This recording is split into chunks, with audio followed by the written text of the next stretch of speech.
another great man and speaker, Mr. Cary Grant. This is a new success for the children's family and the Good evening, ladies and gentlemen. I'm welcome very us happy to every be here opportunity tonight at to the Taj inform Mahal. all the children.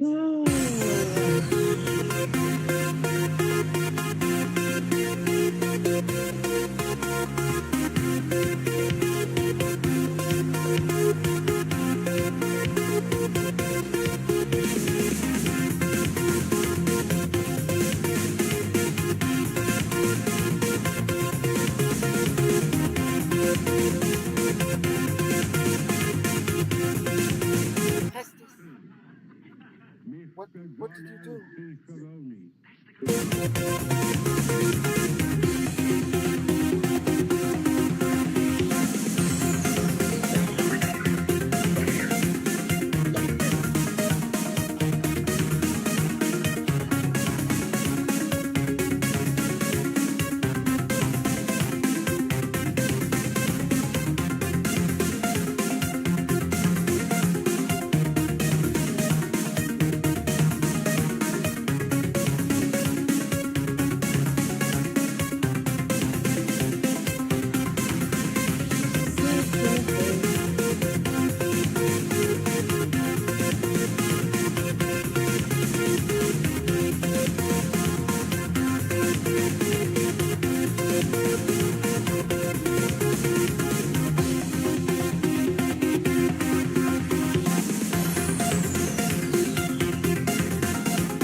Begin by simply listening, slow down, see just how peaceful today can be. Greetings, children, it's I, your obedient servant, Sebastian St. Seraphine Small, speaking with Killing Me Small, Vincent Rice, Vincent White. You can always call me Bennett. Getting started with Jack Benny on the radio, and say hi to Pam and Pam. Thanks so much for swinging by. Hope you have a great time. Just nothing too complicated today. Beginning season 6, the 1001 videos.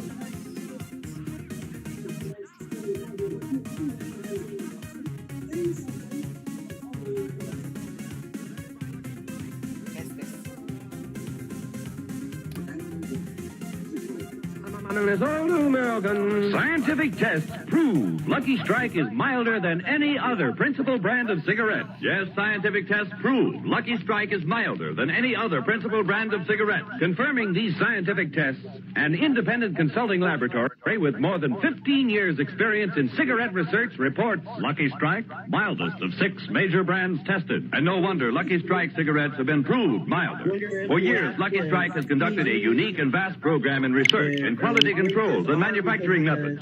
And today, tomorrow, always. LSMFT. Lucky Strike means fine tobacco. Fine, light, naturally mild tobacco that gives you smoothness and mildness and never a rough puff. So light up a Lucky. Prove to yourself what scientific tests prove. Lucky Strike is milder than any other principal brand of cigarettes. Let your own taste and throat be the judge. For the rich taste of fine tobacco, for smoothness and mildness, remember, there's never a rough puff in a Lucky Strike. The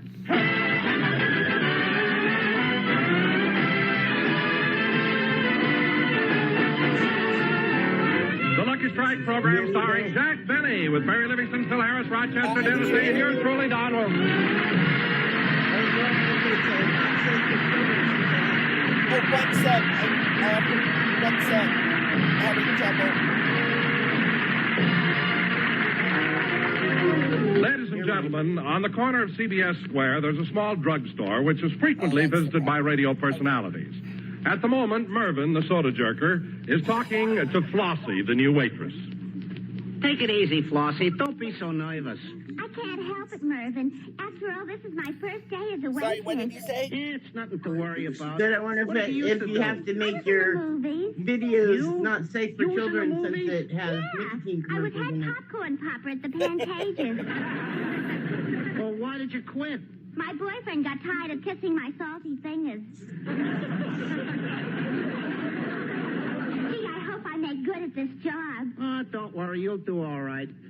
Uh-oh. Get ready for business. Here comes Jack Benny and some of his cast. Oh, gee, celebrities. Who are they? Dennis Day, Don Wilson, Phil Harris, and Jack Benny. You see, they're starting to cross the street. Oh, yeah. Which one is Jack Benny? The one that looks like he won't make it.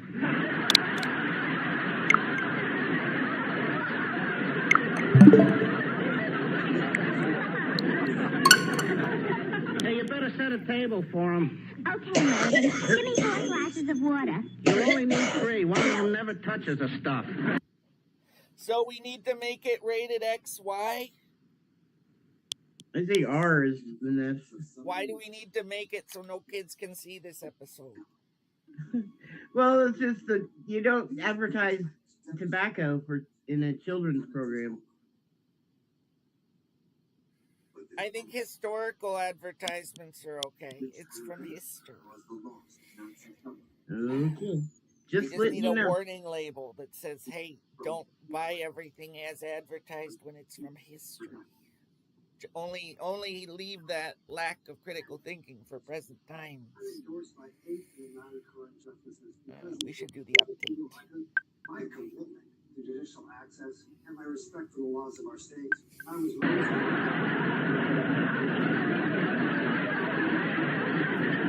Now, come on. You better get busy, Flossie.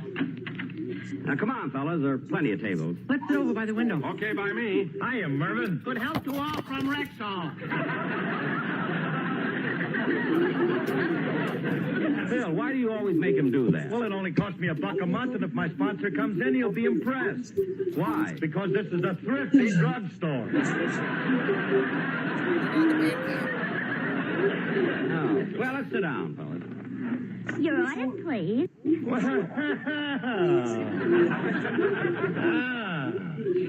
Get some new talent here. Your order, please, gentlemen. I'll take a ham sandwich on rye and a cup of coffee. Yes, sir. I'll have the same. Yes, sir. And I'll have a glass of milk and some apple pie a la mode. Yes, sir. What flavor ice cream do you want on your pie? Oh, no ice cream. Just put on a scoop of mashed potatoes.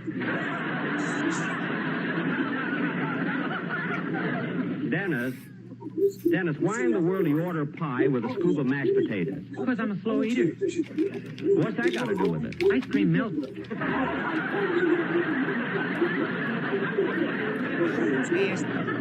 Well, I asked him, he answered me. Now I'm too sick to eat. What do you have, sir? Well, I'll have a shrimp cocktail, some clam chowder, a porterhouse steak, hearts of lettuce with Thousand Island dressing, some green peas, French fried potatoes, a piece of chocolate layer cake, and a cup of coffee. Can you remember that? I hope I can carry it. That'll be all, miss. Thank you. I'll be right back with your orders, gentlemen. Hey, fellas. Hey, she's a kind of cute-looking girl, isn't she? Yeah. Nice personality. Beautiful red hair, sunny smile, trim ankles, cute little figure, and Phil, remember, you're married. I know, but I can still take inventory, can't I? Yes. Hey, Dennis, what are you looking at? There's lipstick on my glass. Lipstick? Well, I'll call the waitress and tell her... Oh, no. This is exciting.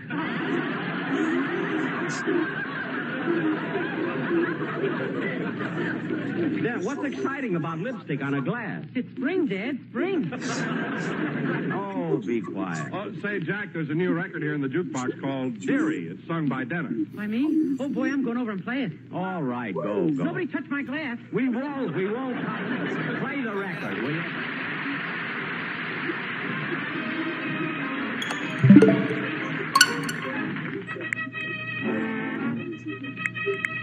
Dearie, do you remember when we waltzed to the Sousa band? My, wasn't the music grand?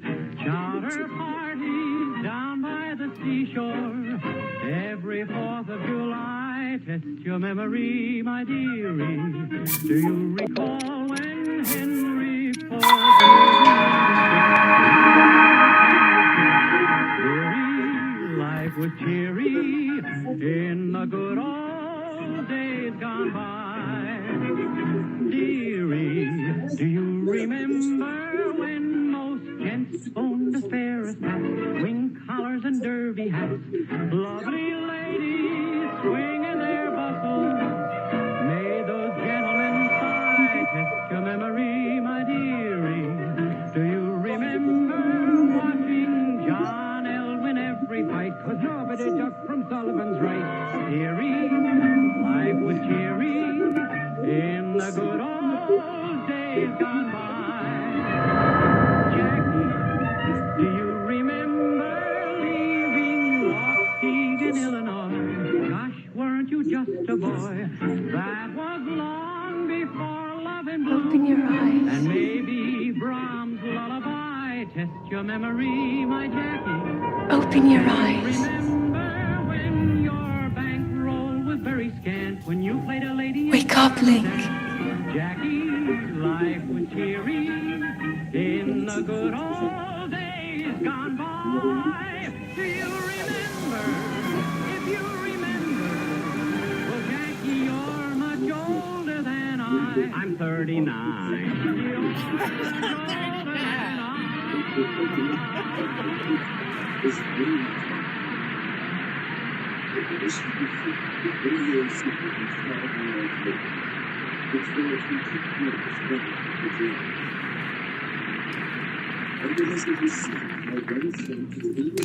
Will you gentlemen have anything else? No, not me. I've had enough. I'll bring you a check in a minute. Hey, say, Phil, how about coming over to my house for a little gin rummy? Well, I'd like to, Jackson, but I got to go home and wash Alice's hair. Phil, you wash Alice's hair? I used to be on for Fitch. I got to use that stuff up some way. What? Slip yours off. I'll wash that, too. Never mind. Say, Don, how about you coming over to my house? Well, I wish I could, Jack, but I've got to go back to the studio and make some spot announcements. Oh. Say, Dennis, would you like to come over to the house and play a little gin rummy with me? No.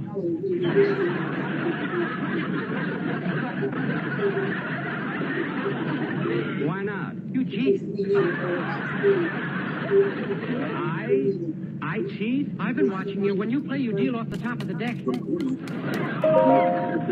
The man I played with on the train always dealt off the bottom. For heaven's sake, kid, when will you learn? That is a Sheikah slate. Take it. Good. Take it. It will help guide you after your long slumber. Well, fellas, I'm going home. Mr. Benny, do you want me to drive you? No, thanks, kid. It's such a nice evening, I think I'll walk. So long, boys. So long, Jack. Gee, the weather's balmy. Spring is the nicest time of the year. Trees are green. Makes a fella feel good.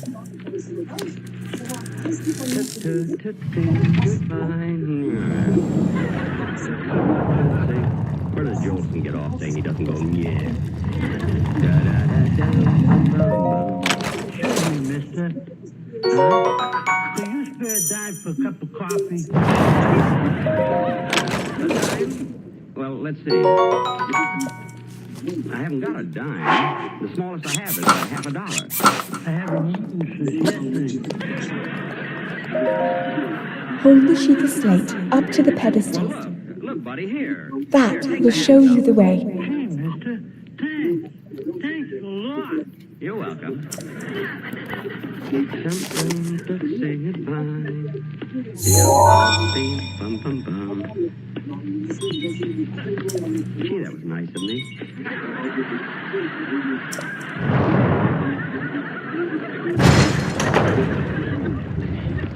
He only asked me for a dime, and I gave him a half a dollar.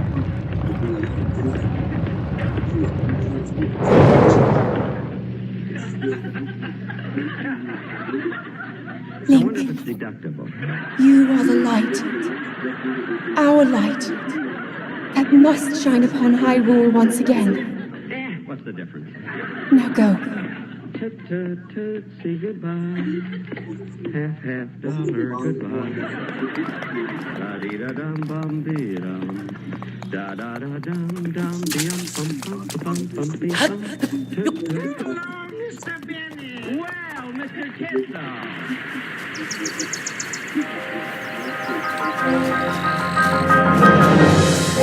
Benny, who was your friend who I just saw you talking to? My friend? Oh, that was some poor man who wanted a dime for a cup of coffee, but I gave him $half.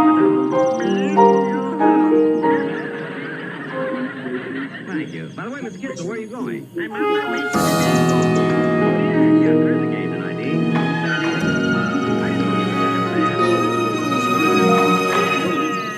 were But I'll tell you one thing, Mr. Bennett. The baseball players are not like they used to be. You're right. Some of those old-timers were really great. When I think of such C. Matthewson, Ty Cobb, Rabbi Marinville.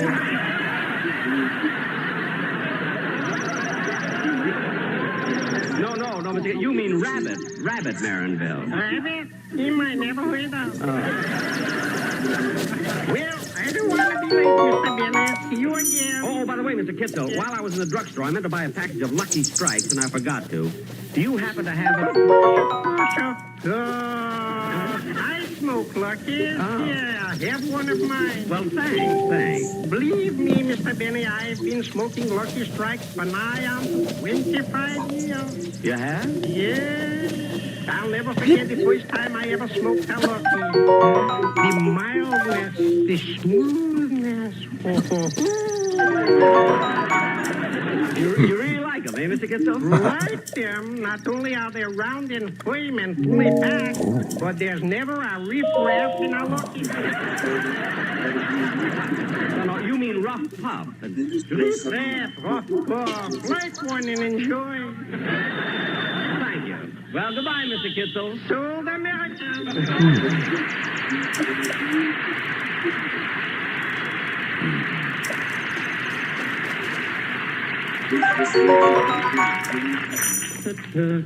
Say goodbye. Yeah, Mr. Kitzel was a nice guy. But then I'm a nice guy, too. Yeah, fellow only asked me for a dime, and I gave him 50 cents. Yeah, I wish Luella had been there to see it. Maybe I'll call her when I get home.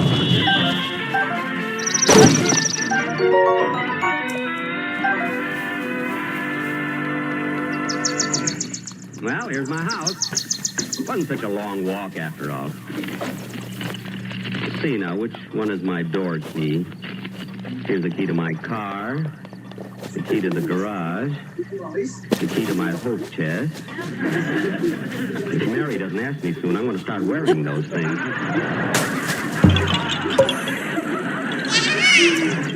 Oh, here's the key to the door.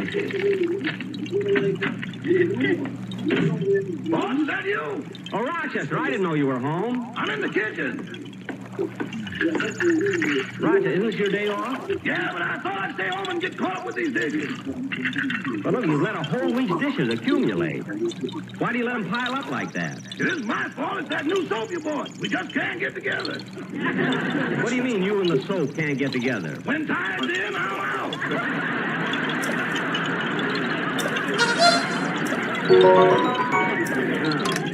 Oh, say, Rochester, on the way home... Excuse me, boss. I want to put these clean dishes away. Rochester, on my way home, some poor fella asked me for a dime. But I gave him 50 cents.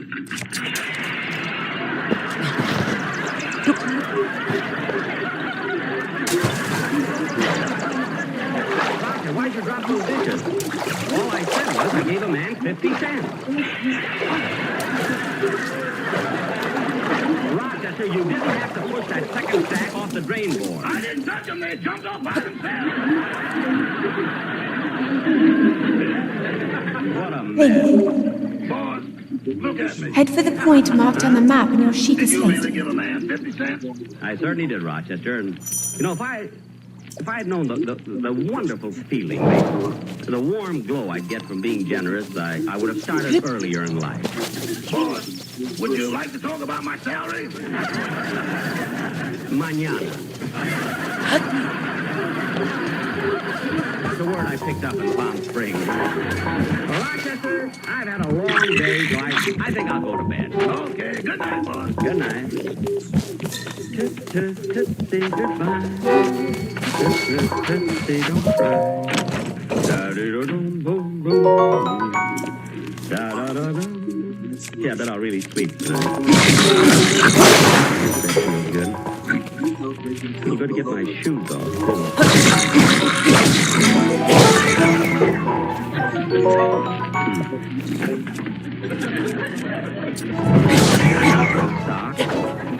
Oh, for heaven's sake, I told Rochester a million times, don't put my gloves in that drawer.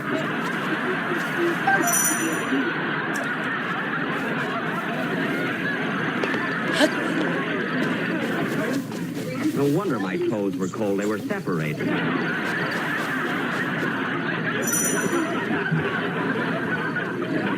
Where are my pajamas? Oh, here they are. I don't ever remember being as tired. Oh, my goodness, I almost forgot. Dear Diary, April 9, 1950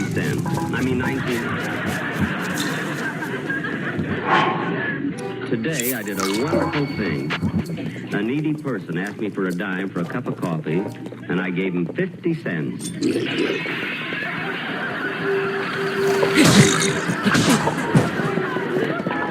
Rochester, what happened in the kitchen? I don't know. I'm in bed.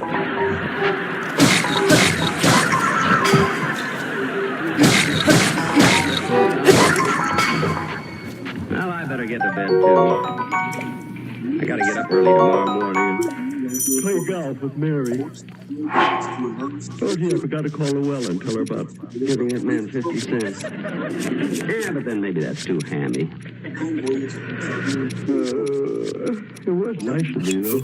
I didn't even know the fellow, and I gave him 50 cents. 50 cents. He didn't have a gun or anything. I just gave him 50 cents.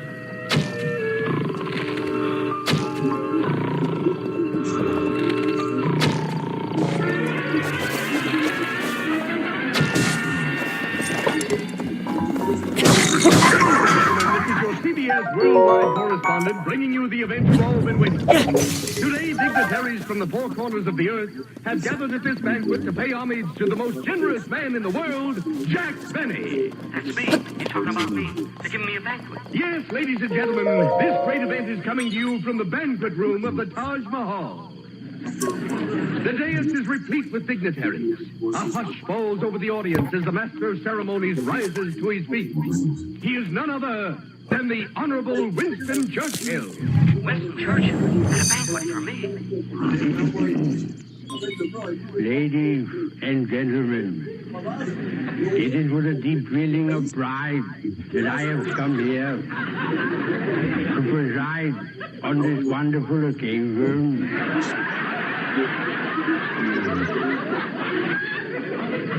Little did our guest of honor know that his exhibition of generosity would shake the very foundation of the world.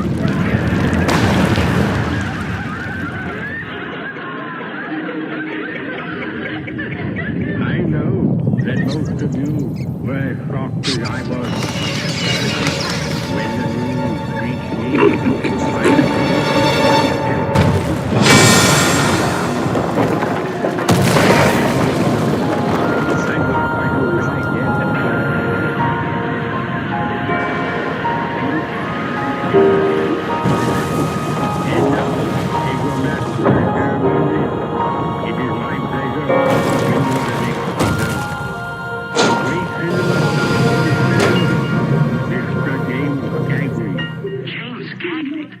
How do you do, ladies and gentlemen? It's a pleasure to be here. There are so many things going to be said tonight about Mr. Benny tossing 4 bits to a panhandler that Well, I'm not the kind of a guy who makes flowery speeches. But I'd like to say one thing. Good health to all from the Taj Mahal. Phil must be paying him, too. And now for our next speaker. Another celebrity who not only regards Mr. Benny as his best friend, but has for many years had the good fortune of being Jackson's next-door neighbor. Winnie called me Jackson. And here he is, our next speaker, Mr. Ronald Coleman. Thank you, ladies and gentlemen. If I were king, I couldn't possibly wish for a better neighbor. If I were king. Yes, if I were king, I would bestow upon our guest of honor the title of knighthood. If I were You king. have been asleep If I were for the king, I'd past say that every man 100 in my years. kingdom had 5 acres of land, 10 house, and a glass with The lipstick on beast. it. When the beast regains its true power, this world will face its end. And now, before I conclude, I would like to inform Mr. Churchill. 50 cents that Mr. Benny gave away came out of his own pocket. Will not be deducted from the Marshall Plan. Now then, Ronnie. That's right. you must hurry, Link, That's quite all right, Winnie. before it's too late. While Mr. Churchill is introducing the next speaker, I want to take this opportunity of passing through this vast audience and pointing out some of the other celebrities who are here today. At the far end of this table, I see Princess Elizabeth. Seated next to her is Madame Shanghai Shek. Looking down the table, we see Queen Juliana of the Netherlands. And seated next to the Queen, we have a lovely lady dressed in ermine cape, star sapphire tiara, and a diamond bracelet. I beg your pardon, miss, but I've taken the liberty of describing your jewels, so now may I ask, who are you? I'm the girl who works in the drugstore.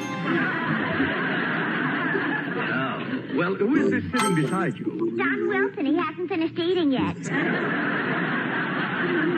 So now, once again, we take you to the dais and Winston Churchill. And now, ladies and gentlemen, another great man and speaker, Mr. Cary Grant. Good evening. Cary Grant is here, too. Good evening, ladies and gentlemen. I'm very happy to be here tonight at the Taj Mahal, honoring this great man. I'd like to say only this. Mr. Benny may have had the experience of being Charlie's aunt, but I was a male war guy. Oh! Thank you. Thank you, Mr. Grant. And now we come to one of the highlights of the evening. A man to whom Mr. Benny gave the 50 cents. Mr. John L. C. Cerrone. That's the guy. That's the guy I gave the money to. Ladies and gentlemen, I'm very happy to have this chance to talk to you because, well, I have a confession to make.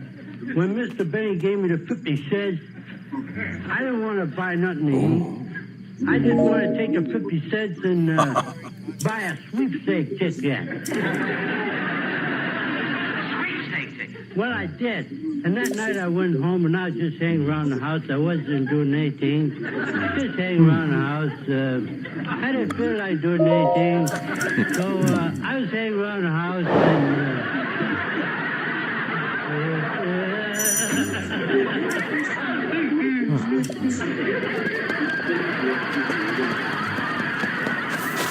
I started listening to the radio.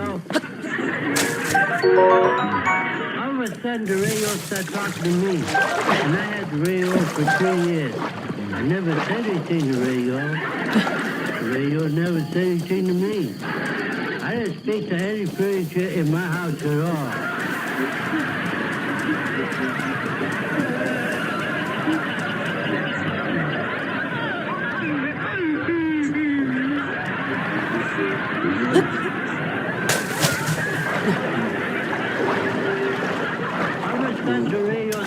Did you notice you had a winner of $150,000? I said, who?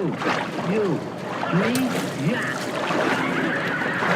I said, you know the number is? Your number is 447590307-M69907.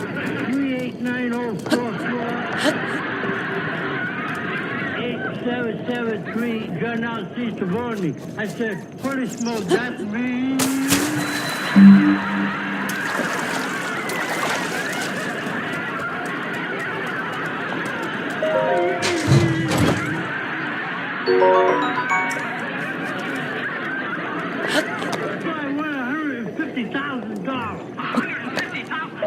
That's what I want. $50,000 is mine. I gave you the 50 cents. I paid for that ticket. It's mine. It's mine. I paid for it. I paid for it, do you hear? It's mine. I paid for it. It's mine. It's mine. I paid for it. Boss, wake up. I paid. Huh? Boss, you've been yelling in your sleep. Oh, yes, I was dreaming. What were you dreaming, boss? About giving that man 50 cents. For heaven's sake, there go the rest of the bit.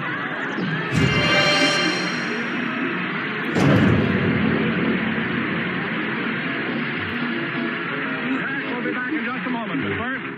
It is external.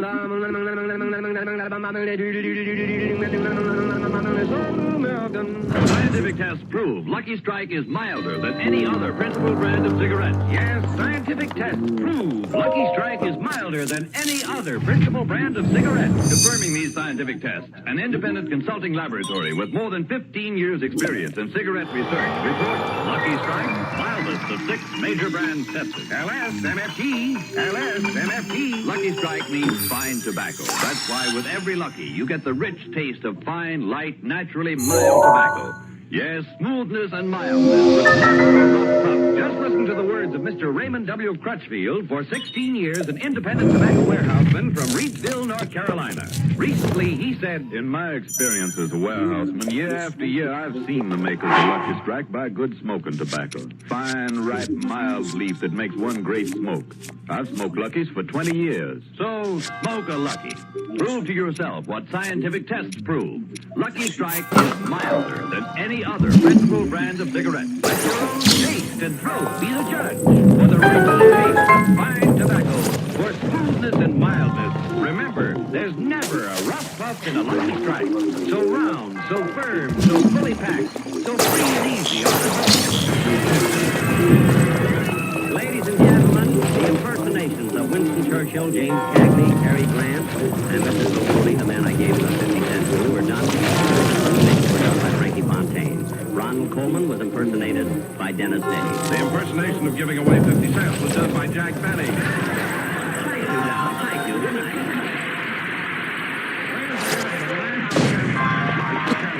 Be careful, our fires alone destroy enough timber to build 86,000 homes. And worst of all, cause much loss of life. Do not fire that fire. Never discard lighted matches or cigarettes. Put them out. Take every precaution you can to prevent fire. Be sure to hear Dennis Day and a day in the life of Dennis Day. Stay tuned to the Outstanding Show that follows immediately.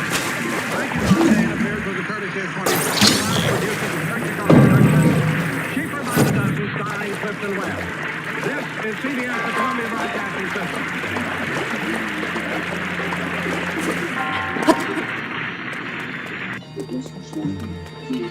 The Jack Benny Program.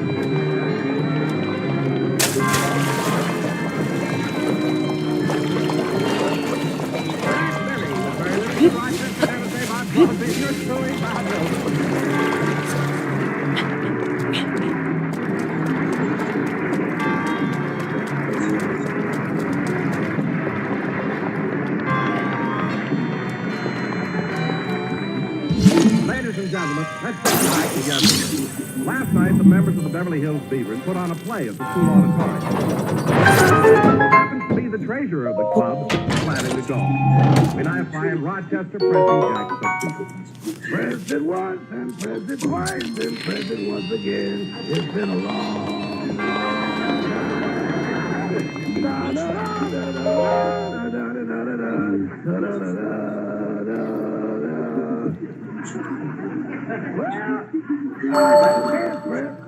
Now I better finish pressing the code. I wonder where Mr. Benny bought this tuxedo.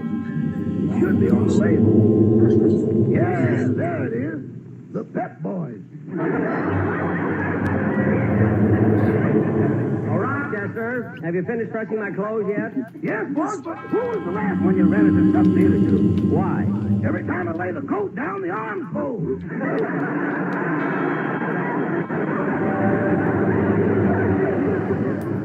Oh, stop. Anyway, you're only going to a school play. Find that one. Rochester, the Beavers aren't putting on just a play. They're going to do their version of my radio program. You see, each one of the kids will portray a member of my cast. Oh. And since I'm the inspiration for their show, they may ask me to come up on the stage and make a speech. Gosh, I'll never forget 10 years ago when I made that speech at the Academy Awards. Boss, I didn't know you were on the speaker's list. I wasn't, but I just had to get up and tell them what I thought. I'm glad I did, too.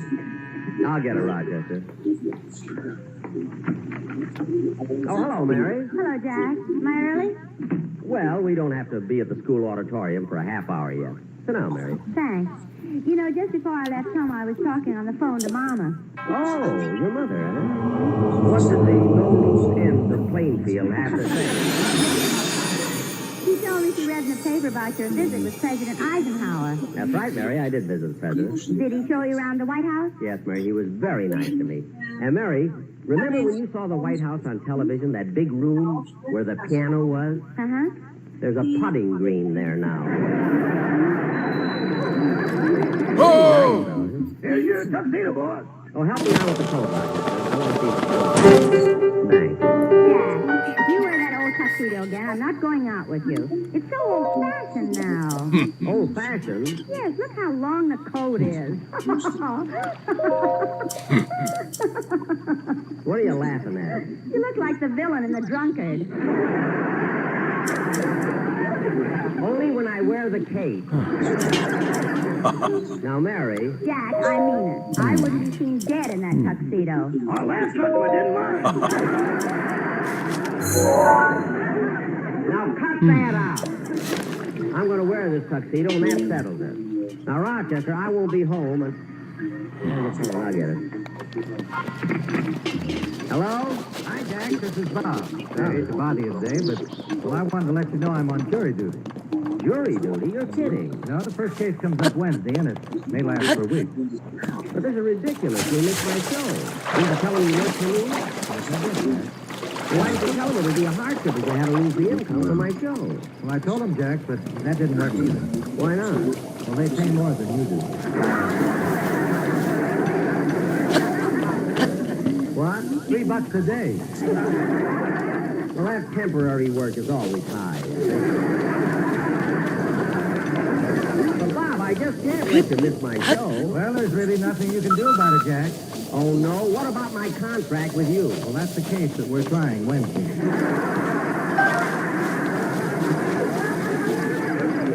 Now, look, stop joking, Bob. I need you for the show, so I wish you'd try and make it. Okay. Say, by the way, Jack, did you get that recording that I made with the sportsman? Oh, yes, Bob. It's right here. Well, will you play it? I think you might enjoy it. All right, I'll play it right now. So long, Bob. The record that he made with the sportsman quartet. Let's play it. Okay, where is it? Right there by the phonograph. And play it loud, Mary, so I can hear it in the other room while I'm getting it.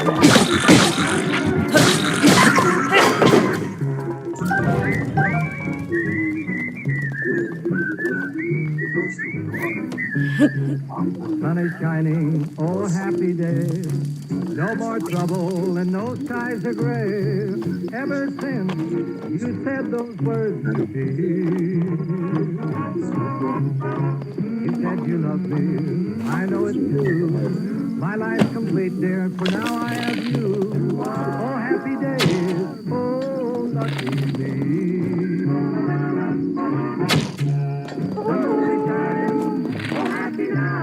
Come to me, darling. Hold me so tight.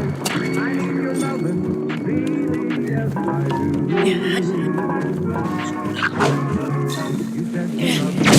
I know it's true. My life's complete here, for now I have you. Oh, happy days.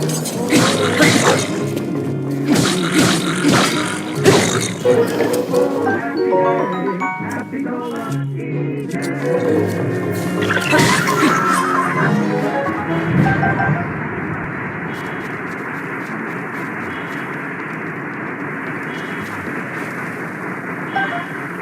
Say, Mary, that was very good. It was thoughtful of Bob to get the sportsman to do it with him. Oh, it sure was. Say, Jack, don't you think it's about time we left for the school auditorium? Yes, we haven't got much time. Rochester, get my car out of the garage, will you, please? You can't use the car, boss. A nail went through one of the tires.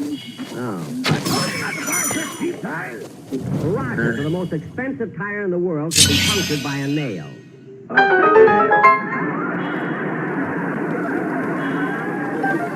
Well, what did you touch it for? Always testing. Now what are we going to do? Well, I've got my car outside. Okay, we'll go in yours. Come on. Bye, Rochester. Goodbye. Goodbye.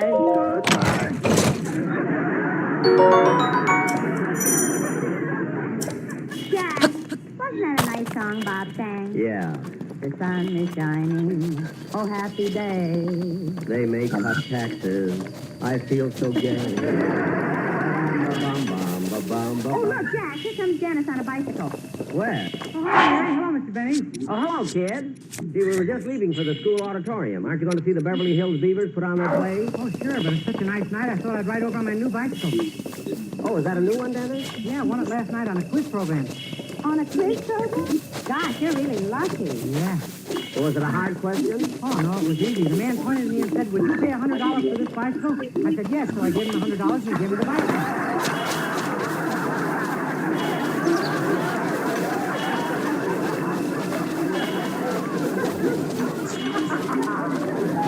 Dennis? I almost won a refrigerator, but I didn't have enough money. Kid, do the masterclass of the quiz program have a little hammer in the hand? Dennis, you're at an auction. All those people flying around with it. Oh, what I'd have done if I'd have had the hammer. Now, come on, we better get to the... Now, come on, we better get to the school auditorium. Okay. Oh, by the way, Dennis, did you ask your mother to go down with me again next week? Yeah. On his funny trip. Oh, sure, I'm in receiver. You mean when he shoots, you bring back the duck? No, when he misses, I have to bring back the buckshot. All right, all right. Now, Dennis, leave your bicycle here and come with us. Okay.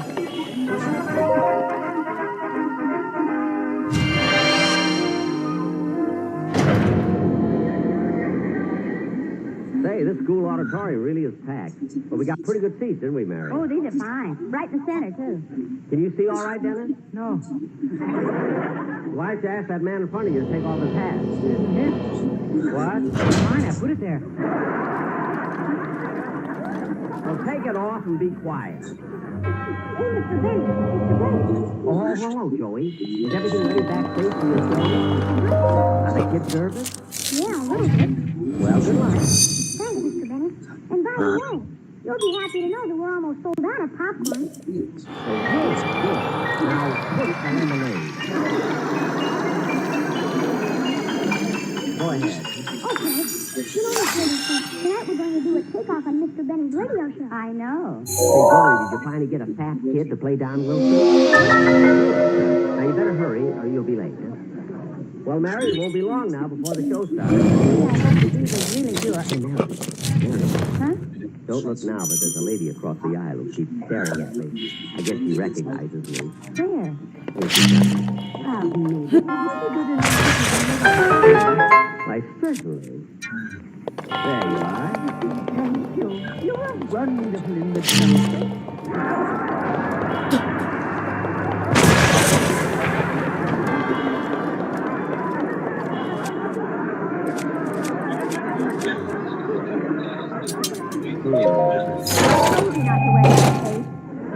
I'll take it off.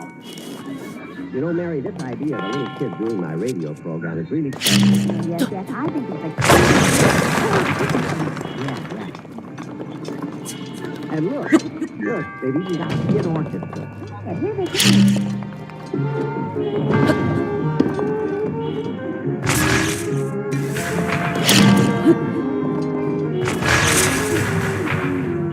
Jack Benny Show, starring Jack Benny with Mary Livingston, Rochester, Dennis Day, Bob Crosby, and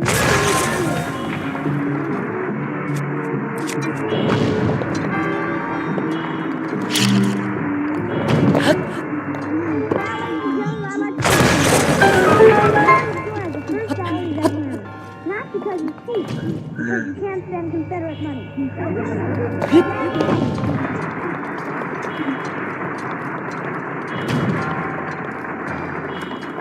Thank you. Hello again, this is Jack Benny calling. And Ron, did you think up that introduction all by yourself? Yes, Jack, and I thought it was very funny. Oh, you did, eh? Yeah. Don. Grab the boy. Hey, the last time you took like that, you got a proposal from Hilo Money. And another thing, Don. Hello, Mary. Hello, Jack. How you, Don? Say, Mary, I told you last night that your mistresses were out. That's right. I went to the baseball game with Van Johnson. That was nice. Who won? Then there was Van Johnson. Who watches the game? Mary, what did you drop on the floor? That? Oh, that's the letter I got. What does the third-dimensional playing field have to say?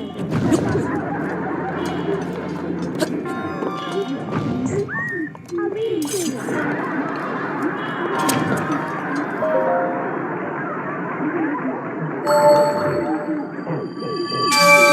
My darling daughter Mary, just a few lines to let you know that we're all well. The weather's nice here now, but as you probably read in the paper, we had an awful blizzard. And when your father came in from the barn, his milking hand was frozen. Gee, I hope it thaws out soon, as we'd like to get the cow out of the house.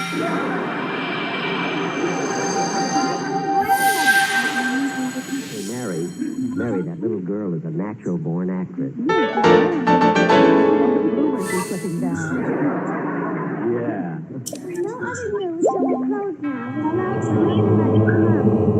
You know, Mary, your mother's letters get better all the time. But let's get on with the show.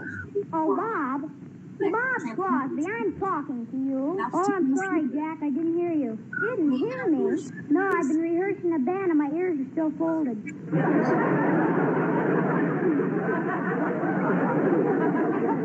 Oh, say, Bob, I meant to ask you, did you learn how to pronounce that word yet? I think so. Let me hear you say it.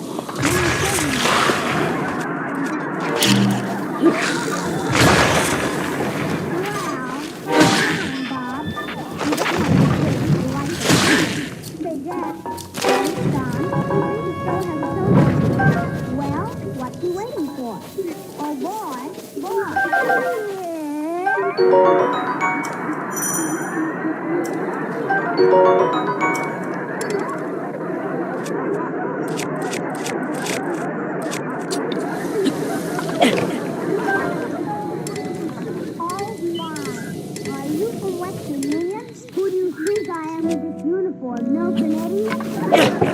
Never mind. Just give me the message. And give it to voice. Oh, boy, a nuker. Now I can send my father to college. Say, I've had trouble with you before. What's the matter with you? Do you enjoy aggravating me?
What kind?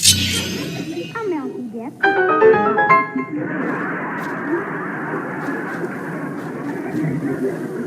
What? Yes, a horsey ball.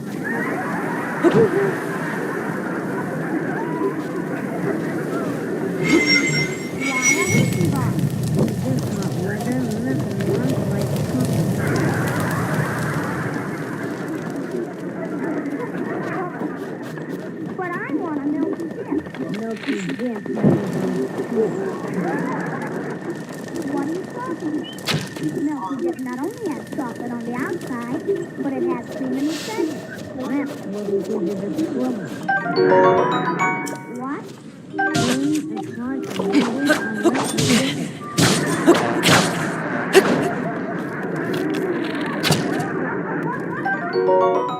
Gee, I never thought of that. You really think I could get a Hershey bar? Last performance. Last performance? Yeah. Coming out of the machine, Hershey was boxed in by a lifesaver, but got through the hole. Really? A lifesaver was the flavor. Well, I don't know. I'm still gonna... Wait a minute. I know what I'll do. I'll get on my board. Okay, we're going.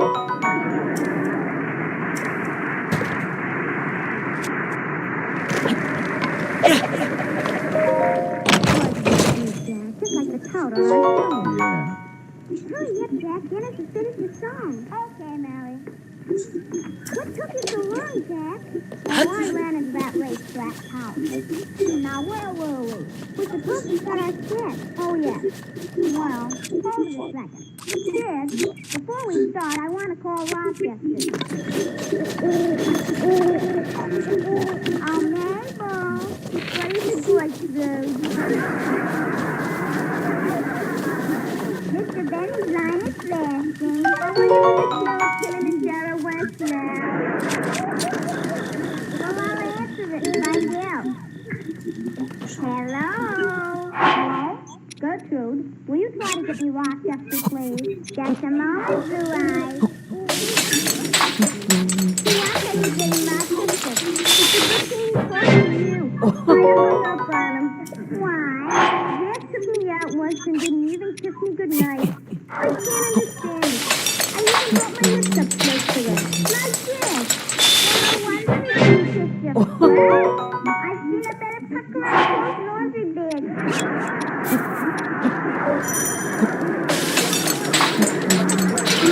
Operator,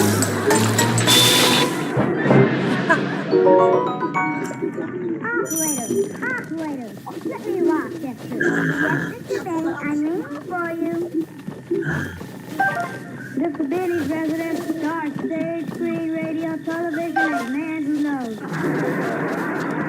Never mind that, Rochester. Oh, it's you, boss. Yeah. Did the man from the used car lot come around to buy my car? Yes, sir. Well, did you tell him the price was $1,000? But he told me that the used car market has dropped in the last few days. Oh? What did he offer you? $750. Well, that isn't so bad. You ought to see what the decimal point is.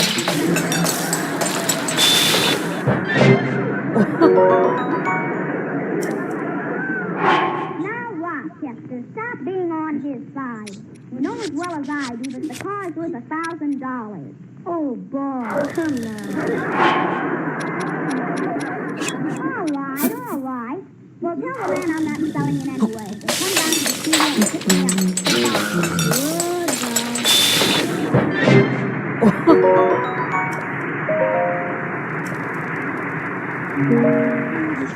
Dad, you were on the phone so long we haven't got time to play.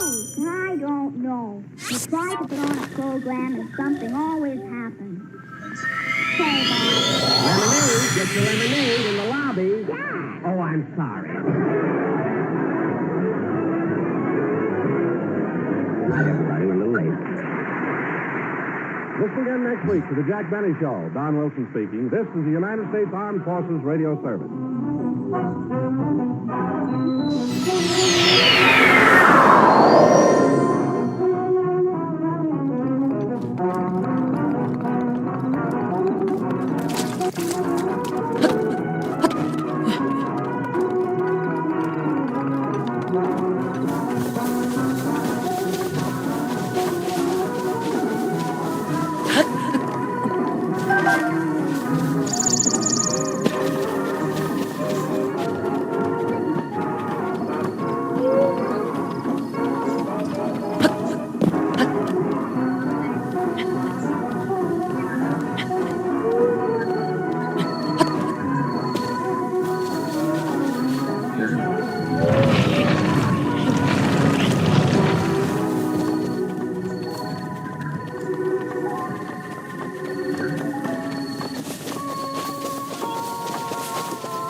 The Jack Benny Program, presented by Lucky Strike.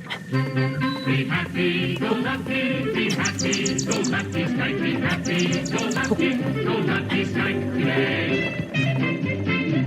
If you've been missing smoking joy and really want some fat, try better tasting Lucky Strike for pleasure that will last.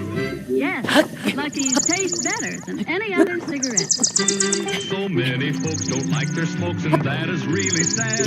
For Lucky's mildness and rich taste would make them very glad. Sure, because Lucky's taste better than any other cigarette. Friends, when we say Lucky's taste better than any other cigarette, we mean just that. Not just as good, but better. For Lucky's always give you real mildness and rich, true tobacco taste. A perfect blending that fine tobacco and only fine tobacco can give you. And LSMFT, Lucky Strike means fine tobacco. That's important, because a recent 38-city survey shows that millions of smokers are not happy with their present brand. Now, those smokers and any smoker who's the least bit discontented should switch to Lucky Strike. Yes, friends, for complete smoking enjoyment, be happy, go Lucky, because Lucky's taste better than any other cigarette. Be happy, go lucky strike today. Remember, Lucky's taste better than any other cigarette.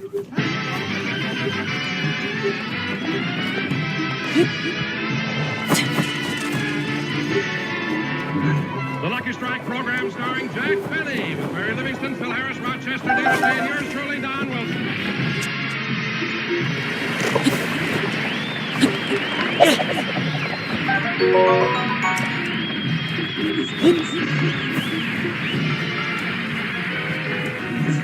And now, ladies and gentlemen, let's go out to Jack Benny's house in Beverly Hills. I know he's home because his car is in the garage. Now, if you just follow me, we'll go in and pay Jack a visit. And you needn't ask me to leave, because you're going to sit there and listen to what I've got to say. Oh, better not go in.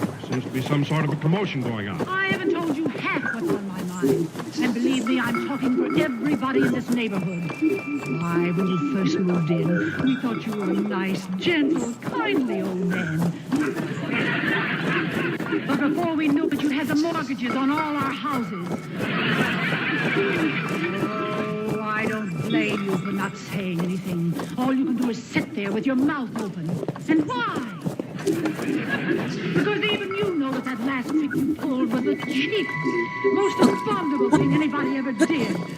Imagine putting a woman with 7 children out on the sidewalk because she missed one payment. Rochester, turn off that radio.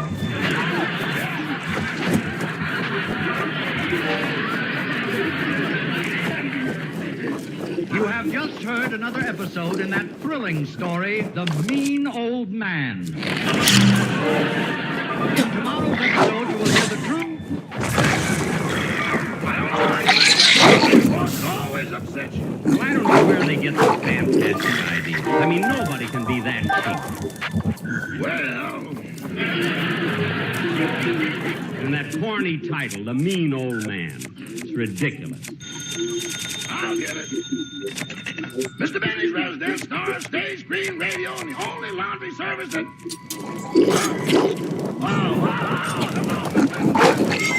Wait a minute.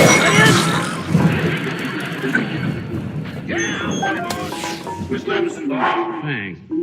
Hello, Mary. How do you feel? What? 100? Mary, that's awful. Oh, your temperature. I thought you meant the doctor, Bill.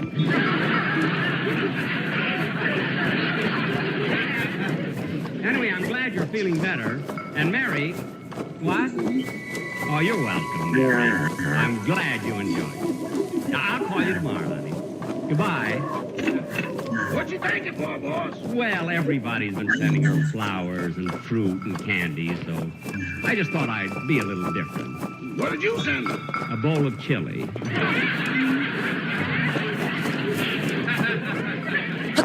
You know, it's good in this nippy weather.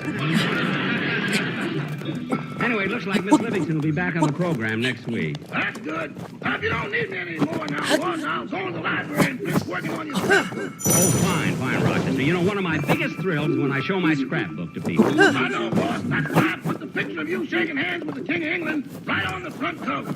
Good, good. What's on the back cover? The dad, you sold the space to mansion with men and a Chevy for wife.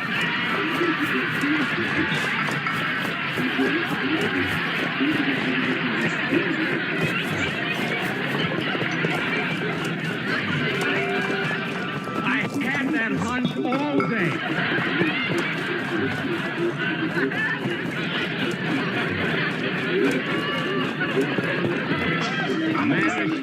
Man.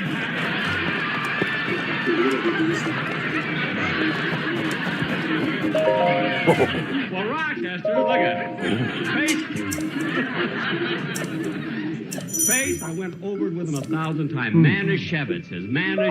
Rochester, paste that picture of me playing the violin on the inside. Oh, damn, we've got that reserved for Sir's hands. What are you laughing at? You've got the only scrapbook that's been handled by Batten, Parsons, Durston, and Osborne. Well, you go in the library and paste all my reviews in it. Yes, sir. I'll get it. Be my love, da dee da dee da da da da. Be my love, dum da dum dee da da. Well, hello, Mr. Brown. Hello, Mr. Benny. I'm sorry I'm 3 days late with the rent on our house, but here it is. Oh, thank you. By the way, Mr. Benny, our hot water heater is leaking. Do you think maybe you could have it fixed? Well, see, plumbing costs are awfully high now. I guess they are, but it's been months since you promised to paint the living room. Well, I fixed a hole in the roof myself. Well, good. Well, I guess I'll be running along. Goodbye, Mr. Benny. Oh, by the way, Mr. Brown, how's your wife? I mean, what's she doing now? Oh, haven't you heard? She writes that radio program, The Mean Old Man.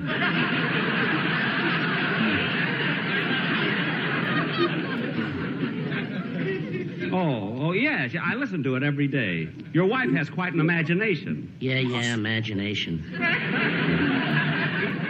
Huh? Goodbye, Mr. Benny. Goodbye. Who was it, boss? It was Mr. Brown from Long Beach. Oh, you know he's been complaining a long time about a hole in the roof. It's fixed. But, boss, I don't remember you sending anyone down to fix it. If I say it's fixed, it's fixed. If you don't believe me, listen to tomorrow's episode and you'll find out. By the way, Rochester, has my television script arrived from CBS? No, not yet, boss. I don't know what's holding it up. I got so much memorizing to do. Well, that must be it now. Come in. Oh, hello, Mr. Benny. Oh, it's you, Dennis. Come on in. Thank you. How do you feel, kid? Oh, fine, thanks. How are your folks? They're fine, too. That's good. Especially my father. After 6 months, they finally took the cast off his foot. In a cast for 6 months? Uh-huh. Dennis, what was wrong with your father's foot? Oh, nothing. He stepped in a bucket of cement.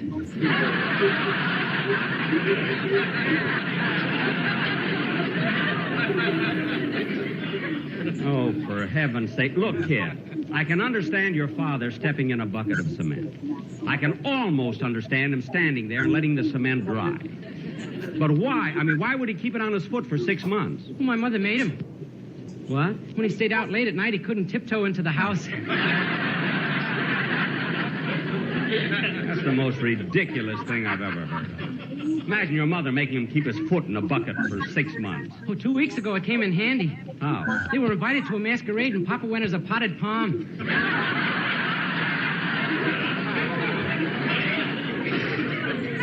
Look, kid, do me a favor, will you? What? As long as you've got your mouth open, sing, don't talk. Okay. Manischewitz is one.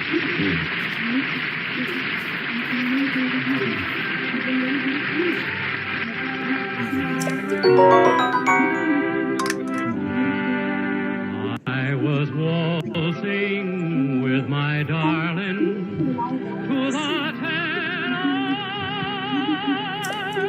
Tennessee waltz when an old friend I happened to see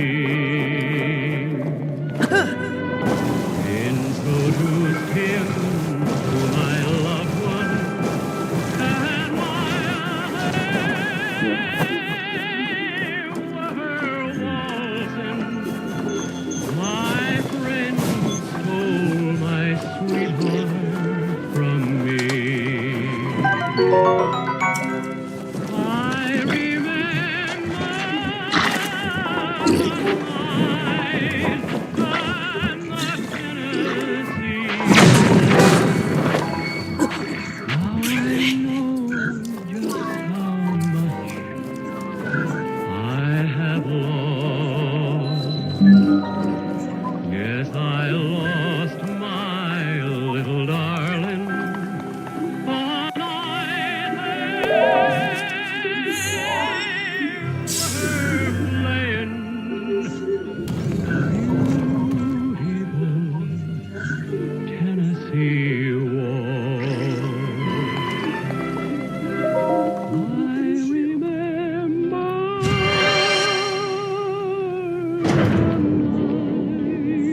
and the Tennessee waltz.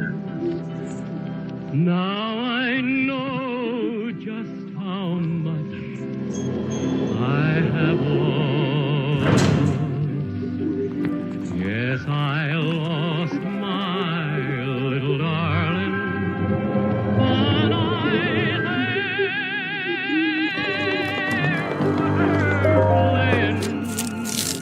playing the beautiful Tennessee.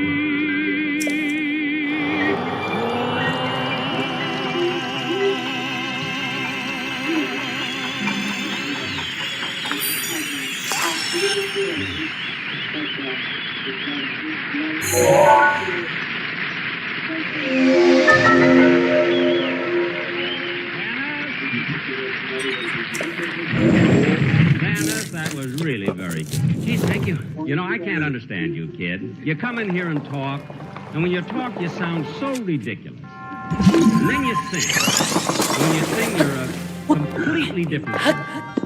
And what are you, a Dr. Jekyll and Mr. Hyde? Uh-huh, and each one has his own show.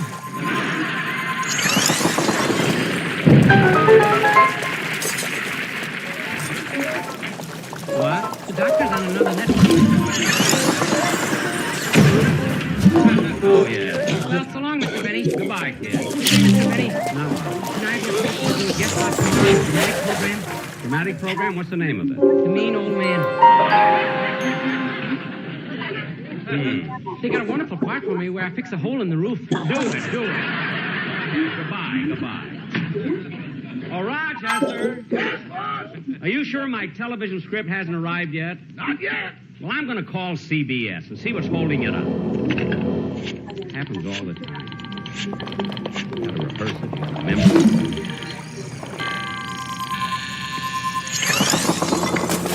CBS, the stars at best. All right, you don't have to shout. The line is busy now, hold on.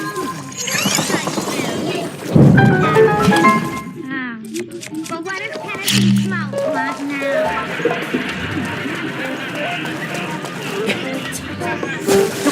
He wants I should get him the mimeograph. So, why were you so crazy then? What was I supposed to do?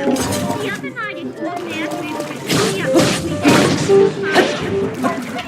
because when he called for me, I was wearing my overalls.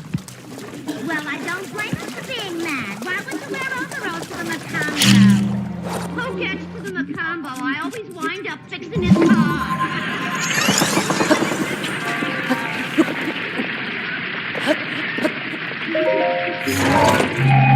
Well, you're better off than I am. Why? I'm not mechanical minded and I have to get out, but... That's like because we were nice, but we sat in a corner and the lights were low and he got so romantic. What did he do? He drank Catacol out of my slipper.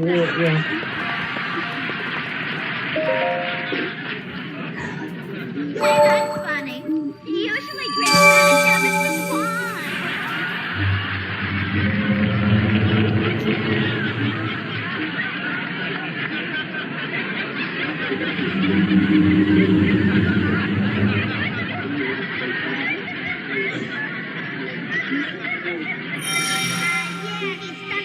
Through the open toe. Well, with the Catacol, you must have had the happiest feet in town. You know what I've been thinking? Maybe we shouldn't be so fussy about men. I guess you're right. After all, we're not getting any younger. Speak for yourself, John. I'm only 23. 23? Then how did you get that medal for sticking to your switchboard during the San Francisco fire? What, me? Oh, oh, why should I lie? You were there.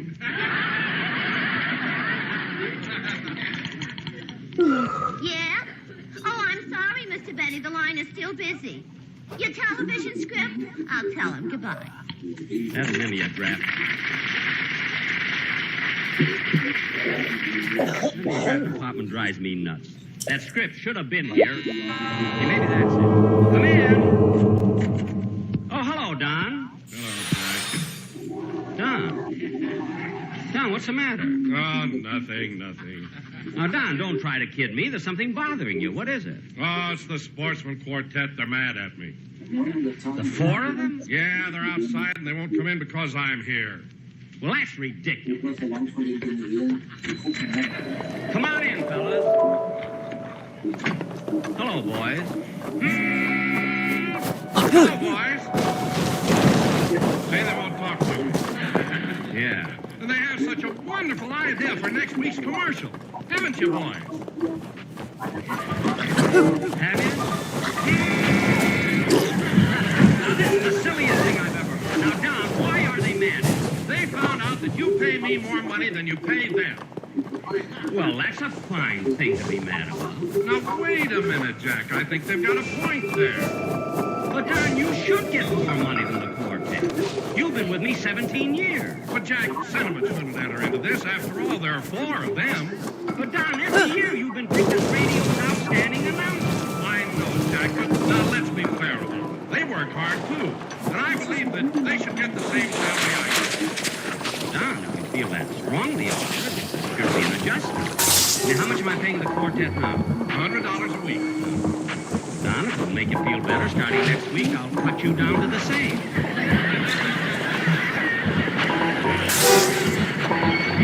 Okay? Well, thanks, Jack. That solves the whole thing. Now there won't be any more trouble. It's amazing that I didn't think of that myself.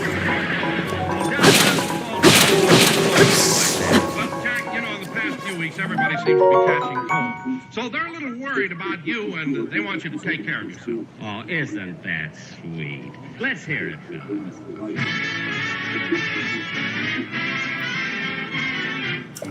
Button up your overcoat when the wind is free. Take good care of yourself, careful, Mr. Free. Eat an apple every day, go to bed by 3. Take good care of yourself, rest and be free. Be careful in the breeze. Watch it, please, or you'll sneeze. You'll get the flu and ruin your program if your answer's being a fan. All a doctor do, take good care of yourself, 'cause we don't love you.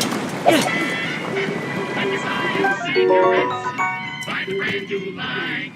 Take good care of yourself, smoke a Lucky Strike. When you're driving in a car or on a hike, take good care of yourself, smoke a Lucky Strike. There'll be no puff, that's rough. Sure enough. No man of Eshevitz's wine. Be happy and go lucky on the rich tobacco taste. Smoke the best you see. Brown firm, fully packed, Fellas MFT.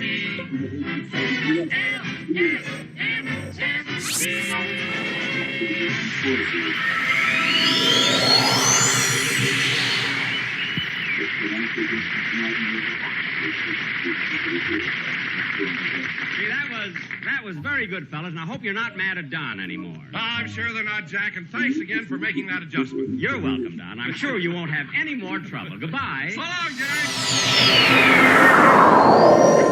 Be my love, dum-dee-da-dee-da-da-dee. Be my love. Well, I saved a little money by cutting down salary, but I lost a little, too. After all, I'm his agent.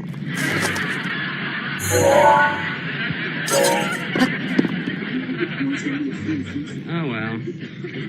Now, let's see.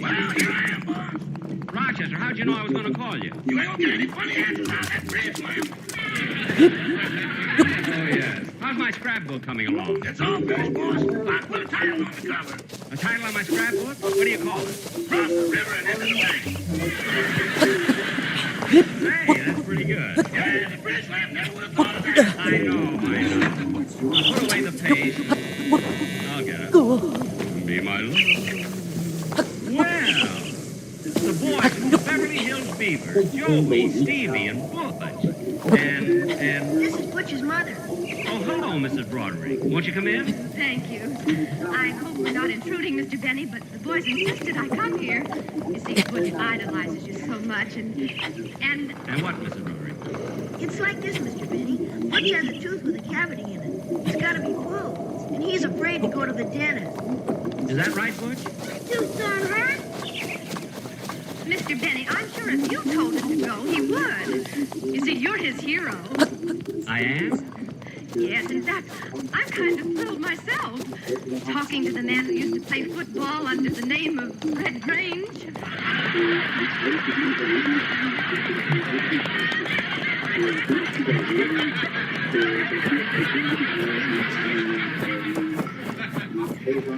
Well... Tell him on the turn you cut your own kick off and made a touchdown. Oh, it was nothing. nothing, Stevie. Butch, let me look at your tooth. Now open your mouth. Now, come on now, Butch. Come on, open your mouth. Now, Butch, that's no way to act. You yourself said when you grow up, you want to be just like Mr. Benny. Yeah, if you're brave and have your tooth pulled, maybe someday you too will be on the Harvard rowing team. Butch, let me see your tooth. Oh, Mr. Benny, were you on the Harvard rowing team? Butch, let me see your tooth. Mr. Benny, tell Butch's mother about the day you won the rowing all by yourself. Butch, let me look at your tooth. Mr. Benny not only won the rowing regatta, but he knocked a home run at the Yankee Stadium at the same time. Butch, please let me look at your tooth. Mr. Benny, how could you be rowing and still hit a home run in the Yankee Stadium? Well, He had a long arm.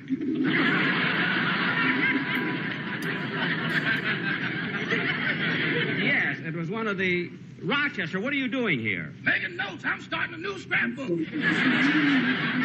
Never mind. Oh, Mr. Benny, would you mind coming down to the dentist's office with us? It's just around the corner. Dr. Kearns. Oh, Dr. Kearns, yes. That's the only way I'll get Butch in the dentist's chair. Well, I'll be glad to go along. Oh, by the way, Mrs. Broderick, how much do you expect to pay to have Butch's tooth pulled? Oh, I'd say about $5. $5. Oh, Rochester. No, boss. Buy the rest. I didn't call you for that. I just wanted to tell you I'm taking Butch to the dentist. Now, come on, Butch. My tooth don't hurt. Now, come on.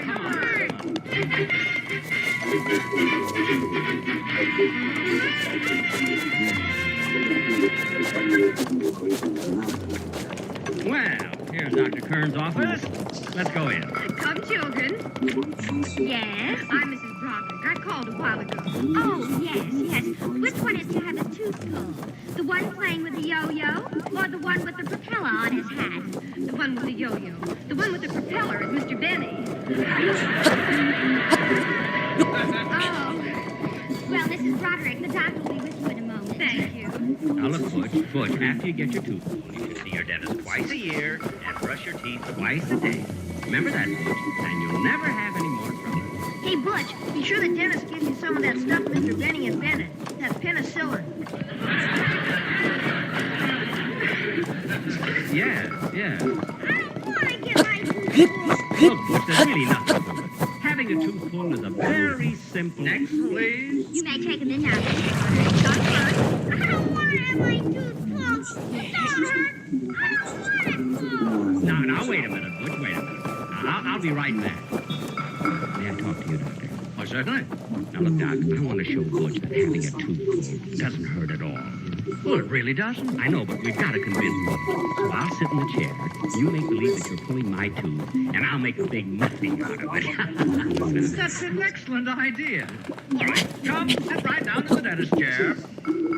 Now, look, Butch, I'm going to have my tooth pulled. Isn't that right, Doctor? Yes. Come, Mr. Benny, open your mouth. Watch this, Butch. Ah. See, Butch? Nothing to it. Would you please open your mouth again, Mr. Benny? Huh? Open your mouth. Ah.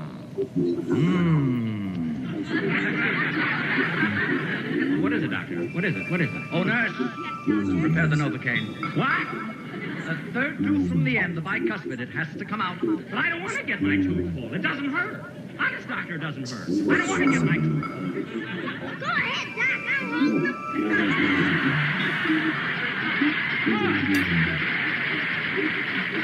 Let me go. Here's the Novocaine, Doctor. Thank you, nurse. Doctor, you can't do this to me. There, it's out. Oh, boy. Look at that propeller.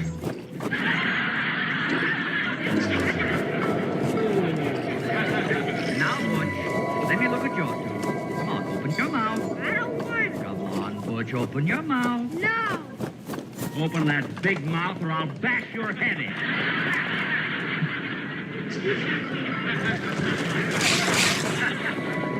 Okay.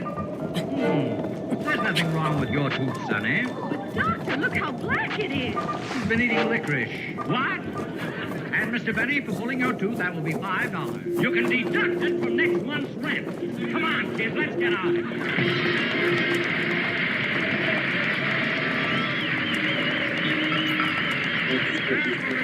Just a moment. And now let's listen as our happy-go-lucky singers salute the month of March. The winds of March may blow real hard, the weather may be wild, but what care I? I've Lucky Strike, the smoke is smooth and mild. And Lucky's taste better than any other cigarette. In rain or shine, so this month keep happy as can be. For better taste, smoke Lucky Strike from LFMFT. Count on it. Lucky's tastes better than any other cigarette. Be happy, go lucky, be happy, go lucky strike, be happy, go lucky, go lucky strike today. Be happy, go lucky, because Lucky's tastes better than any other cigarette. Now that is a fact. For fine tobacco and only fine tobacco always gives you that perfect combination of real mildness and rich taste. And LSMFT, Lucky Strike means fine tobacco. So if for any reason you're not completely happy with your present cigarette, if it's too mild or too strong, switch to Lucky Strike for complete smoking enjoyment. You'll get mildness, smoothness, and taste, all in one great cigarette, Lucky Strike. You'll agree, Lucky's taste better than any other cigarette. So be happy, go lucky. Make your next carton Lucky Strike. Be happy, go lucky, go lucky. Remember, Lucky's taste better than any other cigarette.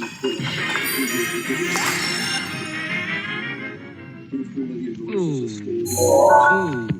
Rochester, get me a little light. Yes, sir.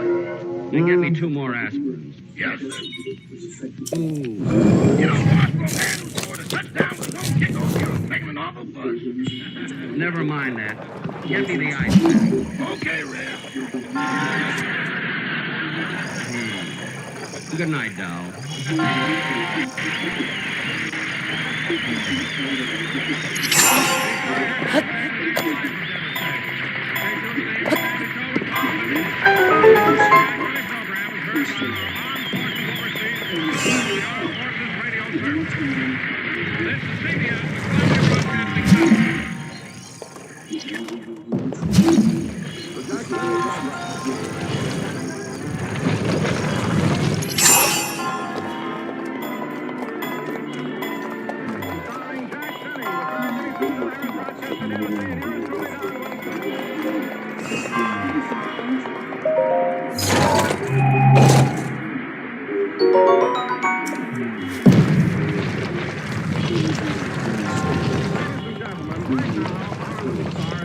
Throughout the country on a personal appearance tour. Tonight, he's in Cleveland, Ohio.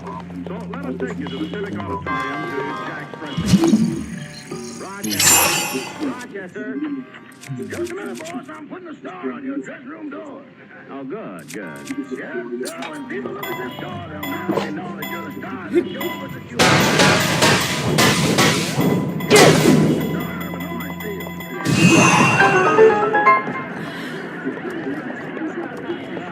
Silly, making a star out of an orange peel. Come on in here. Just a minute, wait till I light the smudge pot. Never mind. I'll come in here and straighten out my clothes. Yes, sir. By the way, did you clean the suit I wore in the last show? You mean the one with the rose in the lapel? That's not a rose.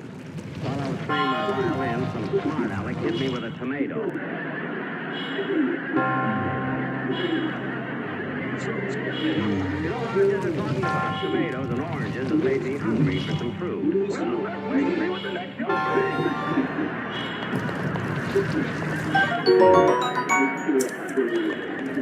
Yeah, it's silly to buy it since people are so generous. Now, Rochester, straighten up my dressing room table so that I can come in. Mr. Benny? Yes? My name is Kearns. I'm a reporter on Washington Street. Oh, how do you do, Mr. Kearns? How do you do? Mr. Benny, I just got an idea that'd make a very interesting story for my paper. Your cast has been with you for such a long time. I'm sure my readers would like to know how you first met each one of them. Well, let's start with Mary. She joined me on the radio about 3 months after I got started. I was in Los Angeles at the time, almost 18 years ago. I happened to step into the maid company. As a matter of fact, I bought this shirt I'm wearing.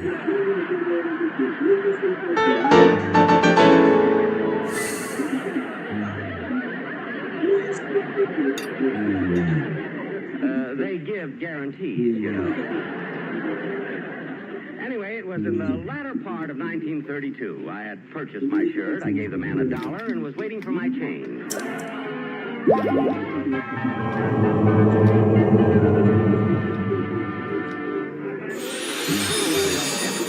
to get the change.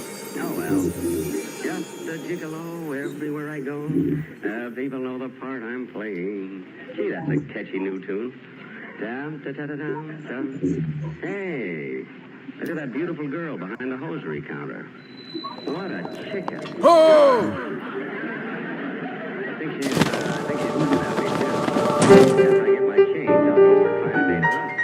Say, Mary, what is it, Tallulah? Look at that guy over there. He's staring at you.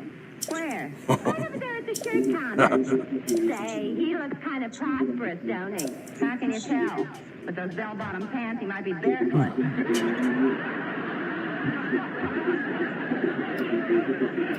Look at him. He's winking at us. Yeah. And get a load of that straw hat he's wearing with the bright red ribbon on it. Yeah. And look what it says on it, the Waukegan Kid. Hey, Tallulah, he's tipping his hat at us. Yeah, he's got the string in his pocket. Oh, wait a minute. He's coming over here. Do you want me to take him, Mary? No, I can handle him. Just a gigolo everywhere I go. People know the part I'm playing. Look, he's walking like Vita Vera.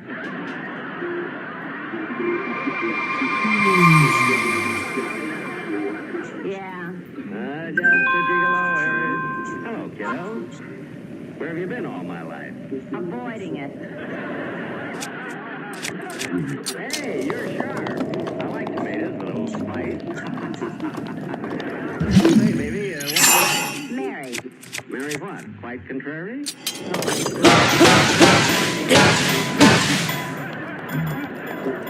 was that? Look, my name is Mary Livingston. I was born in Plainfield, New York. I know I should be in pictures, but I'm happy here at the makeup. And they think I'm a very good salesgirl. Now, what do you want? Wait a minute. Take it easy. You got me wrong, baby. Don't you know who I am? No, thrill me. Take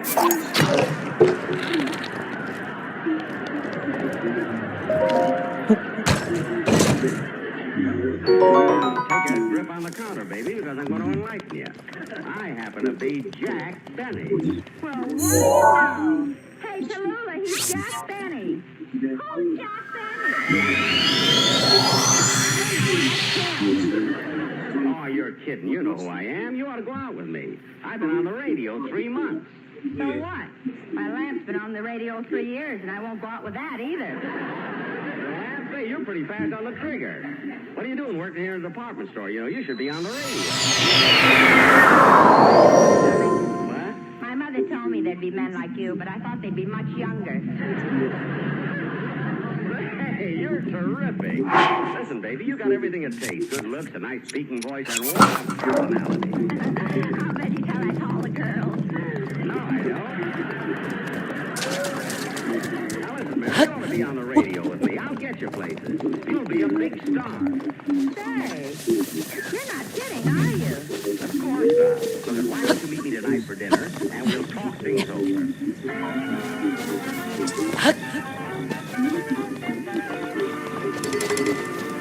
And that, Mr. Kearns, is how I found Miss Livingston. That's a very interesting story, Mr. Benny. Thank you. Don Wilson's been with you for a long time, too. Yes, I don't know what I'd do without Don Z. But, you know, there was 1 year when I really got mad at him.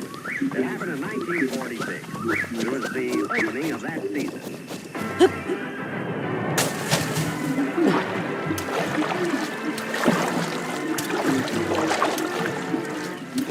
Here we are at the start of another season. Sorry, Jack. I'm going to get back in the groove. Now, to tell you the truth, I'm a little excited. I've got a nervous stomach. I don't know just how you feel, Jack. I got a nervous stomach, too. Well, you're just about 30 inches more nervous than I am. You'll be all right. Hey, Don, you got everything all set for your... I sure have, Jack. I took the liberty of hiring a quartet to work with me during the and it'll only cost $500 a week. That isn't too much, is it?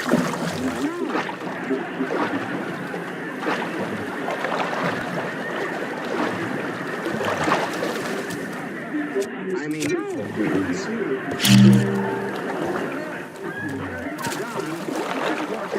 Sensational, that kind of money. They are, Jack. Now let's start a new style and background. You'll be crazy about it. I know, but $500. Well, as good as you say, it might be worth it. Can I hear him now? Why, certainly, Jack. Nice looking boys. Okay, Don, let's hear this musical commercial. Okay? Ready, boys?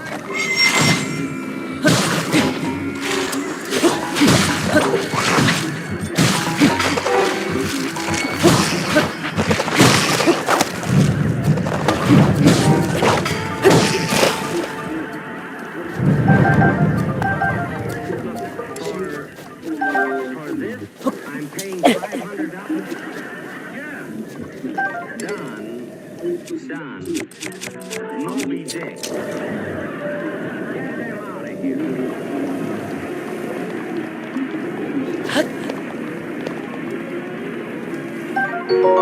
Back in just a moment, but first... And that's Mr. Kern. And that, Mr. Kern, was why I got so mad at Don Wilson. I really shouldn't have, because today the Sportsman Quartet is really quite successful. Oh, then you like the quartet now? Yes. See, when they sing, it's so soothing. It drowns out Phil Harris's orchestra. I know what you mean. And now that you mentioned Phil, Mr. Benny, how did you ever find him, anyway? Well, it was about 14 years ago. One evening, Mary and I were taking a walk down Figueroa.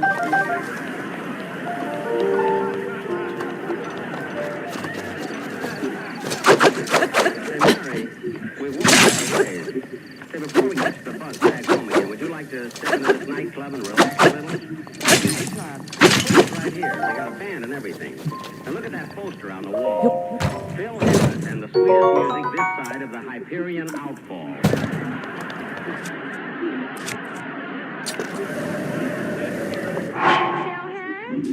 I never heard of him. And what a nightclub. This is an awful joint. I don't want to go here. Well, Mary, I'm looking for an orchestra leader for my program. Maybe this guy'll be the one. Come on, let's go. But Jack, it's way down those stairs. What's the difference? Let's go down anyway. And watch your step.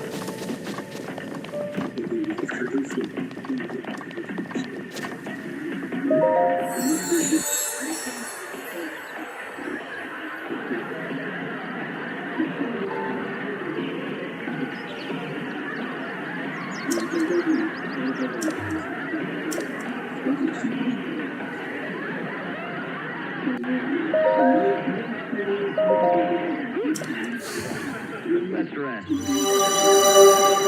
Johnny's father, I'll get the bend. I think we hit bottom, Jack.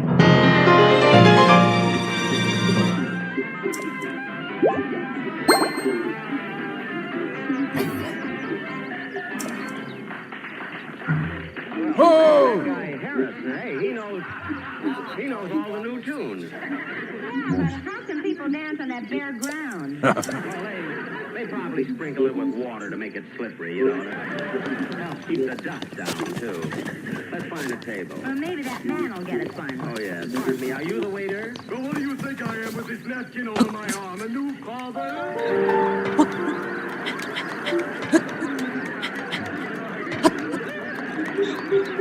Oh, I'm sorry, but you're dressed too nice to be working in a joint like this. Oh, you mean these striped pants and this Prince Albert coat? Well, you see, I wear these clothes on my other job. Other job? Yes, I'm an undertaker's assistant. Oh, It was my idea to put the candles on the table. Well done there, Johan. Now, would you like Now to have me then, find a table and the lay time down? has come to show you who I truly am. I was King Rome Bosphoramus Hyrule. I was the last leader of Hyrule, a kingdom which no longer exists.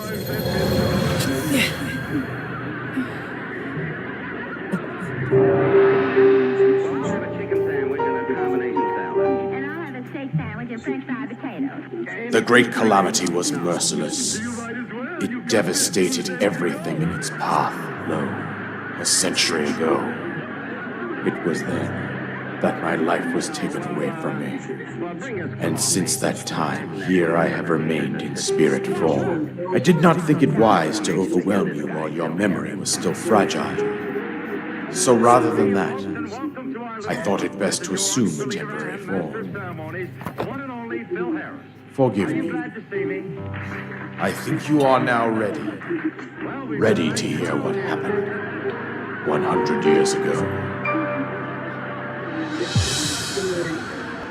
To know Calamity Ganon's true form, one must know the story from an age long past. The Demon King was born into this kingdom, but his transformation into malice created the horror you see now. Stories of Ganon were passed from generation to generation in the form of legends and fairy tales. But there is also prophecies. The signs of a resurrection of Calamity Ganon are clear, and the power to oppose it lies dormant beneath the ground. We decided to heed the prophecy and began excavating large areas of land. It wasn't long before we discovered several ancient relics made by the hands of our distant ancestors. These relics, the divine beasts, were giant machines piloted by warriors.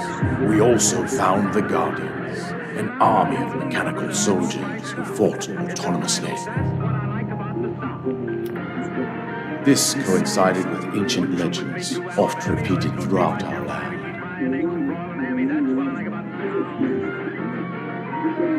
We also learned of a princess with a sacred power, and her appointed knight, chosen by the sword that seals the darkness. It was they who sealed Ganon away using the power of these ancient relics. 100 years ago, there was a princess sent to inherit a sacred power, and a skilled knight at her side.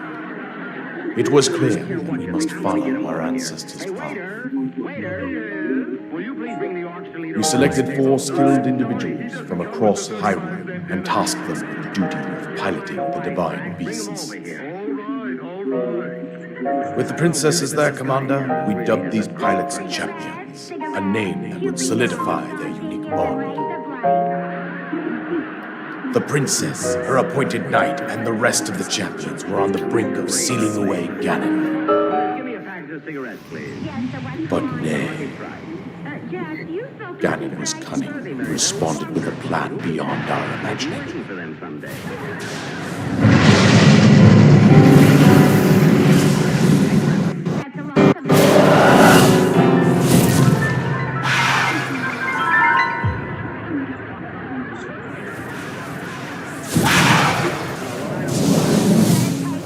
He appeared from deep below Hyrule Castle, seized control of the Guardians and the divine beasts, and turned them against us. The champions lost their lives, those residing in the castle as well. The appointed knight bravely won and collapsed from the princess. And thus, the kingdom of Hyrule was devastated absolutely by Calamity Ganon. Much time. What do you want to see me about? Well, I want However, to tell you about a job. the princess survived to face Ganon alone. Link, I've got a job. Look, you see, you are our final hope. I'd like you and your band to be on my show. The fate of Hyrule rests with you. Oh, yes, your cigarette girl told me, yes.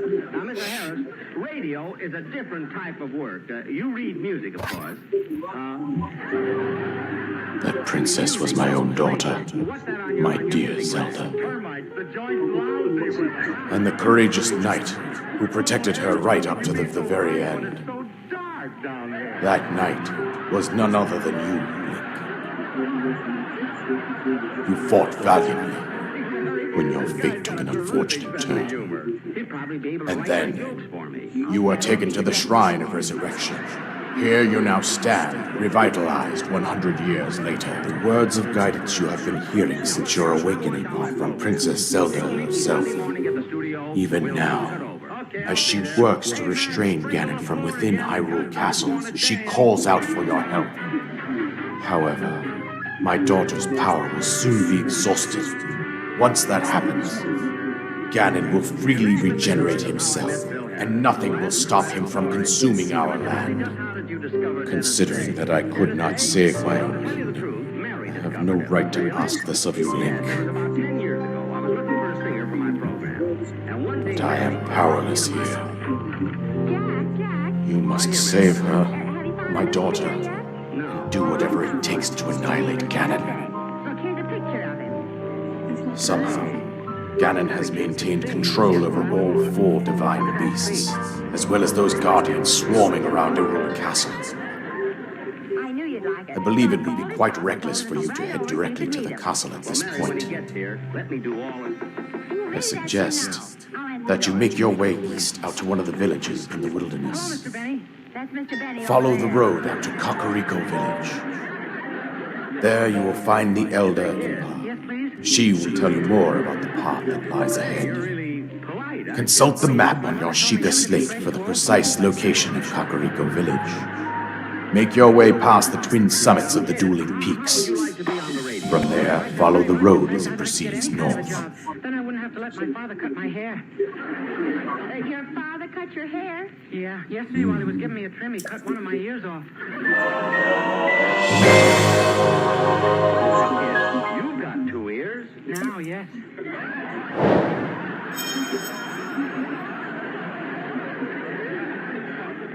Look, Mary, you'll never do it. You'll never do this, fella. It won't be good, I'm telling you. You won't be able to stand him. Jack, you can just use him to sing. He doesn't have to say anything. Well, kid, how would you like to work on my program? Well, I'll have to ask my mother first. Your mother? She's right outside. I'll go call her. Oh, Mother! Mother! Don't mind her greasy overalls. She just came from work. Mother, this is Mr. Benny.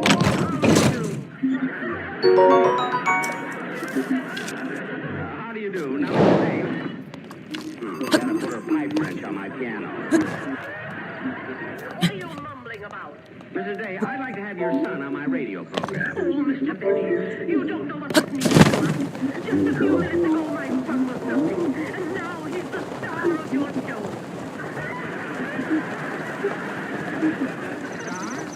He'll have lines to read, songs to sing. He'll have his own dressing room, and he'll be treated with the utmost respect. Yeah, let's hope.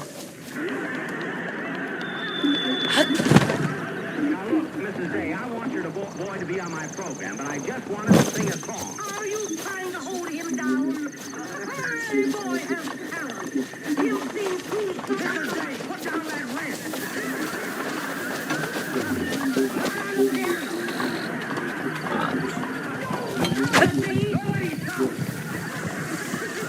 You got a lot of nerve invading the privacy of a man's house. After all, this is a private home. You got a lemonade stand on the lawn. 2 spots in the living room. A payphone in the hall. And a row of Bendix washing machines on the back porch.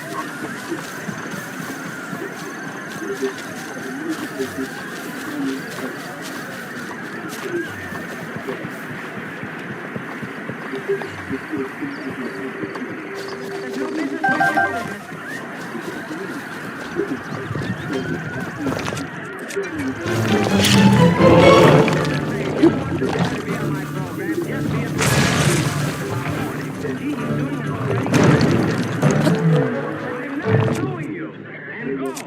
I'm afraid, Mary, really.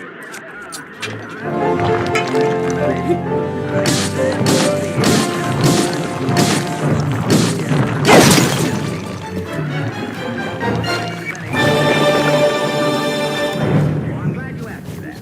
We have a wonderful show for the summer. My time every Sunday will be filled by Guy Lombardo and his orchestra. And it's really a very, very fine show. Oh, yes, he's great. In a few minutes. Oh, thanks, Rochester. Well, I got to be running along now, Mr. Kern. Goodbye. Bye, Mr. Bennett. Oh, yeah, it's about 12 years. 12 years? Say, that is a long time. Yes, sir. Well, Rochester, I suppose your salary's increased considerably since you first started. Well, Mr. Benny gave me raises for the first 4 years, and then it suddenly stopped. Why? What happened? He adopted me.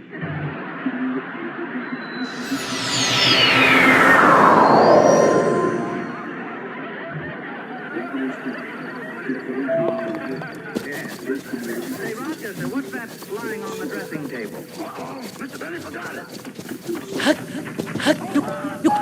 Yes, Rochester? You forgot it again. Oh, well, I got to say, throw it to me. Well, what do you know? They caught it right on his head. Goodbye, Rochester.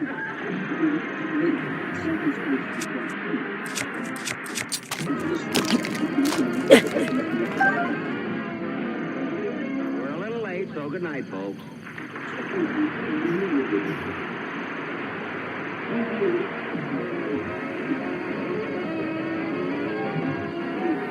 The Jack Benny program is written by Sam Perrin, Bill Josephsberg, George Balzer, Ron Salisbury, Al Gordon, Al Goldman, and produced and transcribed by Hilliard Marks.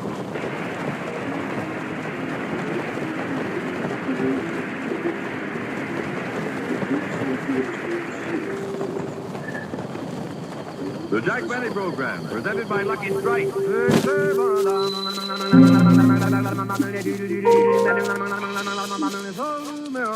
Let your own taste and throat be the judge. For smoothness and mildness, there's never a rough puff in a Lucky Strike. For smoothness and mildness, there's never a rough puff in a Lucky Strike. Yes, let your own taste and throat be the judge. For smoothness and mildness, there's never a rough puff in a Lucky Strike. And that's because LS-MFT, Lucky Strike means fine tobacco. Fine, light, naturally mild tobacco that gives you smoothness and mildness. And no wonder, for years, Lucky Strike has maintained America's largest and most complete cigarette research laboratory.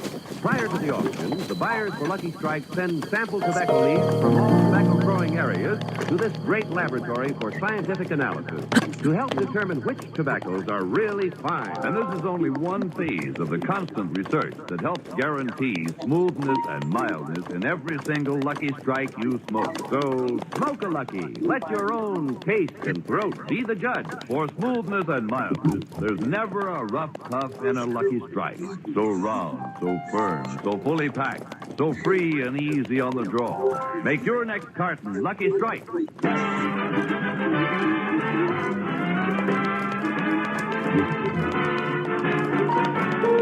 The Lucky Strike program starring Jack Benny with Mary Livingston, Phil Harris, Rochester, Dennis Day, and yours truly, Don Wilson.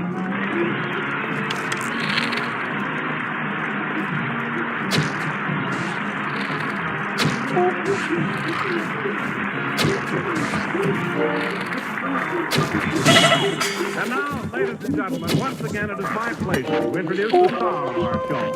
And since today is March the 5th, how do you do, ladies and gentlemen? This is Phil Harris, the one and only. Phil, that introduction was for me. Oh, I'm sorry, Dad, but when Dante said 5th, I just naturally opened my mouth.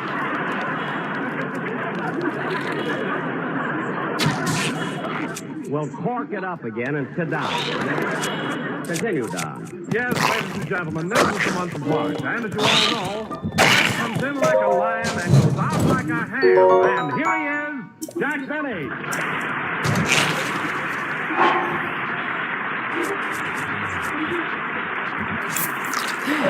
Thank you. This is Jack Benny talking, and Don. Donsy boy, for your information, the word is lamb. Well, now, when I want something your size,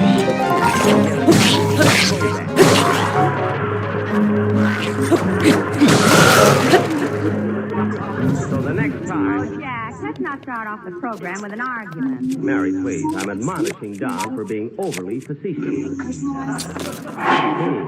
That new writer I've got is working out swell. Anyway, Don, there are more interesting things to talk about in the month of March. Oh, you're right, Jack. I guess I could have talked about March 21st. Yes, that's the first day of spring. Or March 17th. That's St. Patrick's Day. Or March 15th. That's...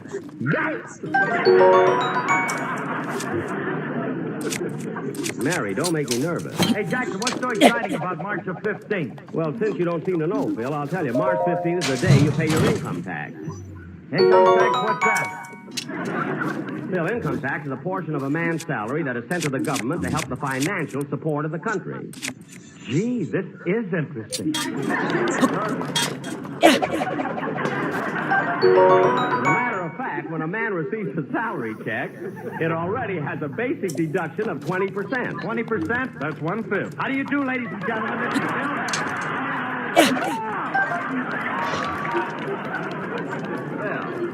Sorry, Dad, it slipped out subconsciously. Well, go sit down. Anyway, if I'm going to discuss income tax, I should talk to Alice, not to one of her dependents.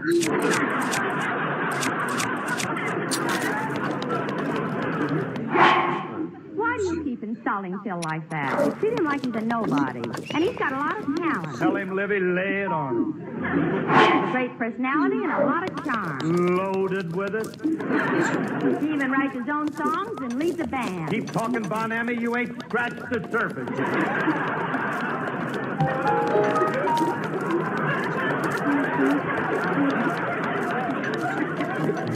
He also sings and makes records. Oh, well, won't you come with me to Alabama? Let's go see my dear old mammy.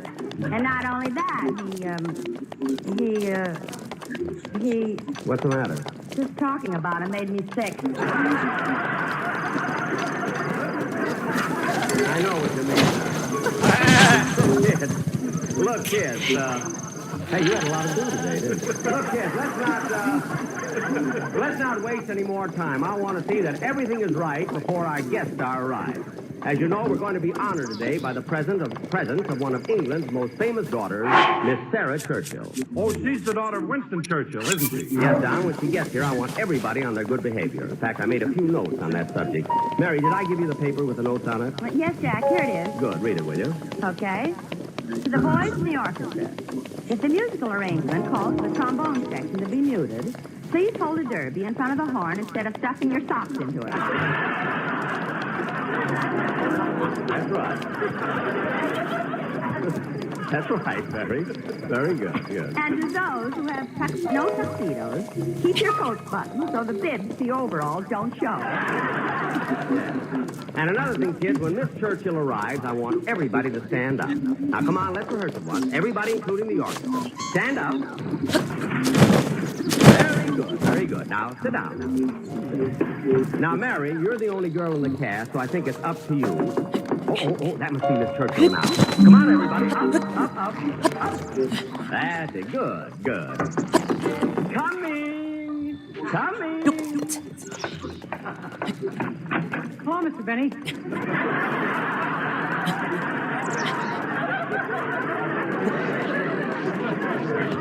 Come on, kid. Why is everybody standing up? Well, that's to show respect. Well, it's about time. I've got 2 shows, you know. Sit down.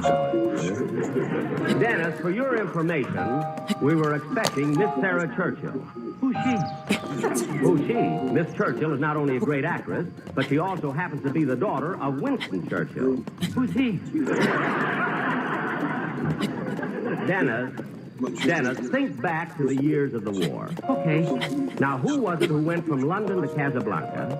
Then the next thing you heard, he was in Paris, Tehran, Yalta, and Potsdam. Now, who was it? Bob Hope. Yeah, and Jerry Colonna was in the House of Lords. Anyway, since Bob Hope's daughter, Sarah Churchill, hasn't arrived yet, let's have your song, will you? Okay.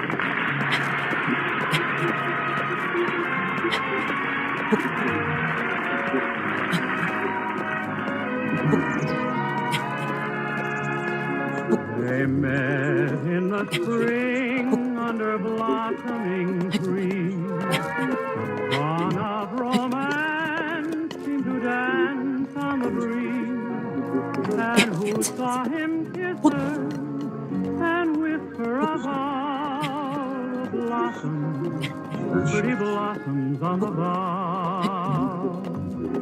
He left her a dream and a tear in her eye, a kiss on her lips, remember him by. Who said forget him, but didn't say how.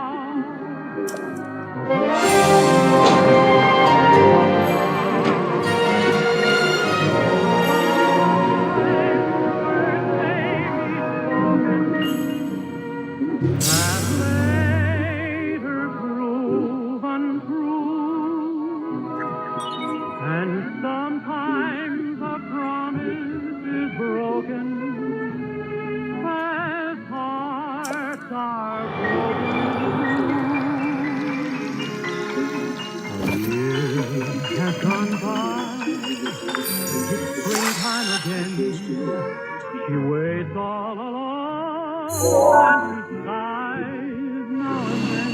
She rolls her story and weeps with her now. The blossoms, pretty blossoms on the bough.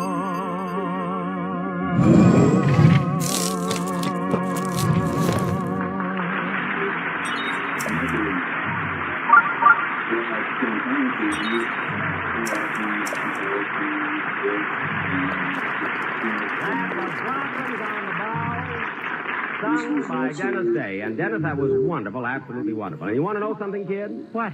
I don't mind praising you and giving you compliments because you haven't got a head for it to go to. Thank you. And now, okay, I almost forgot. When Miss Churchill gets here, I'm going to invite her over to my house for dinner this evening. I want you all to come. Well, it's about time, Jackson. I haven't had dinner at your house since September the 10th.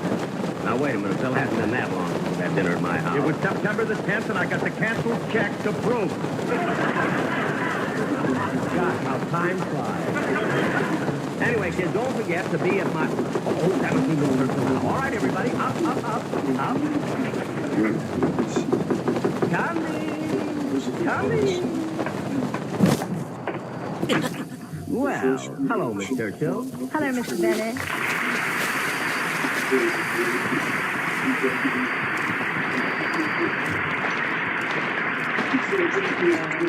Come in, Miss Churchill. Come in.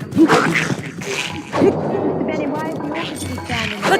Well, I thought it was kind of a nice thing to do. Oh, I see. Fancy. That chap in the Shakespearean costume is all the Shakespearean costume? Yes. That fellow at the drum. He's wearing tights. Tights?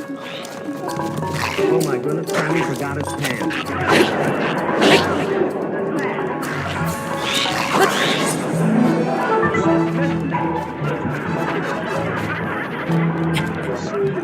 Miss Churchill, it's really swell seeing you again. The last time I saw you was during my visit to London. That's right.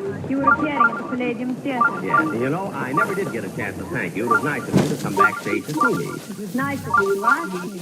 And it was nice of you to attend my opening. It was nice of you to sell me a ticket.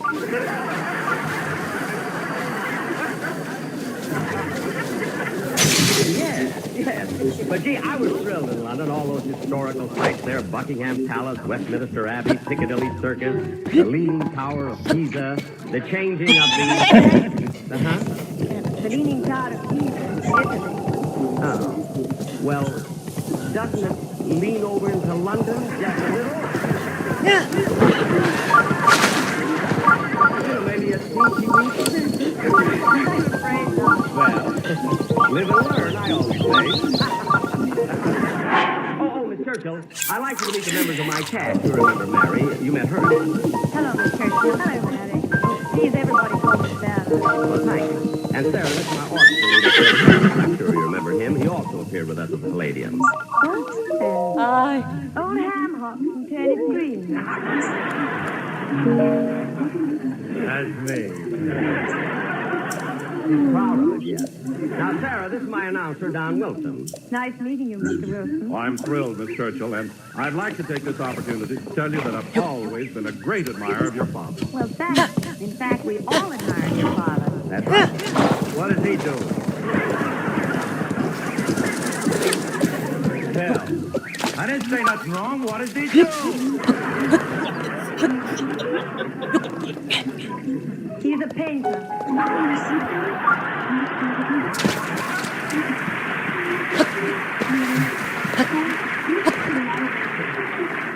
Very good, Sarah, but on him it was lost. Now, let's see. Oh, yes, there's just one more member of the cast I'd like you to meet.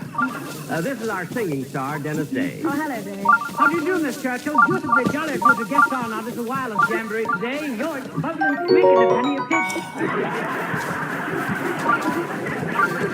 Now, Dennis, be sensible or I'll have to admonish you. What does that mean? I'm going to crush your head like an egg.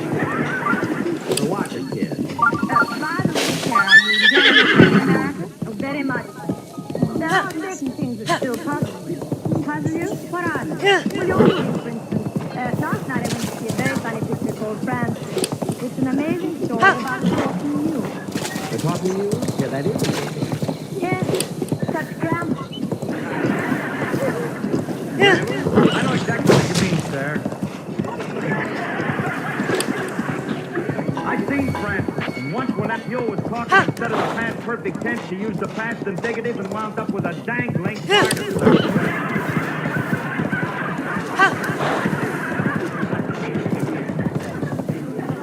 Well, now that's very interesting, Mr. Harris. Are you a student of grammar? Yes, ma'am. Ain't nothing I don't know about English. Well, Sarah, now that you paid us a compliment of being with us today, is there anything we can do to entertain you? Is there anything you'd like to see? One of our sketches or, well, anything? Well, Jack, I've always listened to your program, and years ago, you used to do Western sketches, and you played the part of Buck Benny. Uh-huh. Well, I always enjoyed those so much. Would it be possible for you to do one today? You mean Buck Benny Rise Again?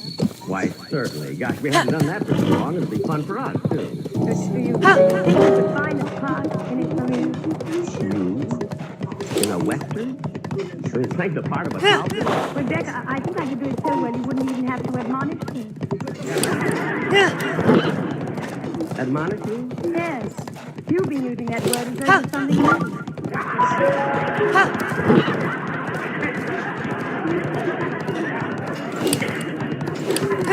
Well, it is to me. You'd be to have a new record.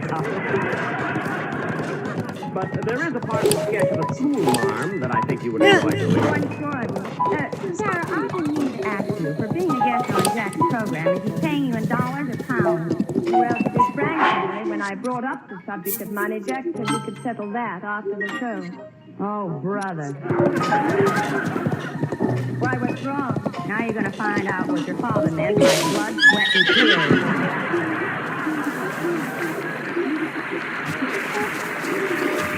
Mary, stop that. Now, we're going to do our sketch. Let's get started. Now, come on, Don. You set the scene. And then we... Benny, you got a thought for me yet? Yes, Mel, I may have a thought. Oh, I don't care. I'll do anything. Really, Mr. Benny, I don't care. Oh, fine.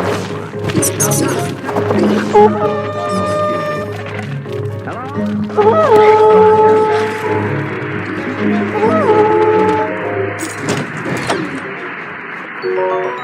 What is it, Rochester? Good, but how's the roast beef coming along? Very good, but I've never seen a roast beef so much better. What are you talking about? It was. When Mel was down there, I've never seen a house that was hard. Glenn McCarthy. Rochester, stop being so silly.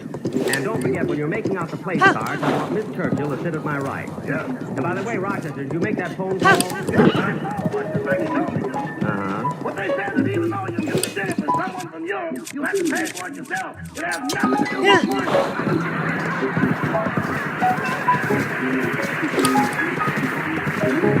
Well, forget it. It was just a call. See you later, Rochester. Goodbye. Oh, say so. Yes. What time are you going to bring the guests for dinner? Right after. Oh, then I better go lock the door and back for it. Why? You don't want people coming in and the while you've got coffee.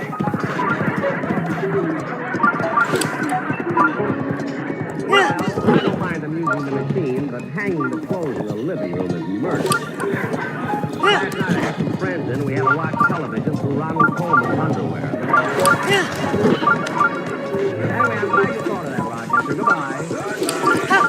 Now, let's see. Where were we? You were getting ready to start the sketch, Buck Benny Rise Again. Oh, yes. Now, Sarah, the action of our play takes place way out west, where men are men and women are women. But you can't ask for a better arrangement than that. No, man.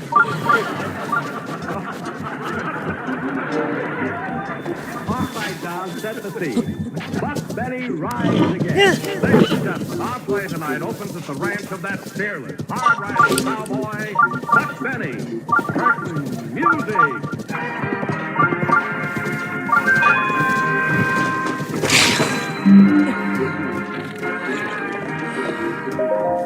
I'm an old cowhand from the Rio Grande. I learned to ride for I learned to stand, but I can't sing with this lousy band. Yippee-yi-yo-ki-yay.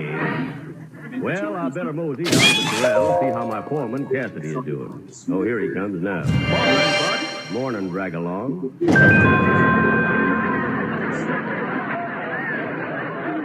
Say, Drag, what you blushing about? Well, just a few minutes ago, I did something silly. What was that? I was sitting on my horse singing Empty Saddle. I see what you mean. You're the only man I know who rides side saddle on both sides.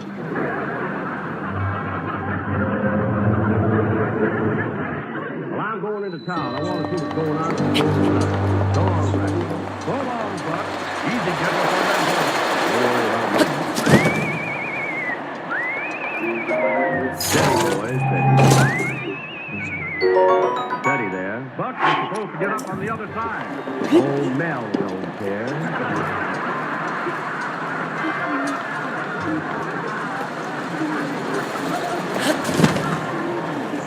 Steady, boys, steady.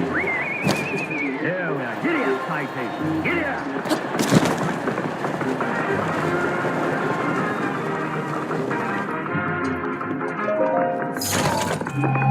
Ah, here's the golden nugget. Whoa, boy.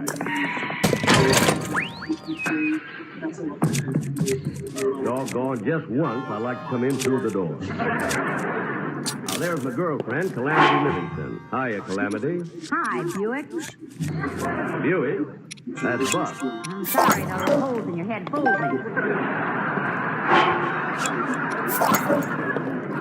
Fools everybody. Well, Calamity, how about having a drink with me? Bartender, bourbon and water. What's for the lady? The water. Stand aside, Calamity. I want to hear some music. I want to play that jukebox at the other end of the room. You got a nickel? Who needs a nickel? See that coin slot? Yep.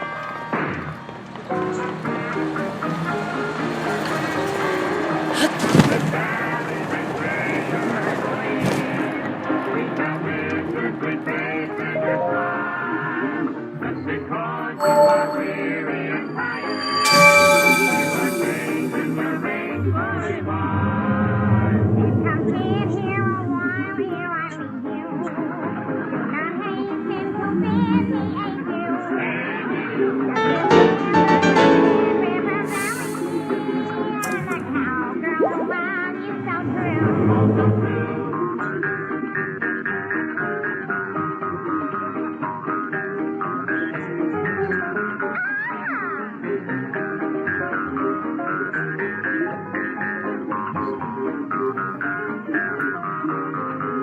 There is never a rough, puffin' lucky.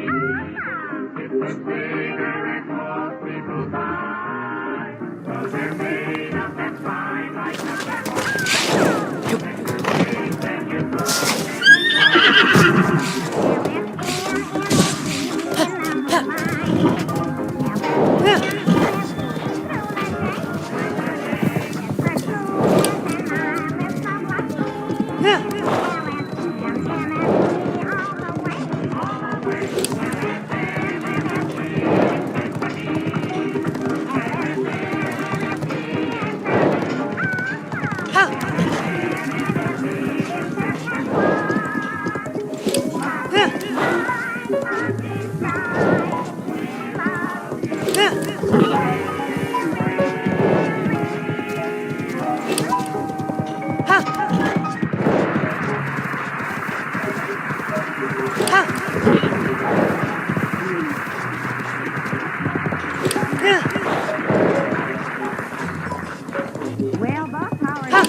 guess because I'm the sentimental. Hey, Buck, I've been looking for you. What's wrong, Dragalo? Cattle rustlers just raided the new school barns place. Cattle rustlers, doggone, they've been terrorizing this area for nigh on to 20 years. Come on, let's go. See you later, Calamity.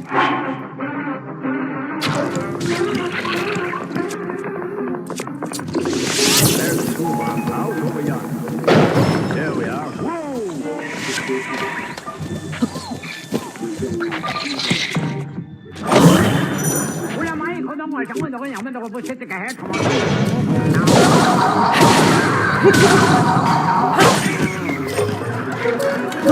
Boy, he really threw me that time.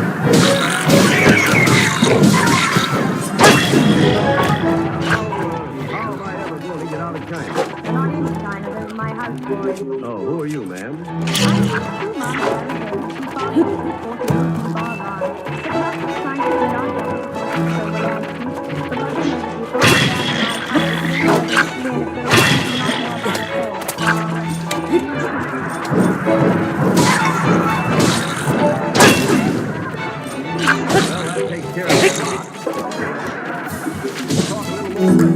I sure can, partner.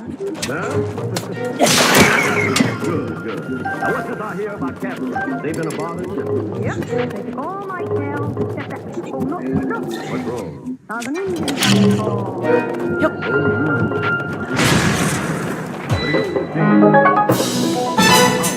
How? Me friend. Me tired. Make long journey. Come all the way from Hudson River. Hudson River? Why they call river Hudson? You have to step down to get into it.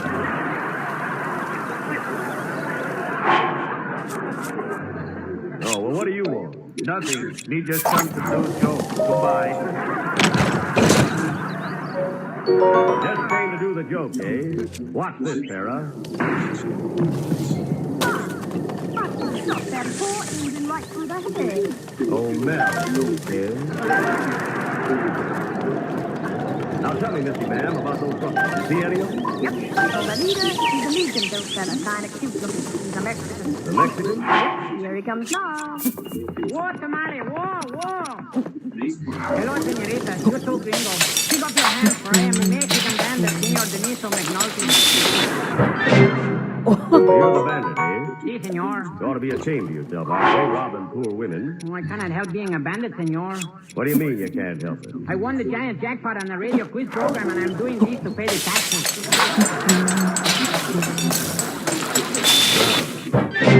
What you do before you became a bandit? Oh, senorita, I was a bullfighter. I was the most dashing, the boldest, the fightingest, the most reckless, the bravest, the most fearless bullfighter in all Mexico. Why did you quit? A little yellow.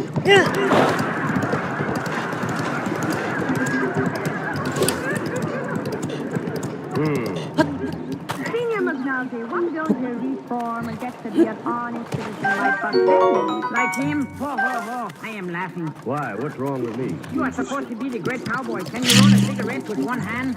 Not on these programs. Now, Deniso, because we're a little late, I'll arrest you in the middle of the road. You have to arrest me, you must touch me first. Giddy up, Tamale, giddy up. Quick, you went that way. Let's grab off this and head that hombre over the pass, partner. That was my line, Sarah, but you read it swell. Come on. Get off the horses and chase it. We're a gaining on them. Yep. Why do we keep dodging the same scenery? They expect it in Western. Now, where's my gun? We're close enough for me to take a shot. I gotta beat him. There.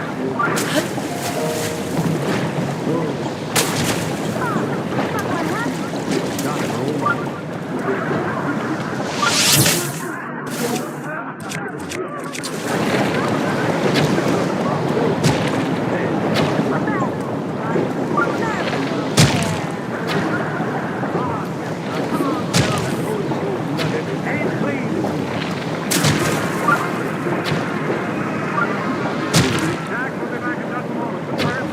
Let your own pace and growth be the judge. For smooth and mild, never a rough top in a lucky strike. Let your own pace and growth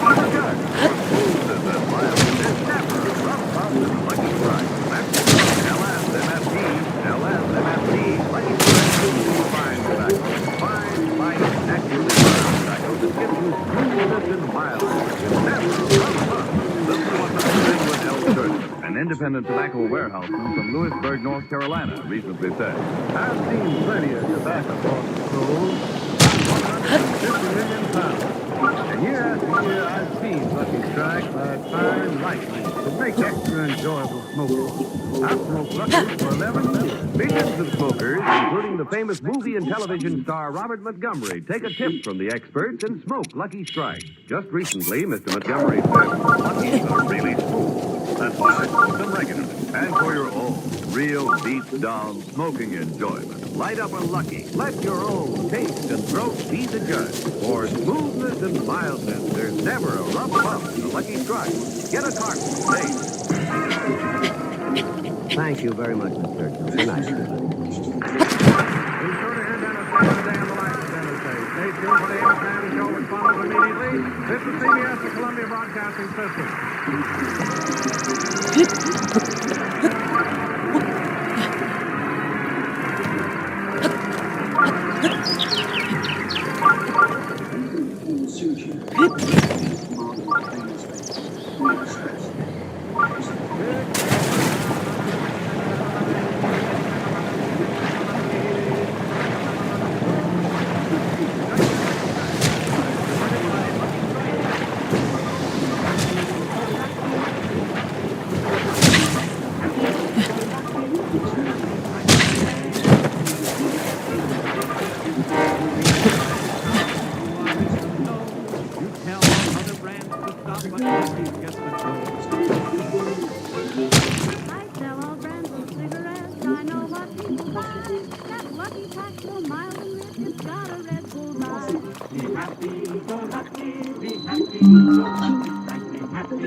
Enjoy your cigarette. Enjoy truly fine tobacco that combines both perfect mildness and rich taste in one great cigarette, Lucky Strike. For only fine tobacco gives you both perfect mildness and rich taste. And LSMFT, Lucky Strike means fine tobacco. So friends, be happy. Go Lucky. Try a carton of Lucky Strike. Be happy, go lucky, be happy, go lucky, strike, be happy, go lucky, go lucky, strike.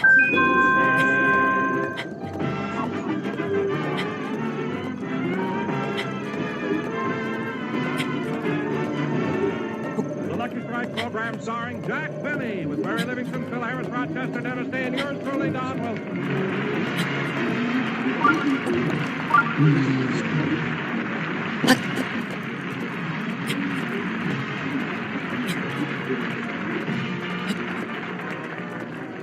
Ladies and gentlemen, next Saturday night, Jack Benny does his opening television show from New York City. So let's go out to Jack's home in Beverly Hills, where we find him packing for the trip. Mary and Rochester are helping us. Now, let's see. I'll be gone for 12 days.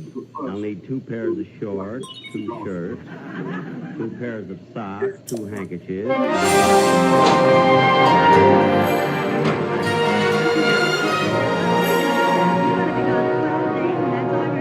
Mary, I'm going by plane. I have to be careful about the weight. You know, they charge you extra if your luggage weighs over 40 pounds. It's 79 cents a pound in New York. Unless you get off at Chicago, then it's 57 cents.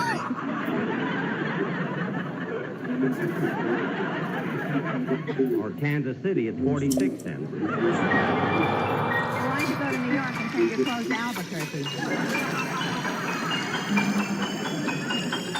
Say, stop. But, Jack, aren't you taking any extra suits? Certainly, I'm taking my blue serge, my tweed, my herringbone, my pinstripe, and my gap. I don't see any of them in the bag. He's wearing them. They don't weigh the passengers. I know what I'm doing. Hello, Polly. Say, Mary, I've been talking to Polly about my trip. Watch this. Polly, where's Daddy going? East side, west side, all around the top. That's right, New York. Now, what is Daddy going to New York for? Tell Go on. Tell her what? Telephone. Rochester, take the cracker out of her cage. Television, video, TV.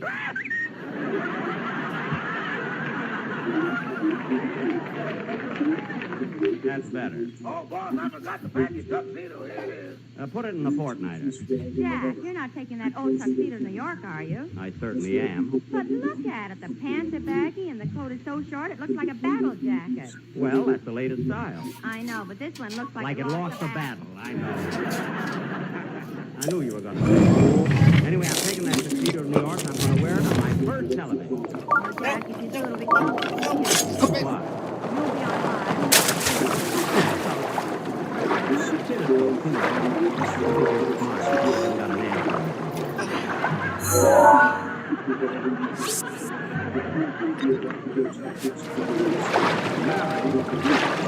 Mary, I have a sentimental feeling about that tuxedo. That's why I got to say it. Any more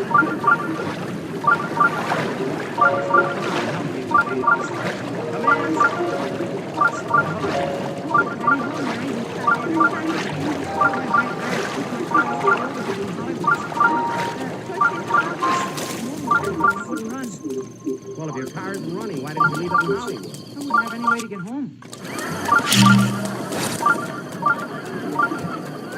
Look, kid, I'm leaving for New York and I haven't time for a visit. Now, why'd you come over here? It's very important to have to see about. It's been a long day. Well, Well, what? yeah, I forgot. Well, maybe you'll think of it. Let's see my shirt. Dennis, did you want to ask Jack something about next week's show? No. Oh, was it something about a song that you're going to sing? No. Mary, let's get on with the packing. Oh, I know what I was going to ask you. What? Can you lend me $50,000?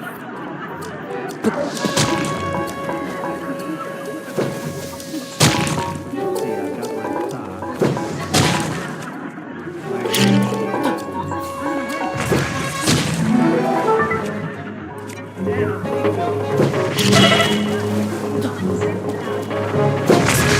What kind of it? Well, I'm going to manufacture little round candy mints and call them lifesavers.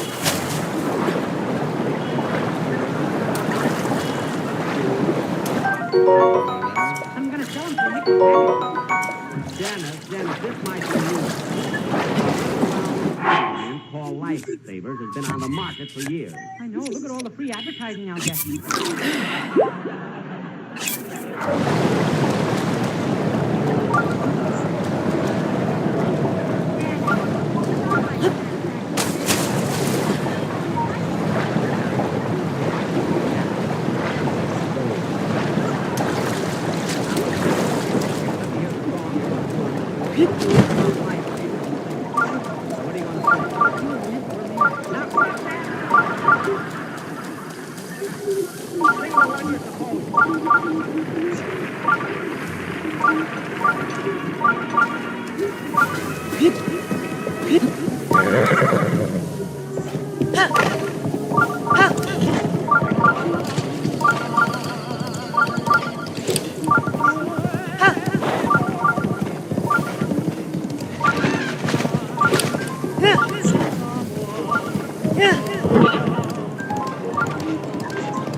Hi,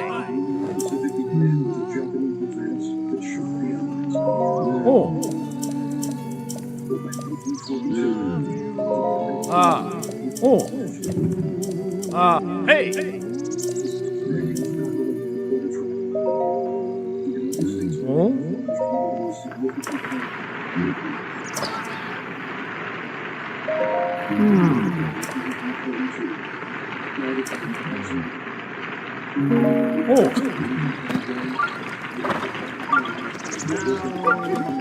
Now, let's see. Have I got everything? I'll be going out tonight to New York, maybe rainy and chilly, so maybe I better not take any chances. Rochester, how much is my raincoat? Pound extra cost 79 cents. No, just throw in a four-way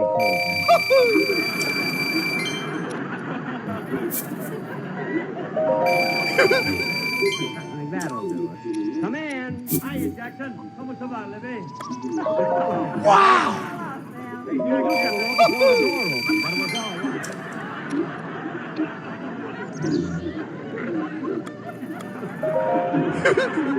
It's all right, sir. It doesn't make any difference. I heard. What is it, Bill? I ain't getting paid anyway. Hey, Jackson, here's that suitcase you want. Oh, thanks. Mine is so shabby. I'm glad you brought it. Jack, get a load of those labels on it. Yeah, I used to take it with me when I was on the road playing on one-night stand. Oh.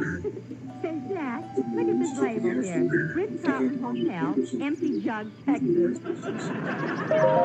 Empty Jug, Texas? I killed him in that town. Wow! I never heard of the place. Wow! Oh! It's about 50 miles this side of Rack-em-Up, Arkansas. Oh, fine. Empty Jug, rack 'em up. Well, I better run along, Jackson. I gotta go to the doctor. Why? What's wrong, Phil? Well, ever since yesterday, I've had enough of that stuff. Maybe it's something you ate. Hi. Yes, I guess you're right, Rochester. So long, Jackson. Have a good time. Goodbye, Phil. What a character. He always makes up those silly names of towns like Empty Jug. Hey, Jackson, your taxi's outside. Good, good. Hey, did I ever tell you about the time my band played Mishmash, Arizona? No, and I haven't got time now. Goodbye. Come on, Rochester. Get the luggage. We have to hurry to the airport.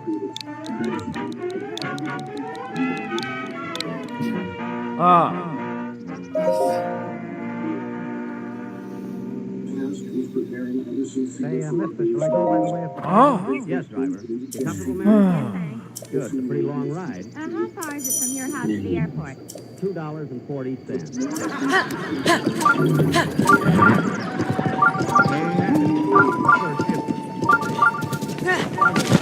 By the way, Jack, you told me where you were staying while you were in New York. Same place, Mary. The Acme Plaza Hotel. I always say that. Jack, after the long lecture I gave you last week about ET, why don't we all make an open joint with the Acme Plaza? I'll tell you why, Mary. We're sentimental. Many years ago, when I was trying to get a start in New York, and I had no place to stay and nothing to eat, I couldn't find a job. The Acme Plaza let me stay there and fed me for nothing. They did that because they knew I was unemployed. Jack, I didn't know that. And that's nice. Next time I go to New York, I'm going to stay there, too. Okay, but don't tell them I'm working now.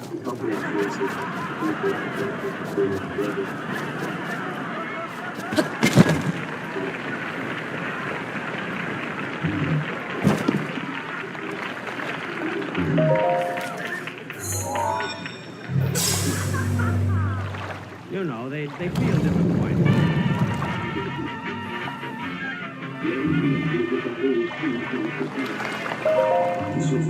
Rochester, have you got all the bags?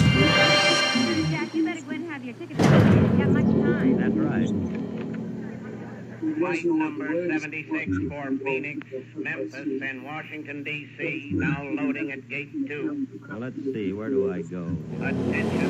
Flight number 83 now arriving from Fort Worth, Galveston, San Antonio, and Empty Jug.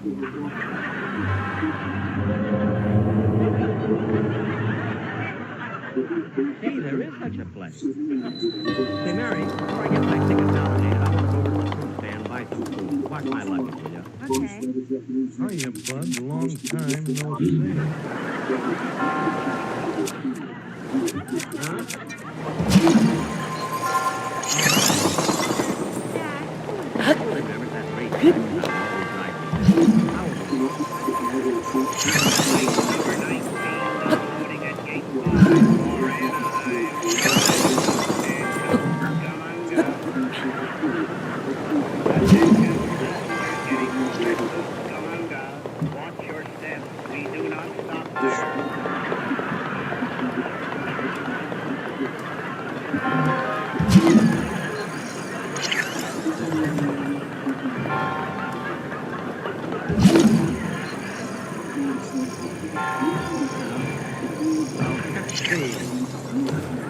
Now let's see, where's the fruit stand?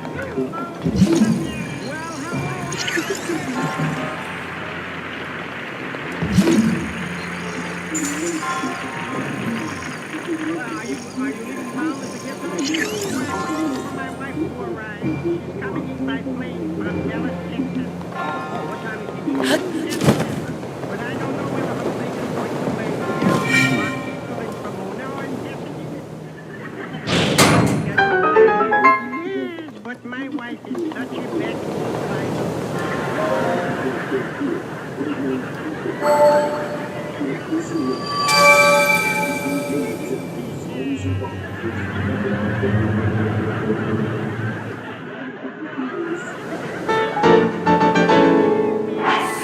When that sweet chariot swings low, she'll point the direction.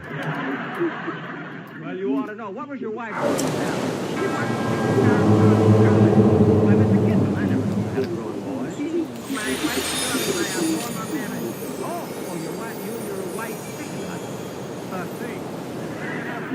You mean your wife's been married twice before? This much, she tells me.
Well, I think I'll get a magazine, too. I don't want to sleep anyway. So I might just... Oh, hello, Don. Are you all set to go? Yes, sir. We ought to have a lot of fun in New York this time, huh, Jack? I think so, Don.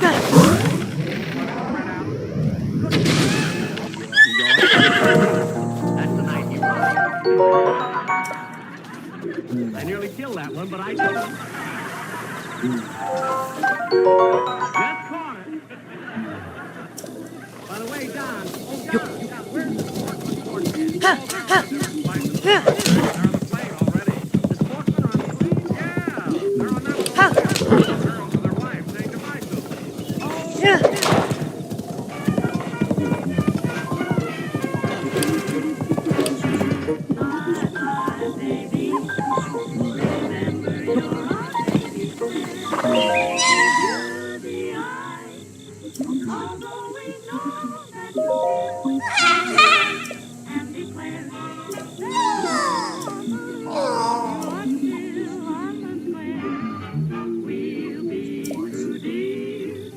Lucky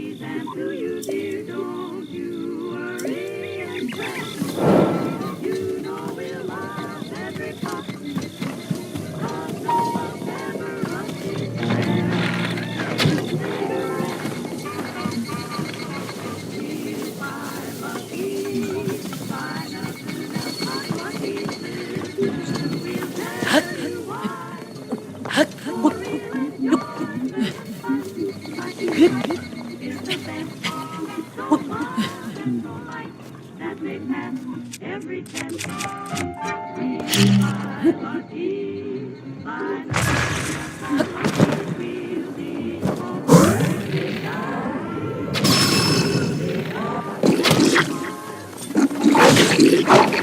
so lucky, you'll be smoking with a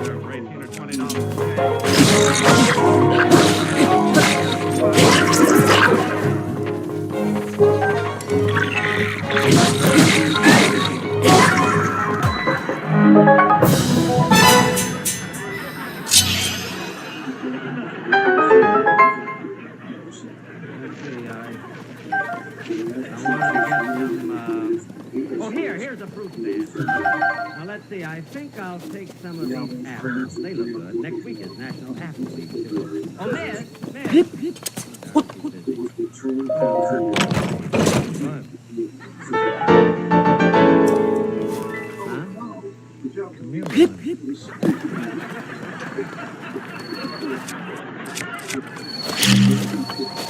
Look, I'm buying some fruit. What kind?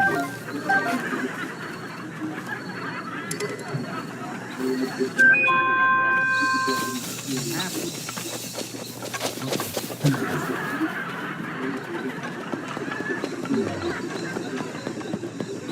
What? Take orange. Well, I don't want orange.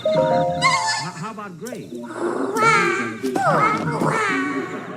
They're carrying too many seeds.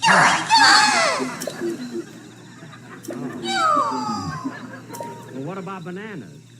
Lay off the bananas. Why? Been watching them for 3 days. I have yet to see one of them get out of the bunch.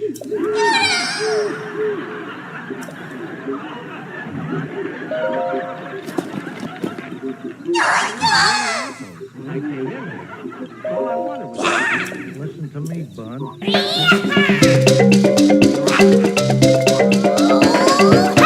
Out of Pomona by smudge powder.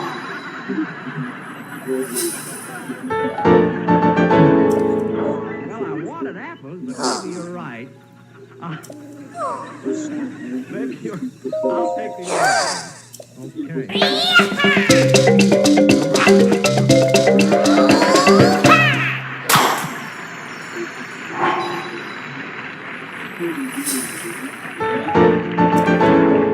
Why does that guy always pick on me?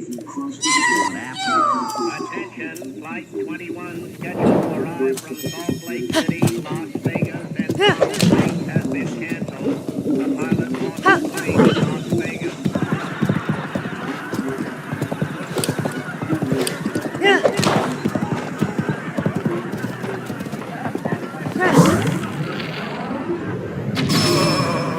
Much time. I better get my ticket validated.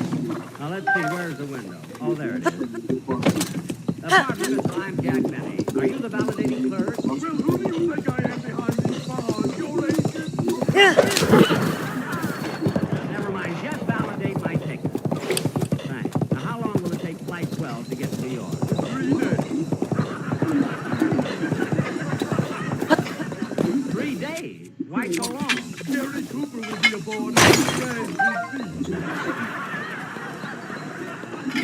Oh, don't be so smart. Now, look, isn't there a faster plane than mine to New York? Well, there's a plane to New York and midnight, flight 11 and 12. On flight 12, the ticket costs $180. And on flight 11, the ticket costs $90. Hey, why the big difference? Flight 11 is a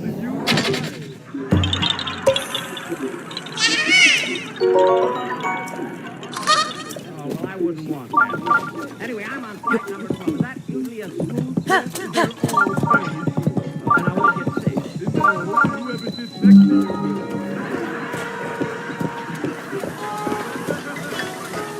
Well, just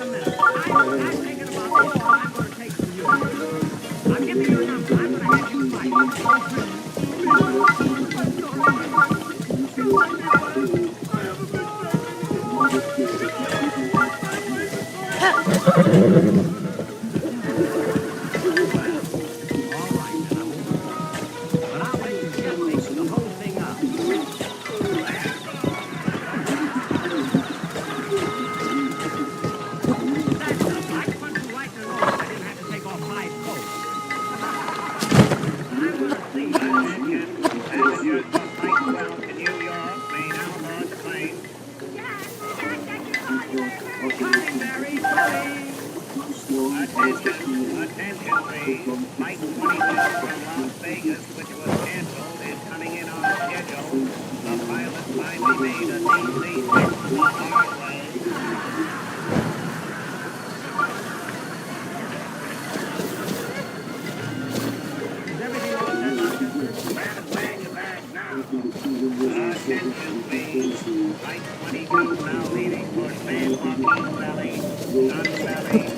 here a minute. Oh, attention please. Flight 22 now leaving for San Joaquin Valley, Sun Valley, Imperial Valley, and Orange, New Jersey.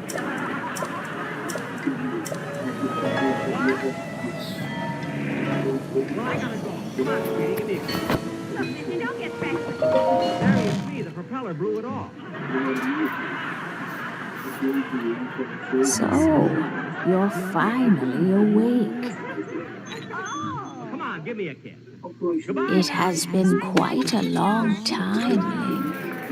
I am much older now, but you remember me, don't you?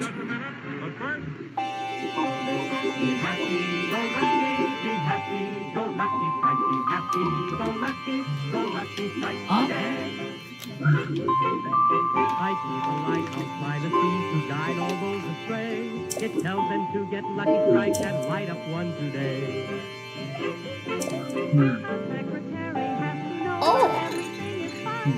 And lucky strike goes under M because it's really fun. Be happy, go lucky, be happy, go lucky strike, be happy, go lucky strike today. Yes, friend, be happy, go lucky, enjoy your cigarette. Puff by puff, you'll find lucky will always give you perfect mileage. In fact, scientific tests confirmed by 3 independent consulting laboratories prove Lucky Strike is milder than any other principal brand. And puff by puff, you always get rich taste, too. All the deep down smoking enjoyment that comes from truly fine tobacco. Because The history of the royal family of Hyrule is also the history of Calamity Ganon, a primal evil that has endured over the ages. This evil has been turned back time and time again by a warrior wielding the soul of a hero and a princess who carries the blood of the goddess. Nice smooth trip, isn't it? It certainly is, Jack. By the way, who's going to be on our television show? Well, With the passage of time, each conflict with Ganon faded into legend. So listen closely as I tell you of this legend that occurred 10,000 years And by ago. the way, do you know who's going to be our guest on next Sunday's radio show? Who? My next-door neighbor. Hyrule was then blossoming as a highly advanced civilization. Even the most powerful monsters posed little threat to the denizens of the realm. Figures show that each day last year, The people thought it wise to utilize their technological prowess to ensure the safety of the land should Calamity Ganon ever return.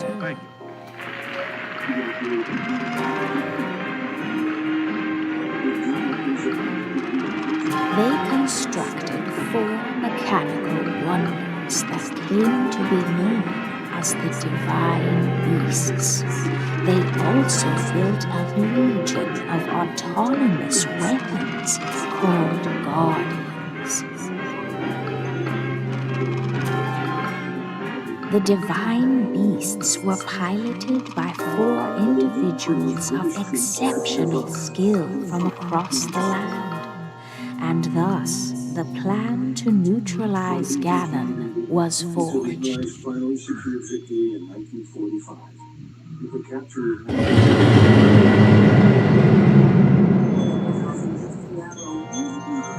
Upon Ganon's inevitable return to Hyrule, the princess and the hero fought alongside these 4 champions against this ancient evil. The Guardians were tasked with protecting the hero as the divine beasts unleashed a furious attack upon their terrible foe.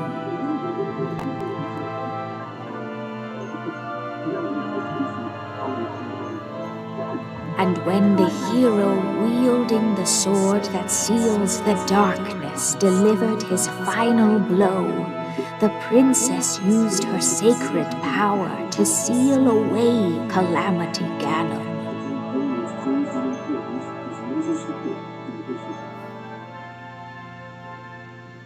It was instead of a leapfrogging offensive across the Pacific, always supported by new air bases, new naval bases.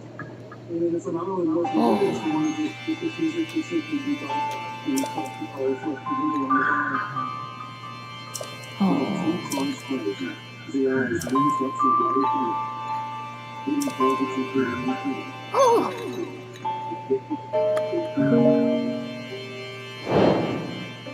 in October 1944,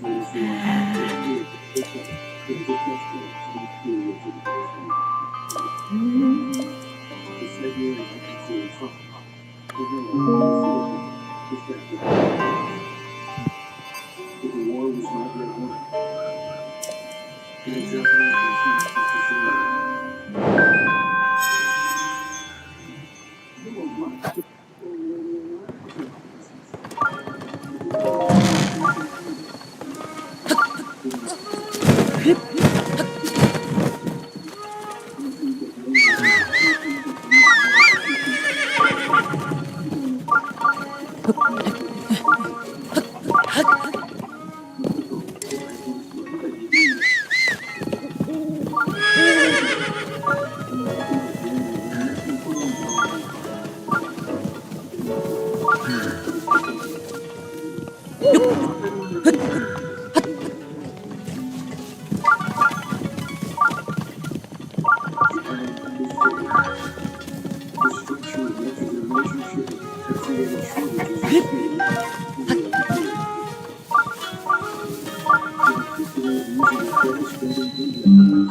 decision was made.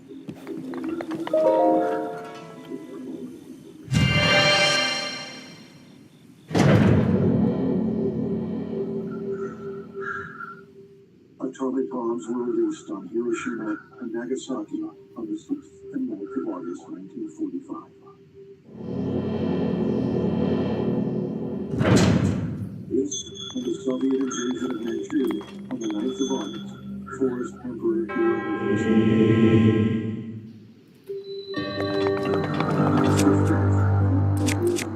Japan's unconditional surrender was broadcast across Korea.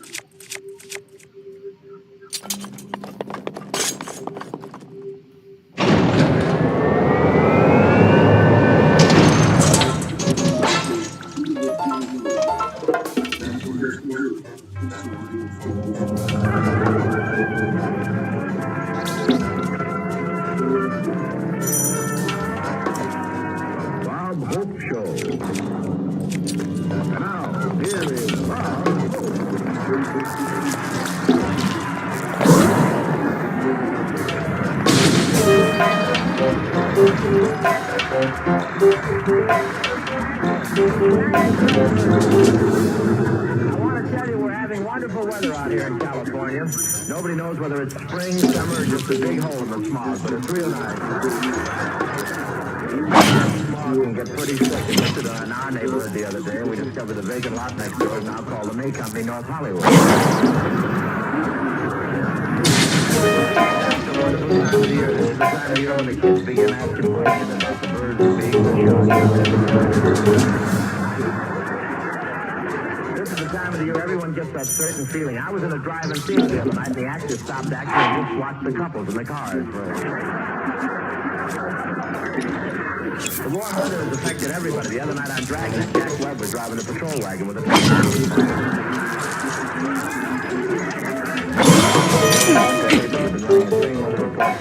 every day for 6 days now. They have to run the neighborhood. The weatherman got lost in the fog on the way.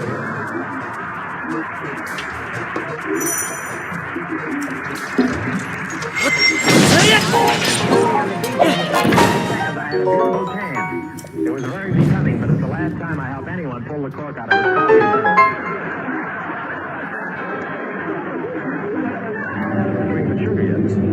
Everybody was at the beach. It was so crowded down there, I could only get one little spot of sunburn, and I wouldn't have gotten that if the lady next to me hadn't had a pierced ear.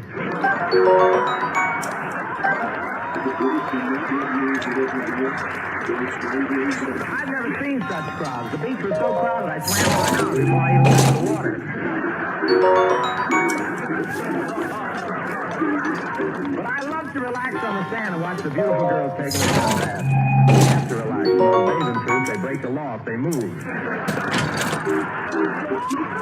I won't say the gal's suits are skimpy this year, but when a girl drops her handkerchief, she isn't flirting, she's in trouble. A lot of the girls' suits are made of DuPont nylon. I finally realized what DuPont means when they say better things for a better life through chemistry. And I want to tell you, that's the studious beach down there. You know how they said, make you take a shower before you can go into the pool? Well, they made me take one before they let me into the bathhouse. I swam around in the ocean from 1 of the afternoon until after dark. I didn't intend to, but I was wearing one of those plastic bathing suits, and I found out it dissolves in water. But I had a wonderful time. I drove down to the beach, and just to give you an idea how the traffic was, I've been in heavy traffic before, but it's the first time I ever locked bumpers, and they were both mine. California's jammed with tourists, too. I passed 50 cars from other states. That's how I knew they were from other states. They let me. Yes, sir, there are a lot of out-of-state cars on the road. You can have Idaho has a potato, Iowa has an ear of corn, and California has a roller bandage and a splint. And there's a big difference between the traffic in the east and in the west. Back east, everyone drives as though they know where they're going. Out here, they drive as though they know where they're going. They've already picked out the pallbearers.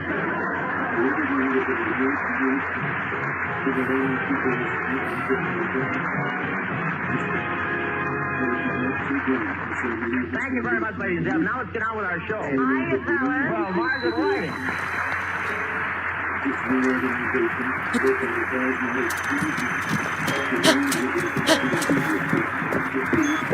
It's wonderful having you on our show. Well, thank you, Bob. No, I mean it. I've enjoyed your singing on many occasions. It's refreshing to find someone so gifted in voice and at the same time so delightfully charming. Gee, Bob, what graceful manners. You know, when I took this job, I didn't know I was going to meet someone from the old world.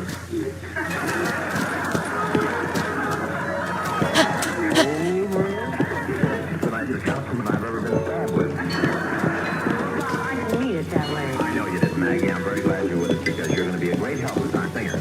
That's what we want. New people, new approach, new thoughts, new music, new ideas. Hello, Bob? Who are you? Your old band leader. You're fired. Now, where were we? Oh, sorry, let's go away for a minute. Maggie, this is Les Brown. How do you do? How do you do, Maggie? I've enjoyed your singing on many occasions. It's refreshing to find someone so gifted in voice and at the same time so delightfully charming. Les, I just said that. I know, Bob, but I wanted to hear it with a better delivery.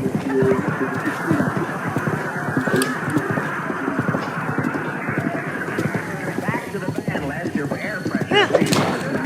Breathe, Dad. Well, Bob, I know I'm going to enjoy working with Les. Oh, I'm sure you will.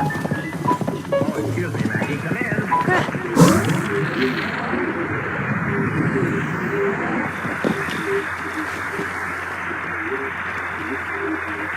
Hello, Bob. Jack Benny. Wow.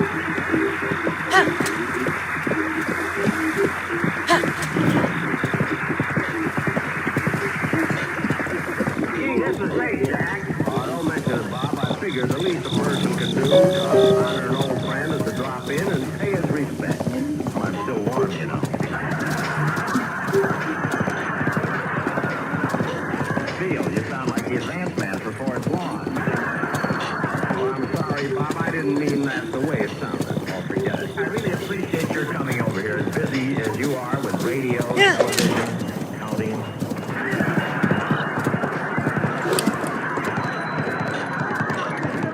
I'm a guest and I haven't had a joke yet.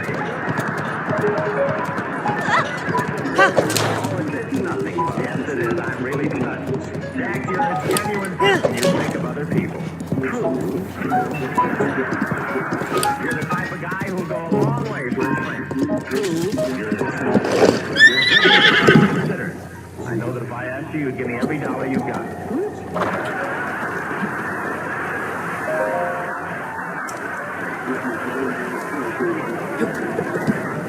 Well, you can kid about it if you like, but this is a very generous thing you're doing, Jack. Coming into my show. Well, Bob, there's a slight misunderstanding. Misunderstanding? Yeah. I'm not here entirely on my own. You see, the head of the company is here to supervise your show. You supervise my show? Now, Bob, look, don't get all worked up. Look at it this way. I've had a long and very pleasant relationship with the company, and you just joined up. The manner of speaking, I was here before you. Yeah. Before anybody.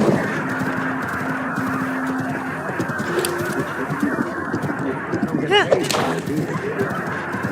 Well, really, Jack, you're pretty brave coming down here and telling me what to do. Things aren't going too well for your type right now. They caught Grandma, you know.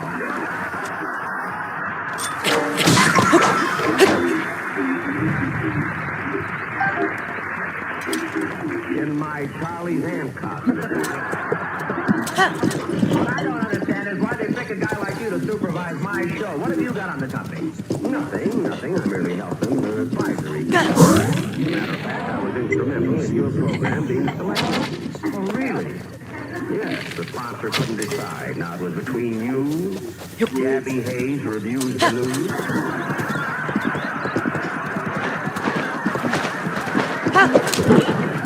And a dramatic show called Grace Jordan, Girl Frogman.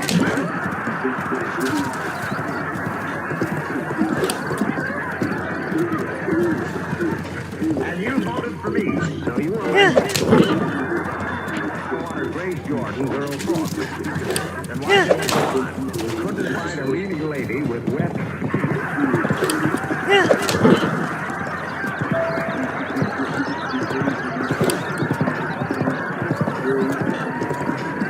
I've yet to read a line that's silly. I've never had a line murdered like that.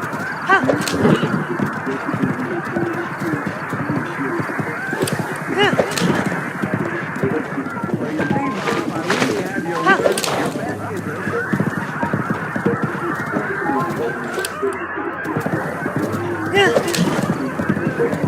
And it would help matters if you cooperate.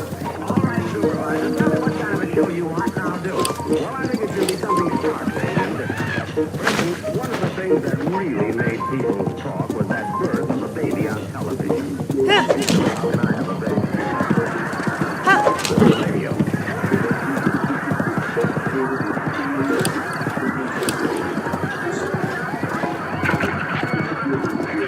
Well, you can try. Well, I've had enough of this, Jack. I'm going to call the head of the company and get this straightened out. Imagine them sending you over here, the big show business expert.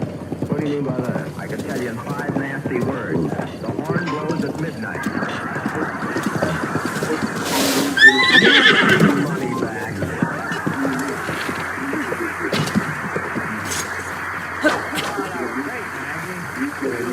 I beg your pardon, then I'll come back to you. Look out, here comes our cousin Rachel again.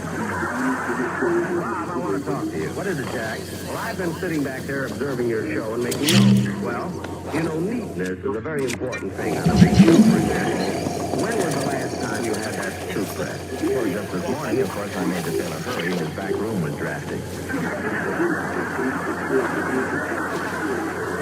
Well, Bob, you can do that so feel much better at home. I put my trousers under my mattress for a few hours and they come out fresh. Now, why don't you try that? My mattress doesn't weigh as much as yours.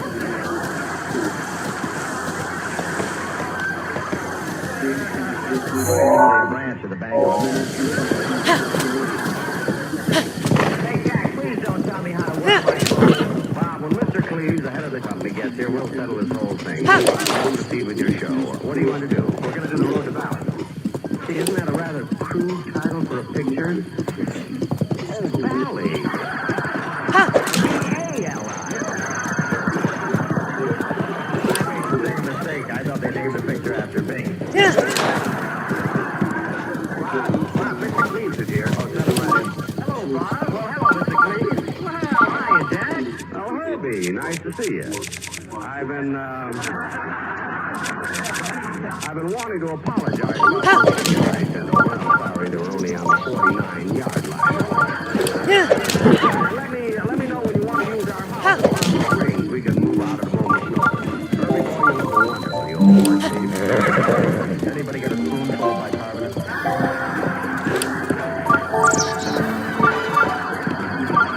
Mr. Cleves, may I ask a question? What was it you had in mind, Bob? I don't understand why you sent Jack Benny down here to supervise my show. Calm down now, Bob. Before you condemn Jack, let's hear what he has to say. Maybe he's got some ideas. Well, I've got my notes right here, Herb, and just to make them clear, I sort of put them in the form of a report card. Good. Let's hear it, Jack. Well, first there's effort. Bob, I've marked your show A+ for effort. You're all trying very hard. Oh, thanks, teacher. Can I carry your head home from school? Now we come to the heading, Performance of Star. Bob, I can't decide whether to mark you F- or L+. F- or L+? Yes, you're right between fair and lousy. Now, Bob, I want you to understand there's no professional jealousy in this, not much. Now, Bob, let's not have any recrimination. Get on with the show. Yes, sir. Tonight we're going to dramatize the road to Valley. Oh, splendid. As long as Jack is here, why don't we have him play Bing Crosby's part? Jack Benny play Bing Crosby? Too unbelievable. It's like having a tub of butter play a tub of lard.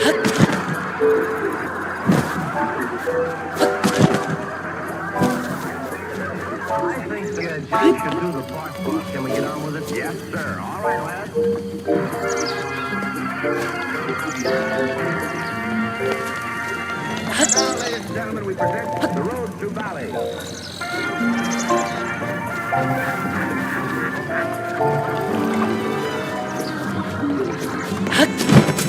My name is Harold Ridley. Soldier of fortune. I'm traveling with my buddy, George Cochran. He's a big, strong, handsome brute. That's me, folks. What an idiot. He's got all his marbles. The only trouble is he carries them in his pocket. 10 days out, the weather changed. The wind picked up. The waves got rough. And all of us on board were sick.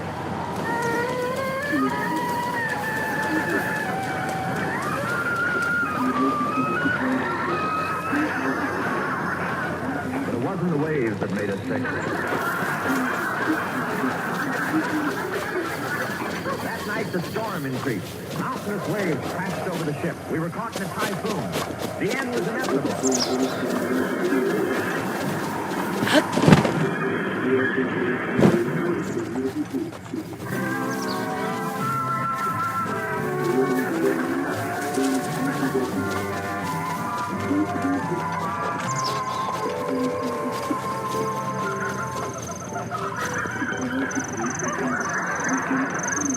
It was morning when I woke up. In the distance, I could see barefoot natives walking around in rags. Could it be that I had landed at Santa Anita?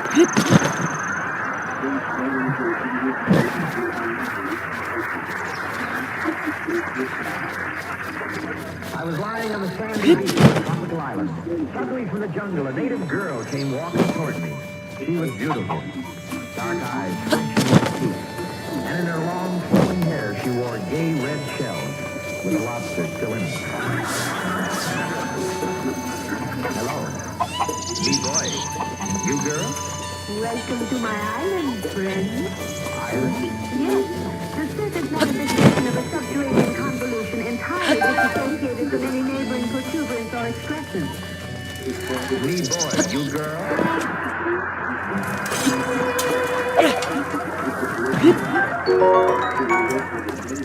Welcome, friend. I am Princess Lala. I will help you. What happened to my ship? Oh, I fear it went down with all on board. You are the only man to survive. In fact, you are the only man on this island. I'm alone here with a lovely dish like you. Oh, this is my dream come true. Castaway on desert island, the most beautiful girl I ever saw. I'm the only man with no competition.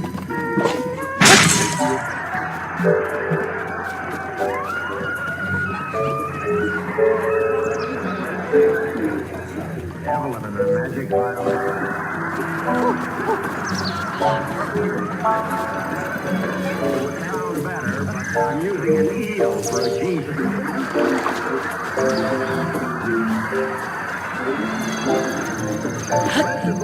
This is my friend George Cochran. George Cochran?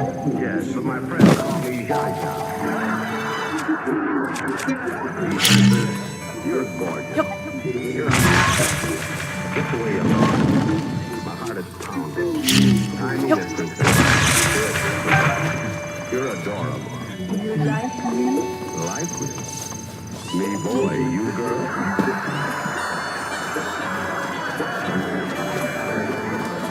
Well, the only way I can express it is... You can't tell if that's passion or out to self-care.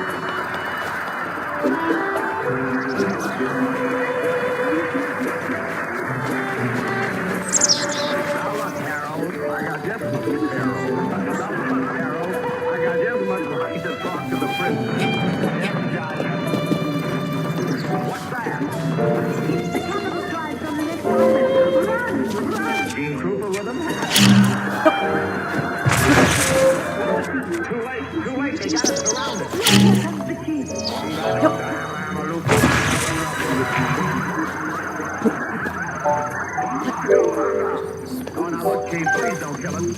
I'm a very funny man. I can tell you jokes and keep you laughing all day long.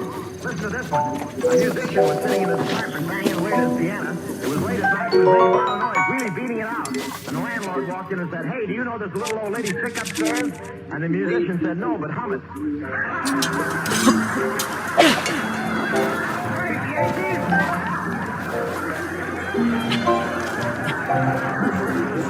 Look, Chief, you don't want to kill me. My buddy here has a lot of meat on him. Now, wait a minute. Look, Chief, I can make you happy, too.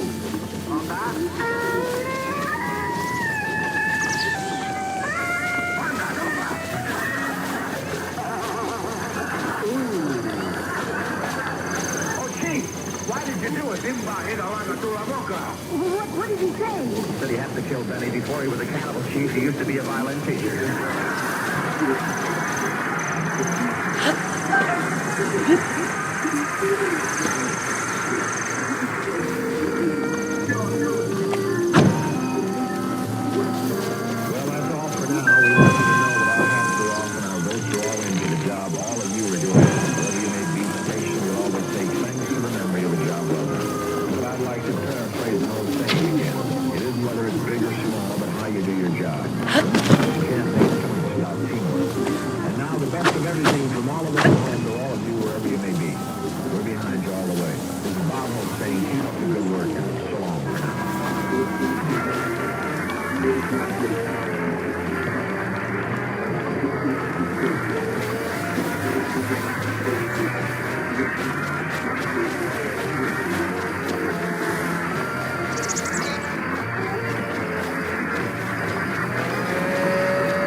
Jack Benny program.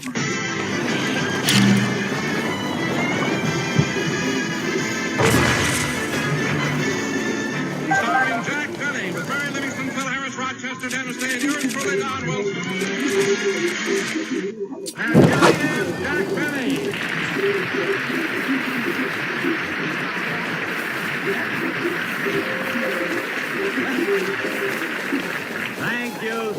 Thank you. Hello again, this is Jack Benny talking, and Don, I don't want to sound like a ham, but I think it was awful that on our opening program last week I was only on for 4 minutes. Well, Jack, you may be interested to know that letters have been pouring in, commenting on your brief appearance. Really, Don? Now, what do they say? Life can be beautiful.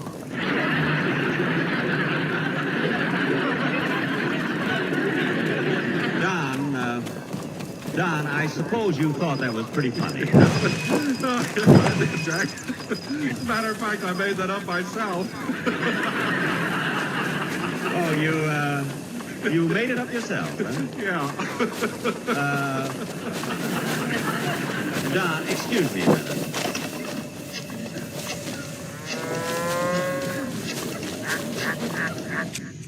Hello? Is this the unemployment insurance office? It is? Well, you can start making out a thin check for a fat boy. Goodbye. And now, folks, for the remainder of this program, we will struggle along without the services of Mr. America, North, South, and Central. So getting on with the show. Wait a minute, Jackson. Hold a minute. You can't do that to Don Z. Do I hear a voice from NBC?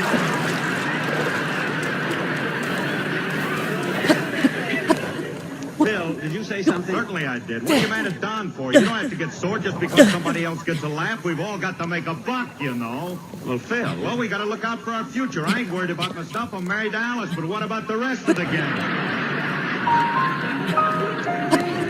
Phil. You know, we'd all like to have a few luxuries, you know. I mean, let us live a little bit. Phil, as long as the rail is pure brass and they don't run out of olives, you're happy.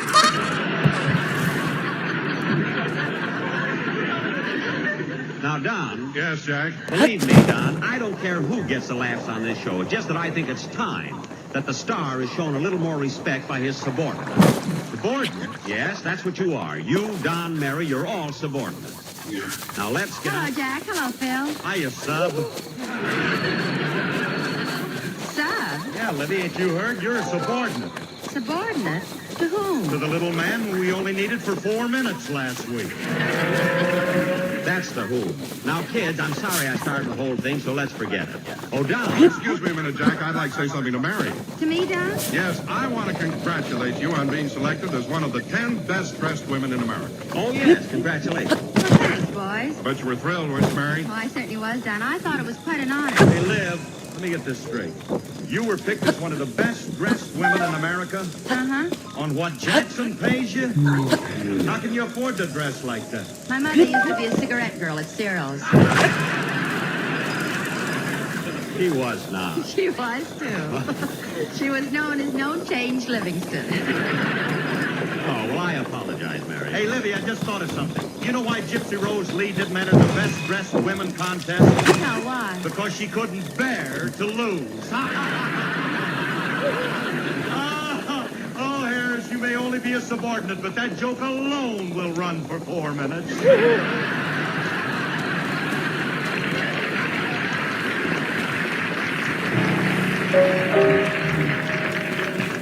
It will if they don't open the window.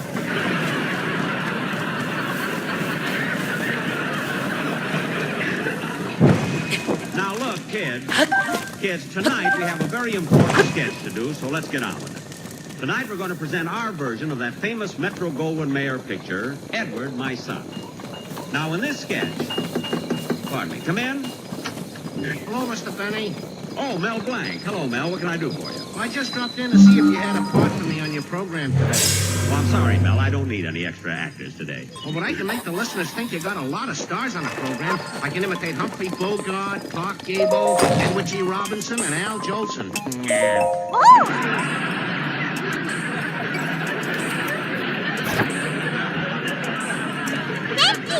Mel, don't need an extra actor today. I'm sorry. Okay, but gee, I don't know what to tell my wife and 5 daughters.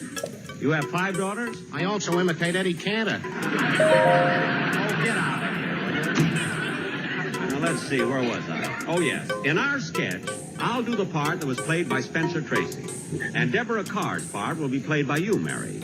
And, Now, wait a minute, Jack. Why don't you give Mel Blanc a job? He won't charge you much. Mary, look. Well, you told me yesterday you had a part for a Western Union boy. Look, I filled that already. Now, Dennis will play the part of Edward, my son. I've got the Sportsman Quartet here, and they're all prepared. They've prepared a wonderful song, April Showers. Don, that's not appropriate. That doesn't fit our program at all. Jack, don't let that bother you. The boys can give you anything you want on the spur of the moment. They can ad-lib. What would you like? Well, we should have something to fit in with our show. Like tonight, for instance, we're going to do Edward, my son. Edward, my son? Well, that's simple. Come on, fellas. Give him something on Edward, my son. Charlie, my boy, oh, Charlie, my boy. He'll thrill you. Charlie, my boy. The shivers of boy, joy. that song is too old. He is the kind of sort of Charlie, my boy. Look, I don't want that. I want Edward, my son. Charlie, my boy. Edward, my son. Edward, my son. Oh, Edward, my son. We'll change it, arrange it, and here's how it's done. Instead of Charlie, Charlie, Charlie, my boy, we'll make it Edward, Edward, Edward, my son. We want to please you, it's all in fun. Boy, what about the commercial? Edward, my son. Commercial. That's Charlie, my boy, or Edward, my son. Who? Edward, Edward, my son.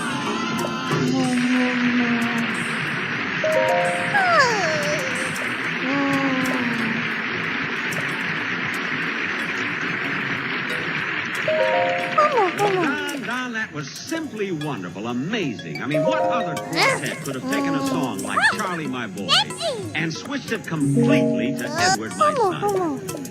Yeah. Now get him out of here, will you? Okay, you better sit down, boys. And they can cut that out, too. That hasn't gotten a laugh in 3 years. Now, come on, kids. Let's get out. Excuse me. Come in. Yes? Telegram for Jack Benny. Right here, boy. Boy? Jack, that's Rochester. Why is he wearing a Western Union outfit? Never mind, Mary. I'll take the telegram, boy. Here you are, sir. You can go. Wait a minute, Jack. So that's why you wouldn't hire Mel Blanc for the messenger boy. You made Rochester do it. Rochester, you can go. If that ain't the silliest thing I ever heard, making Rochester and that. Rochester and that. I wouldn't laugh so much if I were you, Mr. Harris. What do you mean? As soon as I learn all the lyrics, and that's what I like about the South, you're a one show man.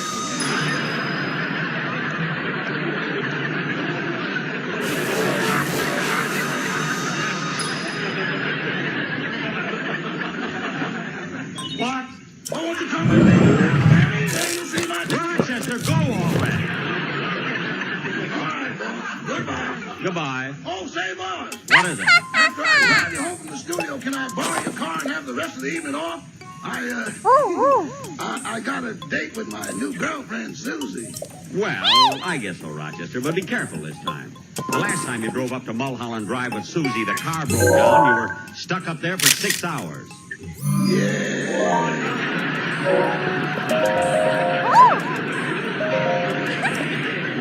Go on, Rochester. And now, kids, getting back to our sketch, Dennis will play the part of my son. Where is that kid? Dennis! Well, here I am, Mr. Benny, behind the piano. Oh, come on out here. I can't. Why not? Before the show, I was playing poker with the musicians and I lost my pen. Stop being silly and come out here. Imagine such a... Dennis, why do you make up things like playing poker with musicians and losing your pants? You're wearing pants. I know, but they're not mine. Sammy the drummer lent them to me. But he's such a big fella. How come his pants are so tight on you? The piano player lost too. He's in here with me.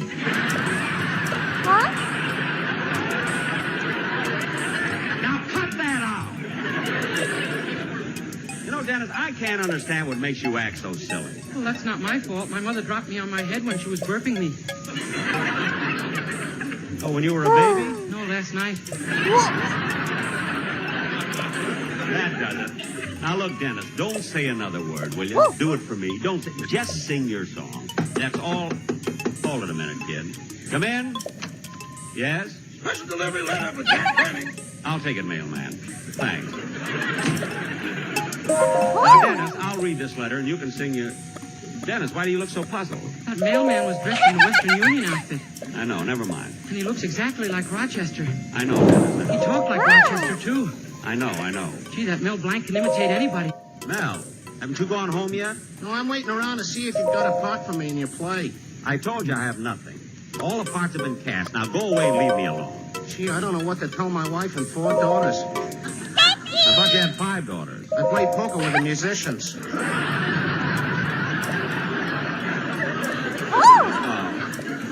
Well, all right, Mel. Look, Mel Blanc. Look, there's a small bit in my sketch. You can play the part of Harry Simpkins, my business partner. Now, go ahead, Don. Introduce the play. Okay. Ladies and gentlemen, our version of Metro-Goldwyn-Mayer's sensational film success, based on that great English play, Edward, My Son.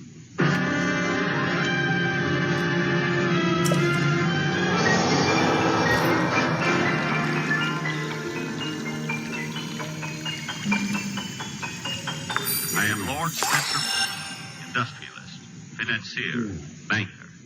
I number among my friends kings, princes, and diplomats. I travel in the most select social circles. No man in all England wields more power than I. Yet, with it all, I'm just a good-natured slob.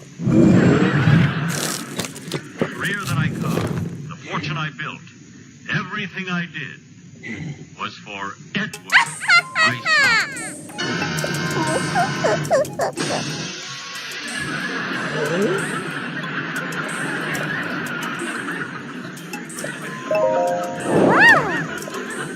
It all began many years ago in the quaint little English town of Leicester, Worcestershire. That name probably means nothing to you, but just try to spell it. As my story opens, it is the first birthday of Edward, my son.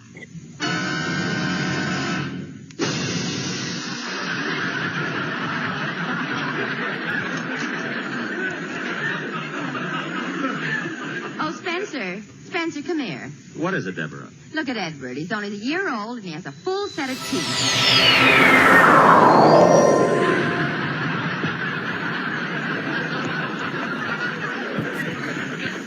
Hello, Edward. How does Daddy's baby feel on his first birthday? Gloop, gloop.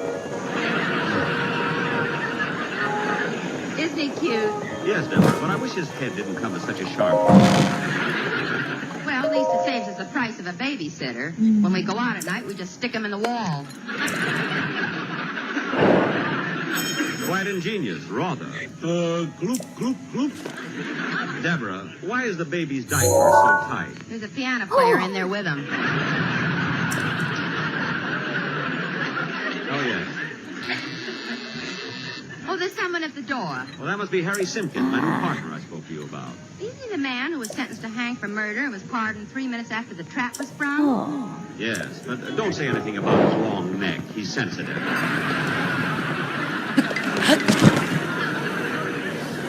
Oh, I shan't. And don't mention the 11 prison terms he served for robbery. Come in. Don't stand there in the fog. Hello, Spencer. Hello. This is my wife. This is my wife, Deborah. Hello, Harry. So nice of you to come over for Edward's birthday. I wanted to get a bottle of champagne to help celebrate, but the liquor store was open.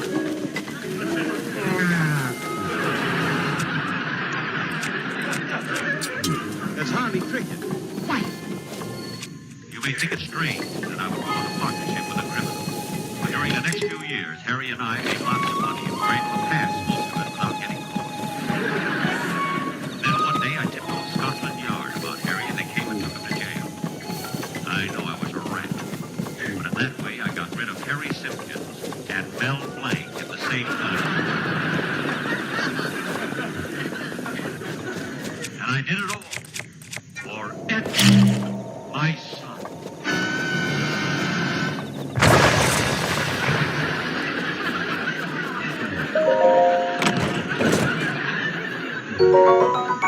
I I soon became rich due to some shrewd business deals, well-placed investments, and a short hedge as a cigarette girl at Zero. Eventually, I was made Sir Spencer Bowl, and it was a happy little group that gathered to celebrate Edward's birthday. There, Deborah, 5 candles. Isn't that a beautiful birthday cake? Now, can't we afford a new cake? Well, we can't. That's why we can't.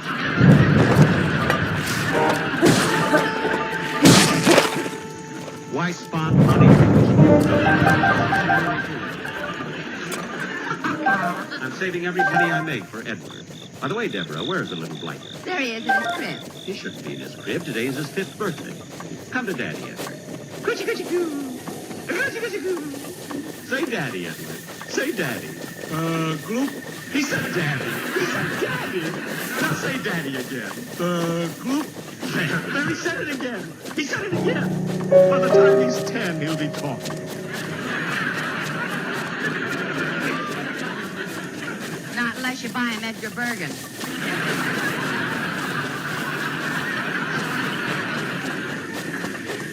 I tried to buy him Edgar Bergen, but CBS beat me to it. Several years later, I was given the title of Lord Bolton. I was proud of the title because it would be inherited by Edward, my son. I said, by Edward, my son. They must be playing poker again. Anyway, by now, my son was 14 years old. Deborah and I were proud parents as we watched him count the candles on his birthday cake. Come on, Edward, count the candles on your cake. Count on your fingers, Edward. It'll be easier. 1, 2, 3, 4. 5. 5. Go ahead, son. 5, 6, 7, 8. Bully. Bully. 10.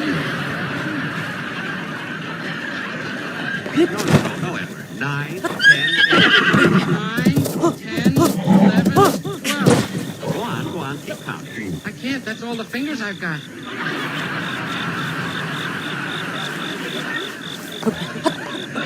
Well, take off your shoes. You're loaded down there.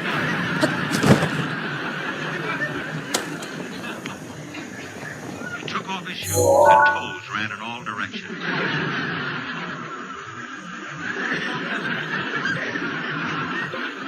He looked like he was standing in 2 plates of spaghetti.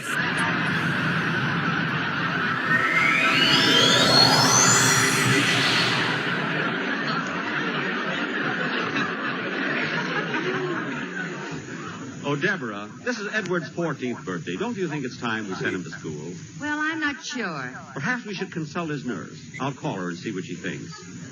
Oh, Constance. Constance. Here I am, your lordship. Spencer. What is it? Here's the nurse, a white dress instead of the Western Union outfit. Wait a minute. Now, Constance, I wanted to ask you if you think Edward is ready to start school. Well, I don't know, your lordship. You see, he can't take care of himself. I still have to give him his bath every day. Which reminds me, Constance, is it true that last night when you were giving Edward a bath, you held his head under the water 10 times? Yeah. You make... I know, Jack.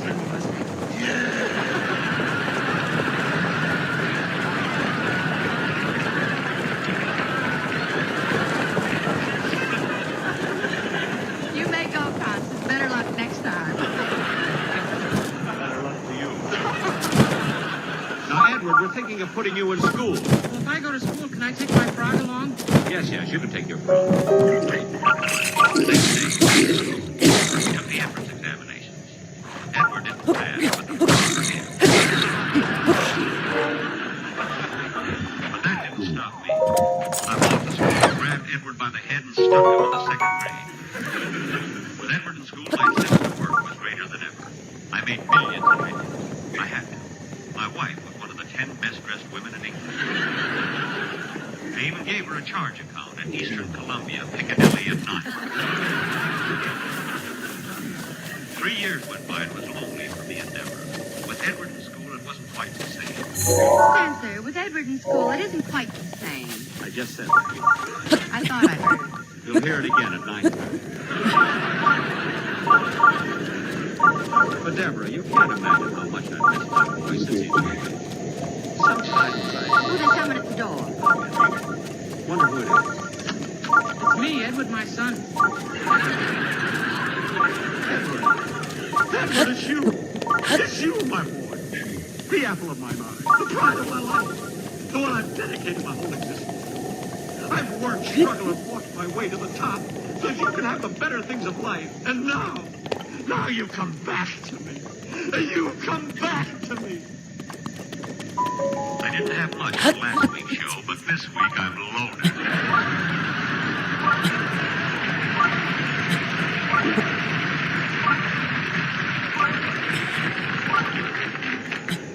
Edward, what are you doing home from school? I had to come home, Mother. I missed you and Blue.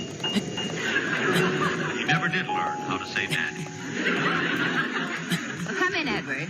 Make yourself comfortable. Take off your hat and coat. We couldn't ask him to take off his shoes. We were living in a smaller place. But we were happy because with us back again was Edward, my son.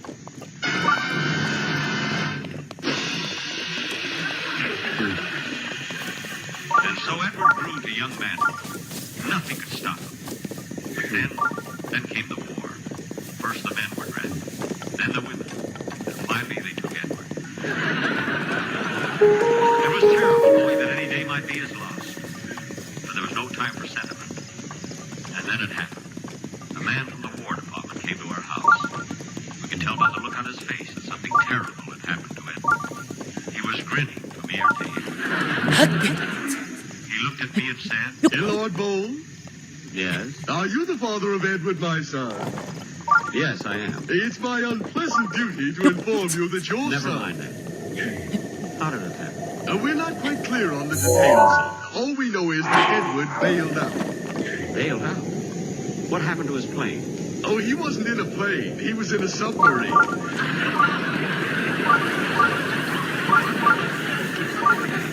I understand. You do? Quite. So my son Edward was drowned. Yes, but we saved the piano player. Good. Well, that's my story. I'm an old man now. And all I have left is an old wife and an old piano player. But there's one thing I know. I, Lord Spencer Ball, will always treasure the memory of Edward, my son, oh, Edward, my son. We changed it, arranged it, and now it's done. Our Mary was so cute as never a car. But Spencer Tracy showed us Betty by far. What can you expect from a 4-minute star? Oh, Edward, my son. Jack will be back in just a minute. But first...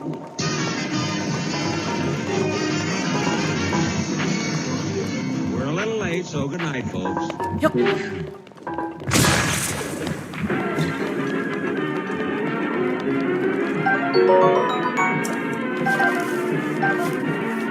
The Lucky Strike program starring Jack Benny with Barry Livingston, Polaris Rochester, Dennis Day, and yours truly, Don Wilson.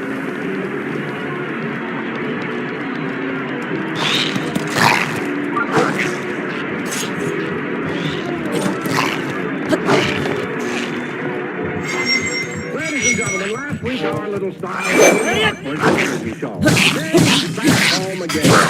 So let's go out to Jack Benny's house in Beverly Hills. As we look in the window, we see Rochester in the midst of spring cleaning. Oh, hello, Tommy. Get to work. I'm working. I was working with my dust rag to the dead wall. What an X-ray I happened to see. How I'd love to rest beside it and just stand there.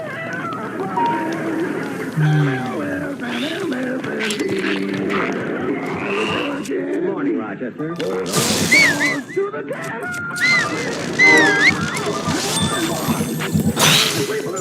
Don't you might be tired from your trip. Well, I was a little. I didn't get a chance to ask you, how did your television show go in New York? Oh, fine, Rochester. It's going to be shown here tonight at 7:30 on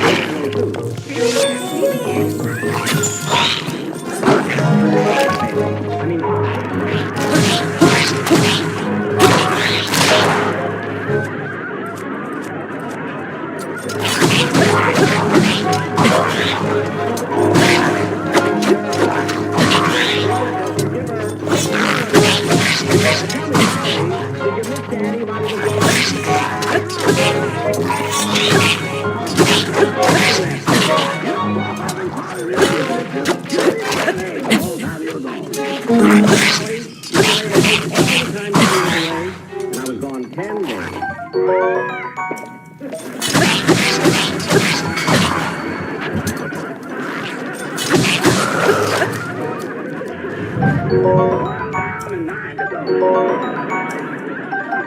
Thanks, Polly. Polly, there's no hurry. Don't strain yourself.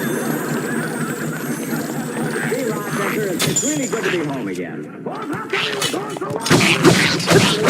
I stopped off at my hometown, Waukegan, for a visit. Dick Gordon, Julius Finnegan, Jerome Morrison. You know, Rochester, it's amazing how time flies. Most of the people who were my age in school who are my age.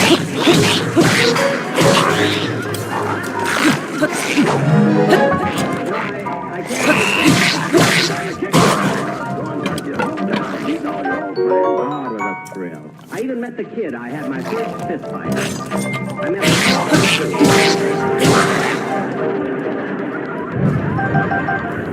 They make such a nice couple, you know. By the way, Mr. Benny, did you see Fred Allen while you were in New York? Fred Allen? Yes, Rochester, and I want to tell you, I met him with a crowd of people at a big cocktail party, and Fred really must be having an awfully tough time. How do you know? He picked my pocket.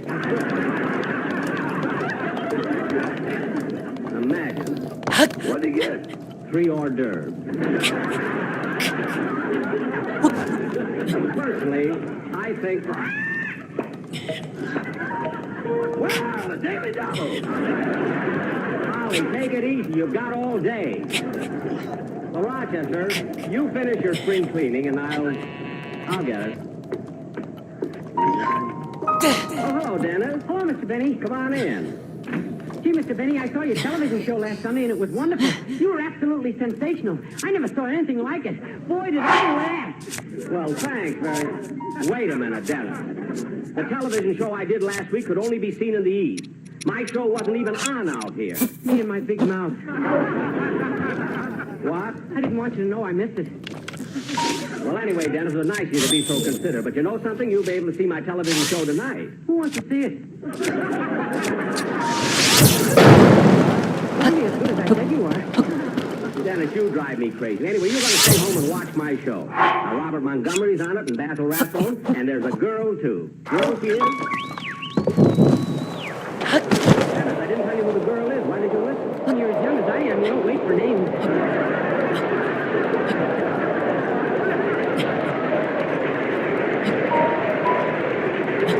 You're going to wait for this one because this girl happens to be Claudette Coleman. Oh, boy. Yeah. Well, I'll watch the show, Mr. Benny, but I really ought to go and visit my uncle. Your uncle? What's the matter? Is he sick? No, Well, I'm glad of that. he's in jail. In jail? Dennis, what's your uncle in jail for? Perjury. He's an awful liar. Perjury? What jail is he in? Tehachapi. Maybe tomorrow. Wait a minute. Dennis, Tehachapi is a woman's jail. How come your uncle is there? I told you he's an awful liar. Yes, I can say so. You got it. That was wonderful, Dennis. I enjoyed it very much. Why don't you buy one of my records sometime? Victor, 85 cents. Dennis. If you can plug your television show, I can plug my record. Never mind. I've got a right to plug them. I'll get it. Hello? Yes, Benny, please. This is Jack, honey. I have a long-distance call for you from Palm Springs. From Palm Springs? Put them on. Correct.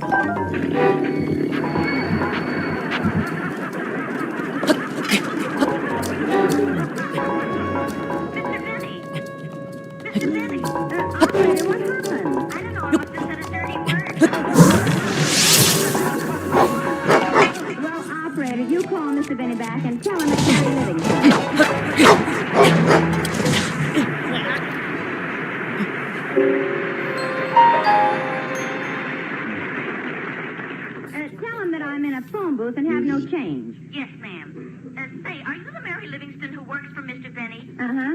How can you afford to be in Palm Springs? I get a small pension from the May Company.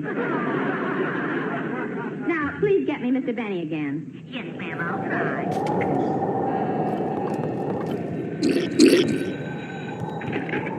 Hello? Now, Mr. Benny, be calm. Operator, I'm not... Jack! Huh? Oh, Mary, it's you. Gee, it's good to hear your voice again. If I'd have known it was you, I would have accepted the charges immediately. How do you feel? Fine. Goodbye.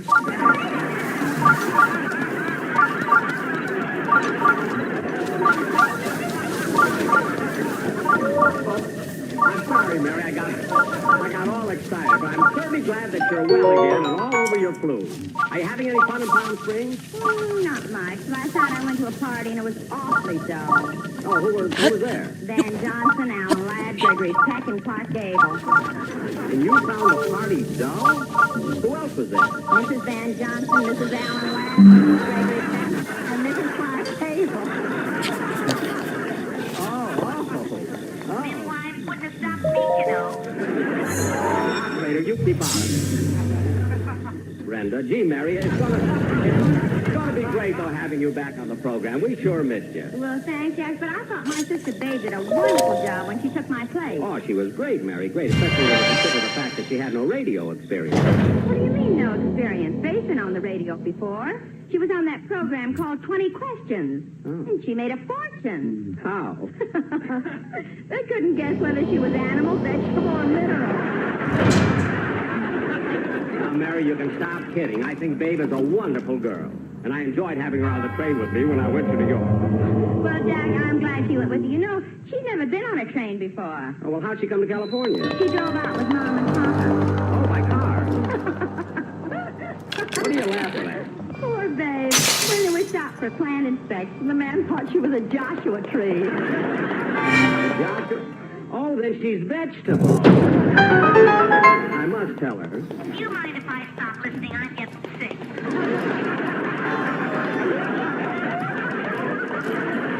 Operator, I told you. I better hang up now, Jack. Okay, man, wait a minute. When will you be coming back to town? Wednesday. Good. How about us having dinner together that night? Oh, Jack, it'll be my first day home. I won't feel like cooking. We'll make it home this time. Maybe Friday. Okay, bye. Goodbye. Goodbye.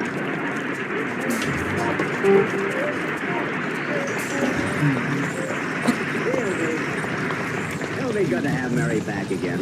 I really miss her. That's that silly operator again.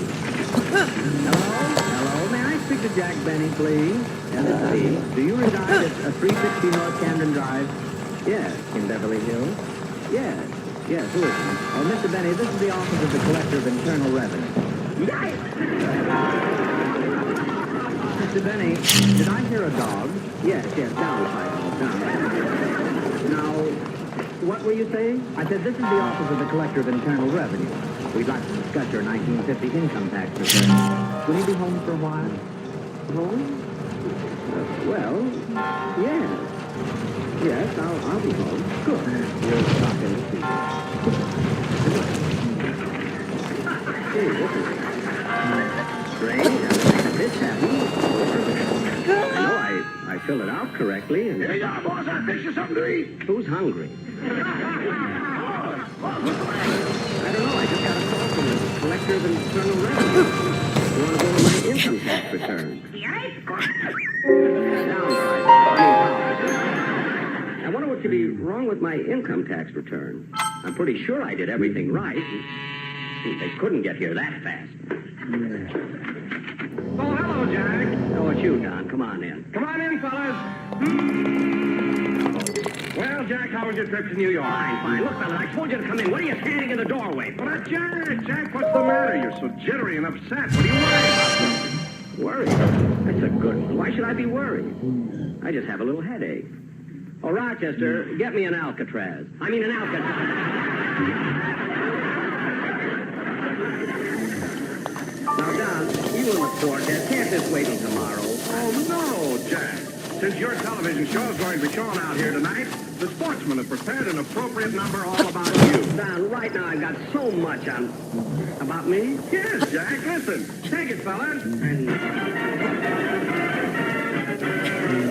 Eyes of blue, eyes of blue, on TV, what they can do. Has everybody seen our Jack? Taller than that, fella. 5'3", X-a-ree, he looks pretty weak. I'm taller than 5 foot. I'm taller. He's 5'4", 5'5", 5'6", or 5'8", makes no difference anyway. 6'2", yes, it's true. With that bang hole in his shoe, has everybody seen our Jack? 2:15, 10:30, anytime, no matter when, you'll enjoy a lucky strike. 10 to 8, 5 to 9, morning, noon, or any time. Lucky is the smoke you buy. They are so round and firm and fully packed. Why, you bet. Lucky Strike is better than any other cigarette. In the spring, in the fall, now or any time at all. Be happy and go lucky. Happy and go lucky. Happy and go lucky.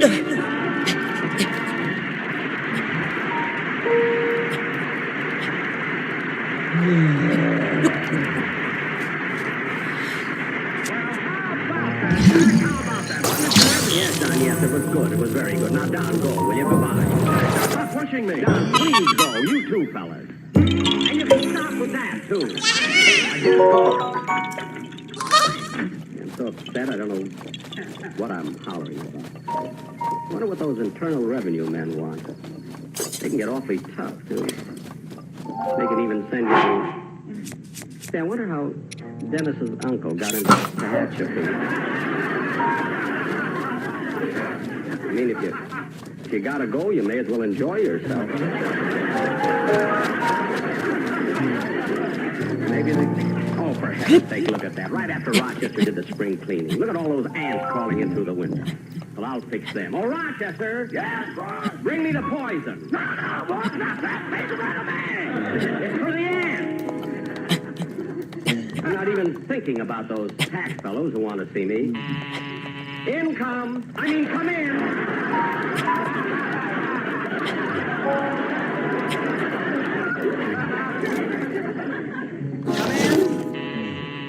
They didn't hear me. Mr. Benny? I'll call him. I mean, yes. That's me. I'm Joseph Collins of the Bureau of Internal Revenue. I hope you won't phone. Yes. Come in. This is my assistant, Herbert Thompson. How do you do? How do you do?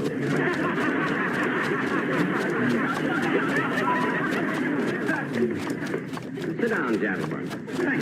Thank you very much. Now, Mr. Benny. Yes,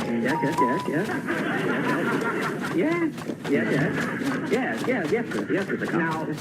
Now, Mr. Benny, I have here a copy of your 1950 income tax return. Well, I went over it carefully before I mailed it in. I'm sure I declared it. Well, Mr. Benny, according to your return, last year $375,000. That's right. During 1950, $375,000. Then this figure denoting the money you spent last year on entertainment. No.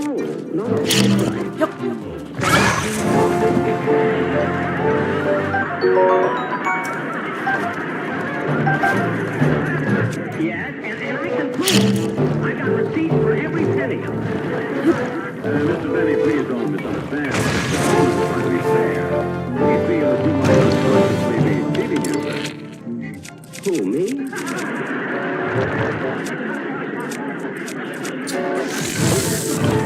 Yes, if your income was $475,000 last year, you must have spent more than $700. No, remember. Well, we also looked at your 1949 tax return, and there you claim you spent $23 for entertainment. Oh, that's the year I went to Las Vegas.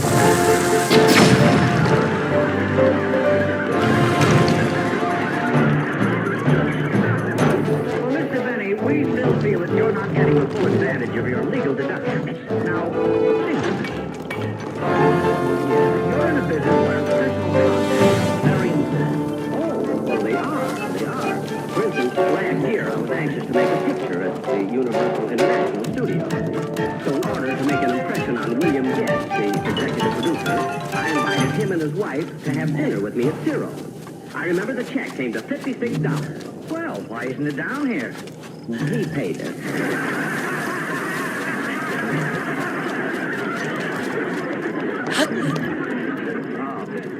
Well, you undoubtedly made an impression on her. Yeah. Mr. Benny, just to be doubly sure, would you mind giving us a breakdown on how you earned $375,000 last year? Well, let's see. I made $200,000 in radio, $40,000 in television, and $35,000 in personal appearances. But that only amounts to $275,000. How did you make the other $100,000? Mr. Benny, how did you make that other $100,000? Laundry.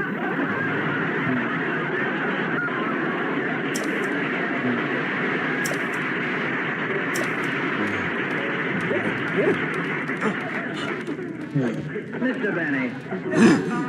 Mr. Benny, do you mean that you actually take in... I knew that, Joe. I knew it. My wife brings our washing here. I thought I recognized your shirt. Those gravy stains are murder. Well, now, Mr. Benny, believe me, we're trying to help you. Are you sure you can't think of any other deductions on your income tax? No, I can't. But, gosh, why does the tax department want to be so fair to little old me? Because little old you and General Motors are our best customers. Well, I'm sorry, but all I spent on entertainment last year was $17. Well, Mr. Benny, do you mind if my assistant and I discuss this matter privately? Not at all. Come, I'll show you into the den. This is certainly a nice house you have here, Mr. Benny. Oh, I'm glad you liked it. How many rooms do you have? 26. I got it on a GI loan. See, I was in the Navy during the First World War. Well, here's the den. I'll be out here if you want. Excuse me, Mr. Benny. Joe, I've been with the Internal Revenue Department for 20 years, and I've never run into anything like this. What do you make of it? I don't know. Here's a man in show business who's made $375,000, and yet he only spends $17 for entertainment. I feel there must be a mistake. Undoubtedly. No man could be that cheap. Of course not. Well, maybe we ought to go through his report again. By the way, Herb, do you have a cigarette? Oh, no, I'm all out. But there's a box full on the table. Oh, yeah. Who took a cigarette? Who took a cigarette? Oh, it was you. Oh, that's all right.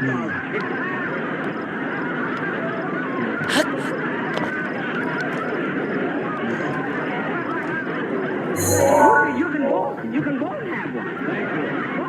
You can both have one. Now, Mr. Benny.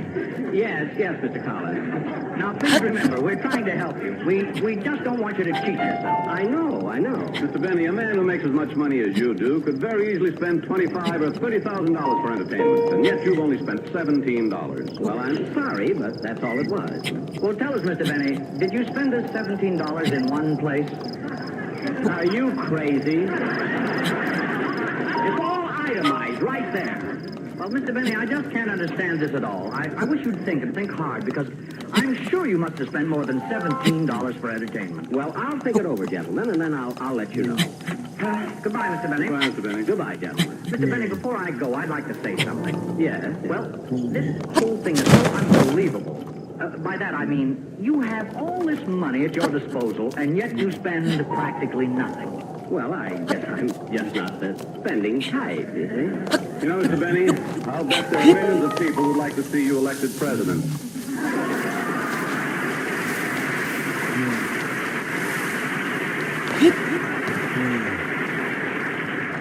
Thank you. Goodbye, gentlemen. Goodbye, Mr. Benny. Oh, Rochester. Yes, boss. Hurry up and finish your spring cleaning. Boss, I'm tired. I don't care. Finish the cleaning. And do it well. In a few years, you may be cleaning in the White House.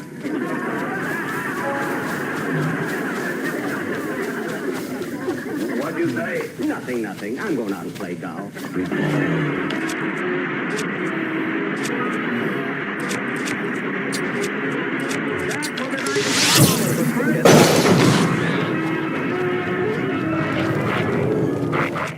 How was your golf game, boss? Very good, Rochester, very good.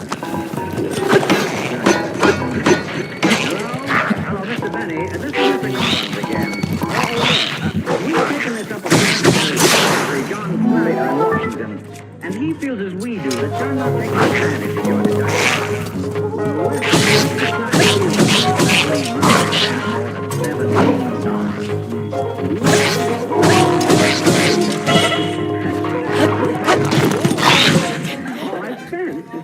Well, sorry to bother you, Mr. Benny. Goodbye. Goodbye. I can't understand why they don't believe me. I tell them I spent $17. That's all I... Rochester, how much did you spend for entertainment last year? $1,200. $1,200? That's exactly what I pay you. What does that leave you with? Beautiful memories.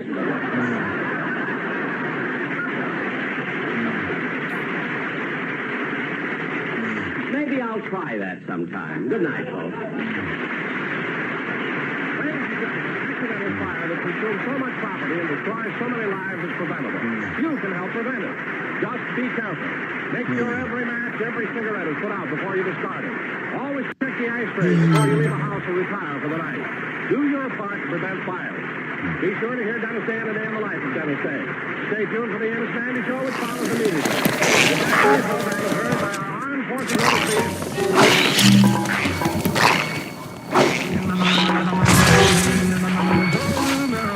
The Jack Benny Program, presented by Lucky Strike.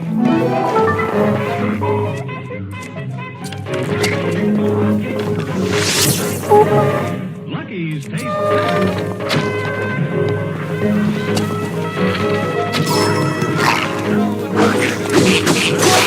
Brings you the most dramatic new evidence of cigarette quality ever presented by a cigarette manufacturer.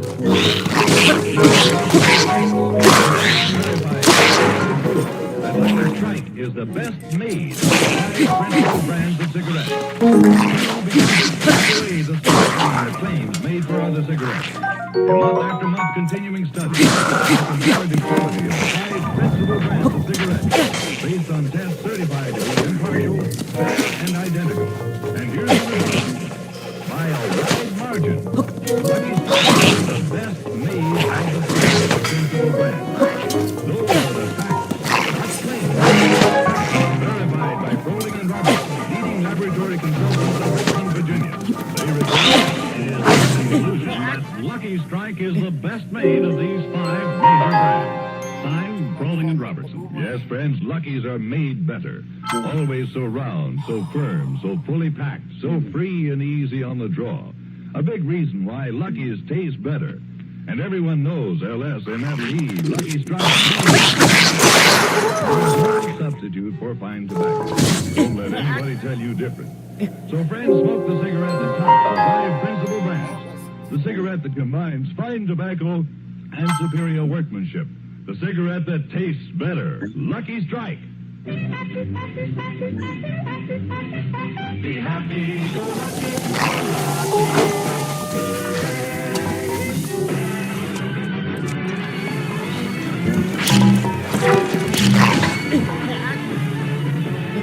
The Lucky Strike program starring Jack Benny with Mary Livingston, Phil Harris, Rochester, Dennis Day, and yours truly, Don Wilson.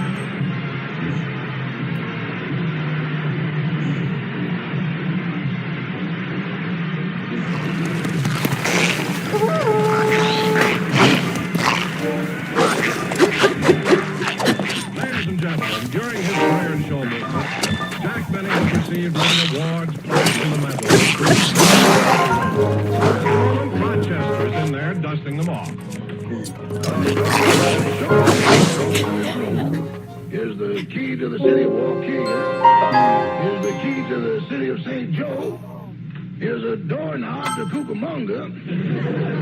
They don't even bother to lock that place. I better adjust this plaque that Paramount gave the boss for making 20th Century Fox for making Charlie's Aunt. And the Warner Brothers sent for the horn blows at midnight. Still own it.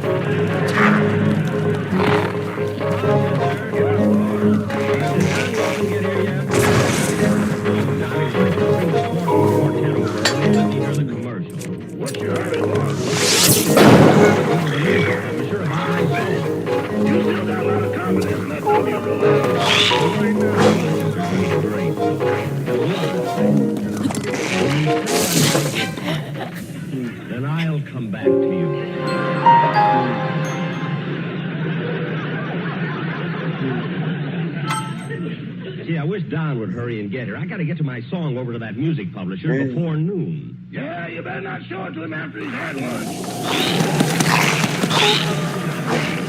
Never mind the podcast. We just finished. Yes. You sure have to leave things a long time. Did you discharge from the boys now? Oh, yeah. Yeah, you're discharged from the Navy. You're the one from the Navy.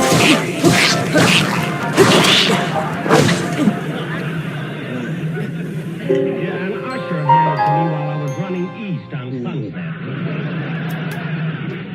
Now, Rochester, while I'm gone this afternoon... Coming! Never mind, that's Mr. Wilson. I'll answer the door. Hello, Jack. Oh, Mary, I was expecting Don Wilson. He was supposed to be here half an hour ago. Well, Don's probably having trouble with his car again. You know, it's always breaking down. Oh, something wrong with the motor? No, he just sits in it and keeps breaking down. Mary, why don't you stop with those breaking down jokes and come on in, will you? Jack, What? I happen to be in the neighborhood, so I just thought I'd drop in. That's nice, Mary. I'm glad you did. And I got a letter from Mama this morning. Oh, a letter from your mother. Well, there's the Dagmar of Plainfield. Here, and I'll read it to you. I love letters from your mother.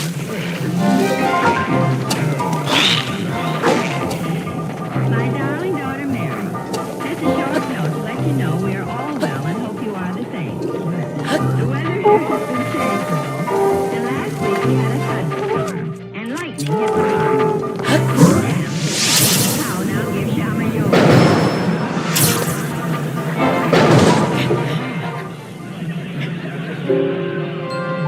Mary, dear, you wouldn't recognize your father now, as all his teeth are gone. But it's his own fault. I warned him never to fall asleep in the subway where there are pickpockets.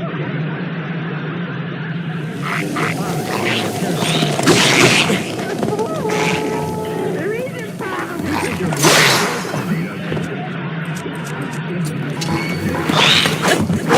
Papa was carrying his teeth in his pocket was because he bet on the Giants and didn't feel like smiling. You know, Leo DeRocha would be happy to meet your father. What a pair, Lippy and Gummy. Well, so much for your father. Now for a few words about your sister Babe. Oh, boy, this is the part I like. Get a little bit first. Go ahead. Babe is very happy that she took that job this summer as a lifeguard because it resulted in her getting a steady boyfriend. He's a nice little fellow named Morton, and they started going out steady when Babe rescued him from drowning. He's kind of small, but he also cute when he got away. Mary, you didn't tell me she was a lifeguard. I didn't even know she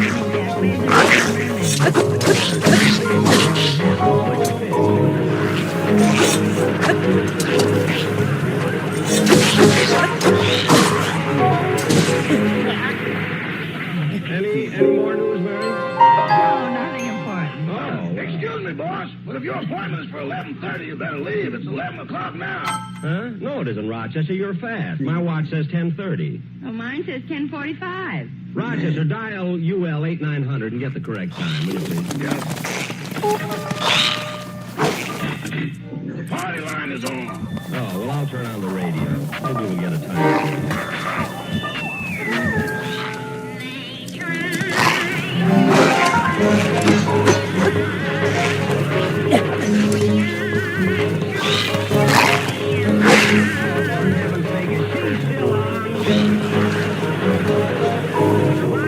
I'm not taking any chance on it.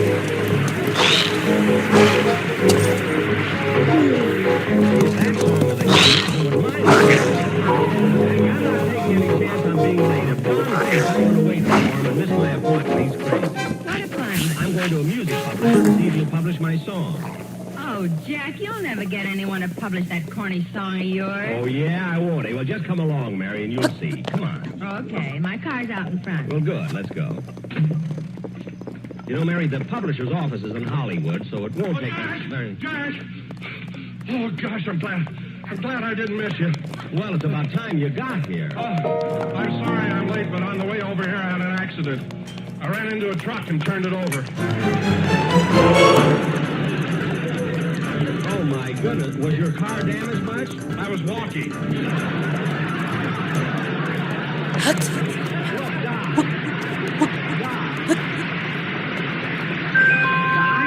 To stand here and talk to you. You promised you'd bring the quartet and let me hear the commercial. Now, where are they? Why, they should be here any minute, Jack. They told me Oh, Jack, here they come now. Fellas, it's no use running because I haven't got time to listen. I've got to go over someplace. We're late. We're sorry that we're late.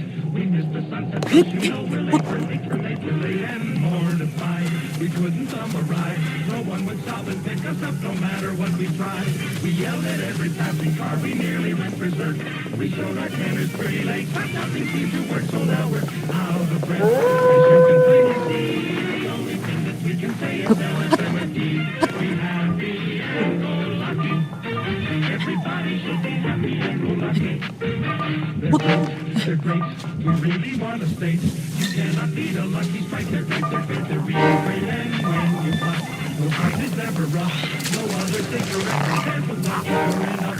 Now lucky strike means on your back. Oh, LSMFD. A better tasting cigarette without you will agree. But now we have to go. We have another show. And even say goodbye. Hello, we're very, very late. You know we're late, we're late, we're late, we're late, we're late.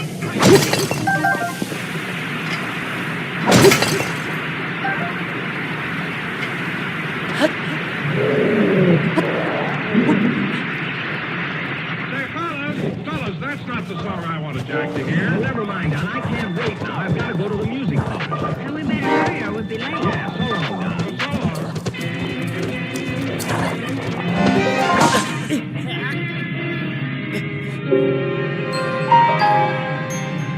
See, I told you it wouldn't take us long. Here's the building, Mary. Let's go in. Well, what for is the music Hey, publisher? Libby, Jackson, what are you doing in Hollywood? I got some business there upstairs. What are you doing here, Phil? Oh, I just came from my doctor's office. Your doctor? Is there anything wrong? Yeah. I've been having stomach aches, so I went to see the doctor, and he examined me and said I had an ulcer. An ulcer? Is he a good doctor? I'm not sure. He said it was caused by something I ate. No. Yeah. What kind of a treatment did he prescribe? Well, Libby, he didn't give me no medicine, but I gotta watch my diet. I ain't allowed to put anything spicy in my food. Oh, like pepper, mustard, or ketchup. That's right, none of them compliments. That's condiments.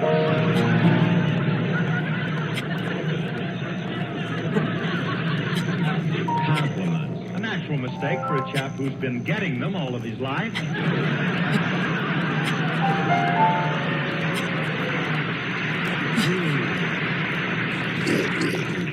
And besides laying off them spicy foods, Liv, I gotta drink nothing but milk for 6 weeks. I ain't that awful.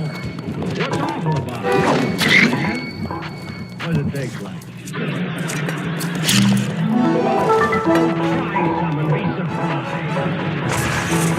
Now, come on, Mary. We'll be late. Late for what? Well, Jack's seeing a music publisher. He thinks he's going to get that song of his published. Well, I think he's got a good chance. You see, Mary, you see? That's right, Mary. No one can tell where you're going to find a good team these days. Now, you take that's what I like about this stuff. How'd you happen to write that, Phil? Glad you asked, Liv. You see, honey, one night a few years ago, I was having dinner, and when I finished, I looked around at the leftovers. There was some ham hocks and turnip greens, so I wrote a song about the garbage, and it became a hit. How do you like that? Come on, Mary. We've got to go. Okay, so long, Phil. So long, kids. So won't you come with me to Alabama? Oh, brother.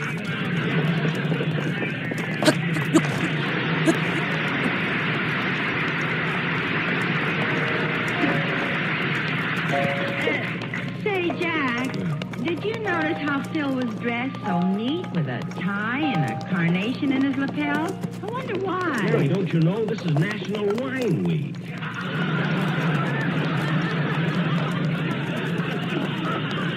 Phil was named the Great We'd Most Like to Crush in 1951. Now, come on. You know, Mary, when the publisher hears my song, he'll be absolutely nuts about it. And you never know. It might even become Long time no see. Huh? Oh,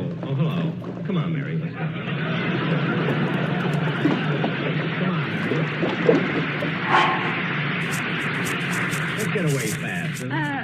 Who is that? Oh, it's that racetrack tout. I'm always running into him. Come on. Jack, what floor is the publishing company on? The fourth. You know, Mary, I've been so excited about getting down here, I forgot to eat, and I'm hungry, too. Well, there's a candy machine over there. Why don't you get a candy bar? I think I will. Let's see if I've got a nickel. Oh, here's one. See, we got a lot of machine. Got Hershey's, Love Nest, Old Henry, Lifesavers, Baby Ruth, and Milky Dip. I think I'll get that one. A Milky Dip. Hey, Bud. Bud. Huh? Come here a minute.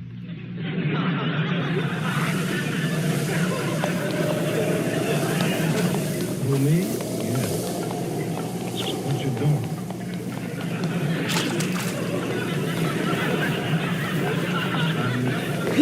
I'm getting some candy.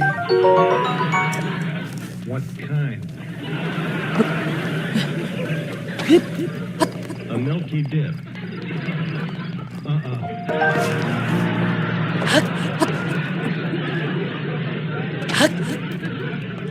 What? Get a Hershey bar. Why a Hershey bar? In this hot weather, nothing runs like chocolate. But look, I want a Milky Dip. Milky Dip hasn't got a chance. Milky Dip not only has chocolate on the outside, but it has cream in the center. That's what'll give you the trouble. What? Cream is hard to handle unless you whip it.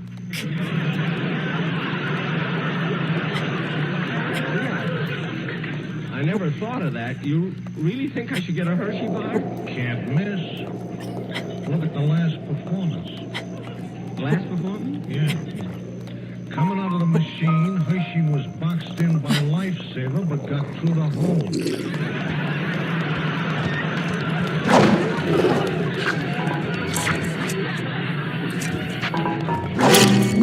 Lifesaver was the I don't know. I'm still... Wait a minute. I know what I'll do. I'll get an Almond Joy. Why Almond Joy? Because in the package there are 2 bars, and I can eat them as an entry.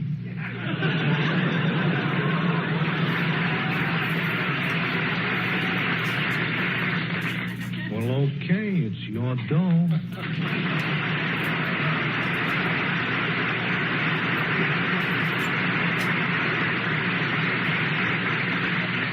This fellow drives me nuts.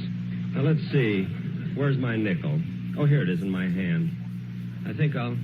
Wait a minute, this is only half a nickel. Oh, no, it's bent.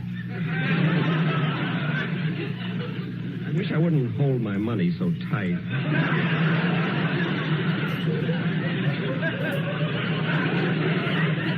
I'll have to use another one.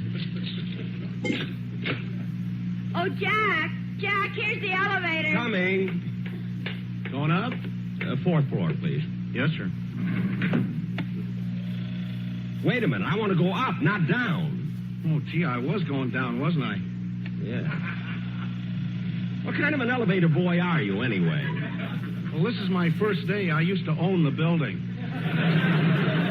So what happened? I bet on Notre Dame. Oh. 4th floor.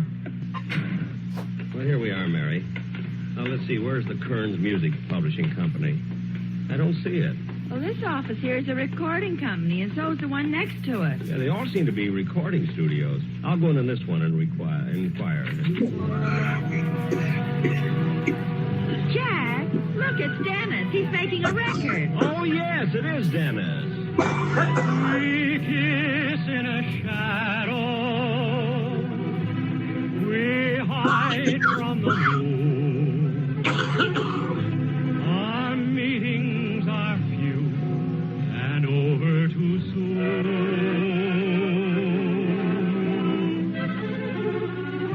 We speak in a whisper,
one smiling day to be praised.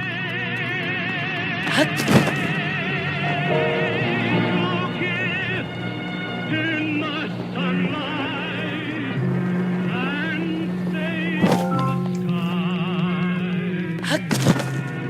Behold and believe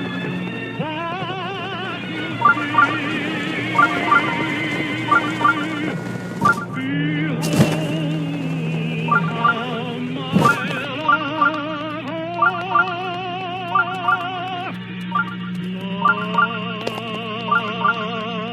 loves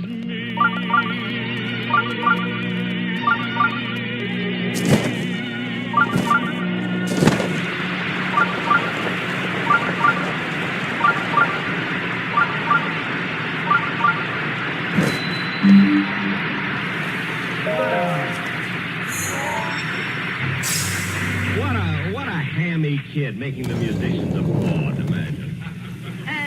Dennis. Oh, hello, Mary. Hello, Mr. Benny. Dennis, we just heard your record, that song, and it was very good. Oh, thanks. The company thinks it's going to be a big seller. Really? What's on the other side? Oh, a very beautiful ballad. If you'd like to hear it, I'll turn the record over and play it for you.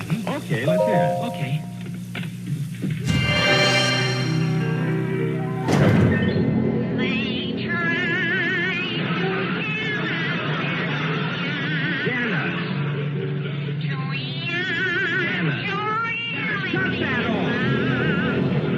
You would make a record with her. Now look, Dennis.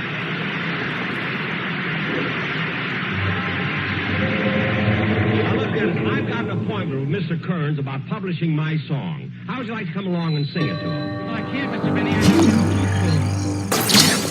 a Dennis, you had a tooth pulled yesterday. wrong one.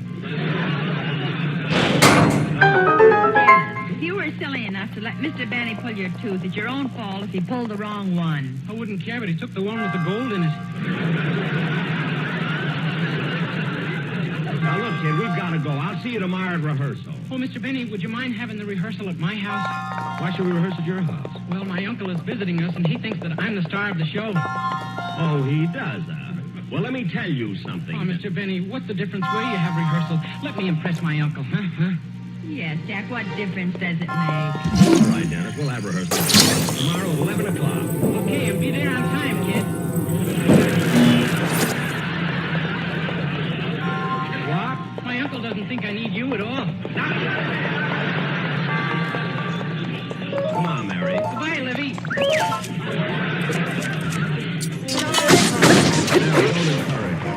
Now, let me see. It's supposed to be the last door here. Oh, there it is. The Kearns Music Publishing. Jack, how did you get an appointment to see Mr. Kearns? Oh, it's easy. Come on, let's go in. Yes, I phoned this morning and I was given an appointment to see Mr. Kearns. Your name, please. Cole Porter.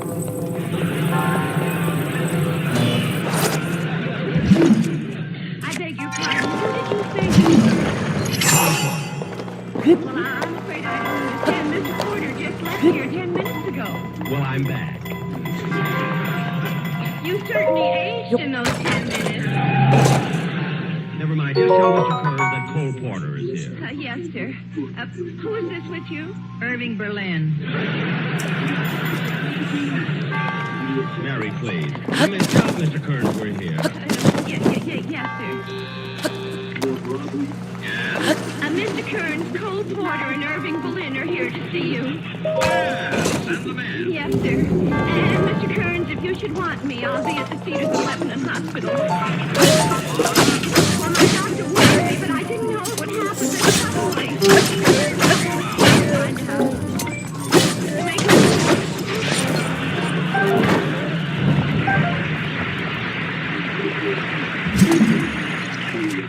Come on, Irving. Well, Cole, I didn't expect to see. Wait a minute, you're not Cole. Irving, who's it? Who are you? Now, Mr. Kearns, don't get excited. I just had to get in to see you. You see, I wrote a song. And I want you to listen. Well, I happen to be a very busy man. I have no time to fool around, so please take your song someplace else. Well, if that's the way you feel about it, I certainly will. Come on, Irv. I mean, Mary, let's go. Now, wait a minute. Perhaps I was a little too hasty. I was refused to listen to a song and it eventually became the #1 tune on the hit parade for 10 years. I don't want to make that same mistake. So I'll listen to your song. Thank you. Come on, Mary, let's go over to the piano. I'll wait here by the door. Now, what's the title? When you say I beg your pardon, then I'll come back to you. Mary, come back!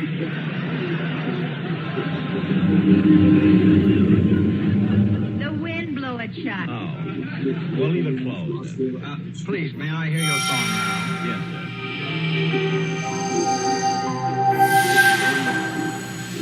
When you say I beg your pardon, I'll come back to you.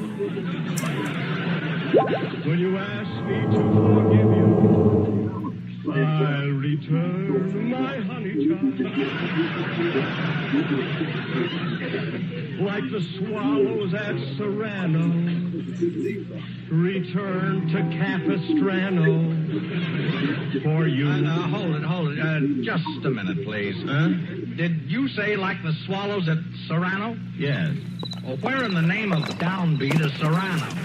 Well, Serrano is a little town in Italy. Well, what are the swallows doing in Italy? Oh, for heaven's sake, everybody picks on that. Well, answer me. What are the swallows doing in Italy? Look, mister, if a man can wait around in a swamp for 20 years yelling, Chloe, I can have the swallows make one lousy trip to Italy.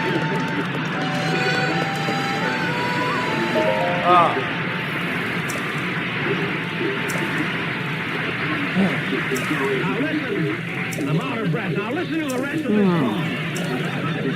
Well, all right, but I wouldn't if you weren't a lodge brother. A lodge brother? Yes, your watch chain. You're an elk, aren't you? That's dancing too. Now, Mr. Burns, I want you to listen to the rest of this song. If you tell me that you're sorry, then I will understand. Beneath the harvest moon, we'll pledge our love. Wow. Yes. So, my darling, though we've parted, come back to whence we started.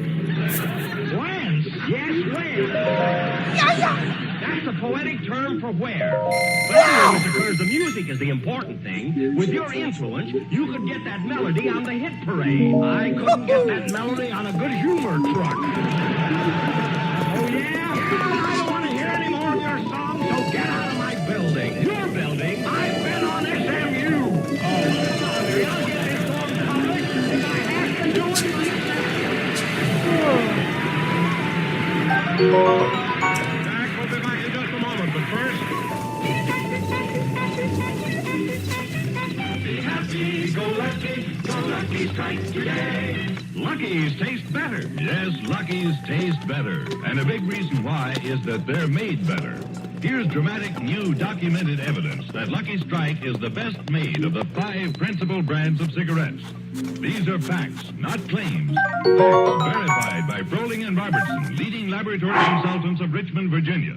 They report, it's our conclusion that Lucky Strike is the best made of these 5 major brands. Signed, Froling and Robertson. Yes, this dramatic new evidence sweeps away the smoke screen of claims made for other cigarettes. So, friends, whenever you buy cigarettes, remember the facts. Remember, LS-MFT, Lucky Strike means fine tobacco. Remember the quality of Lucky Strike. Remember, Lucky's taste better. That's it. Be happy. Go Lucky, because Lucky's taste better. Be happy. Go Lucky. Go Lucky. Strike today. Ladies and gentlemen, Sunday is Fun Day on CBS. You'll hear such great comedy shows as Amos and Andy, My Friend Irma, and Our Miss Brooks. So be sure to keep tuned in to CBS on Sunday. Thank you very, very much. Stay tuned in for the Amos and Andy show. It follows immediately.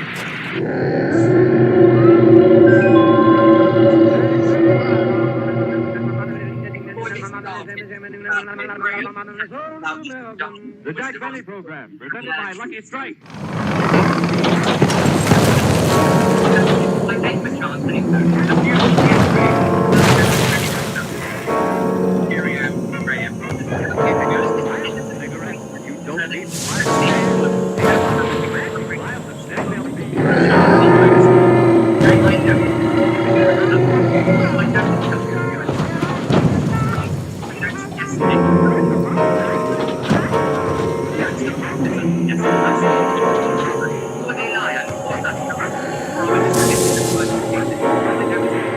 Enjoy your cigarette. Enjoy truly fine tobacco that combines both perfect mildness and rich taste in one great cigarette, Lucky Strike.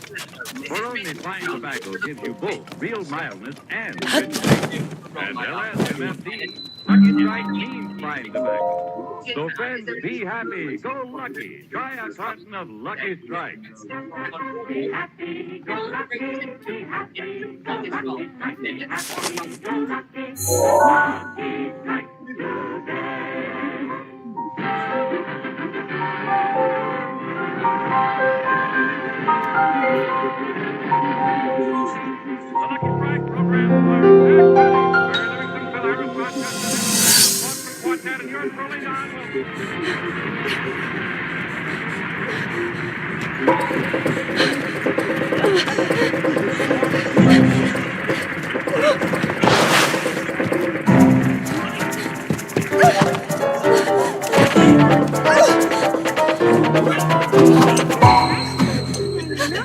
I thought you'd get a kick out of Zelda.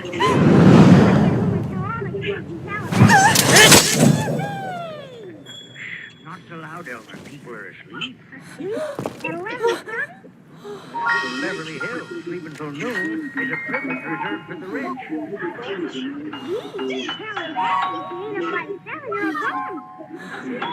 Yes, I know. Oh, well, there's Mr. Benny's house. Whoa, Deborah. Whoa.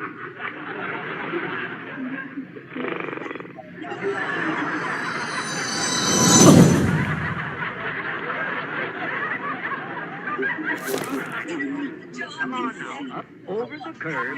Easy, Deborah, easy. Ah, there you are. Papa!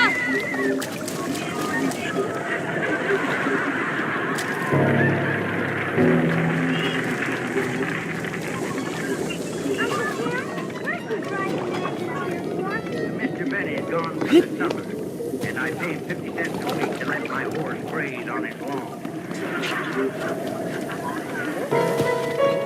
Back from Europe, there's a milk bottle on the porch with a note in it. I better see what it says.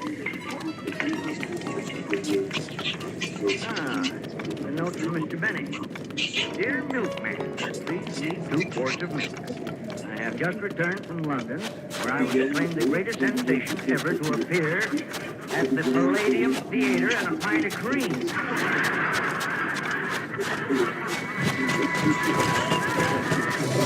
Now, I better find out if they want me to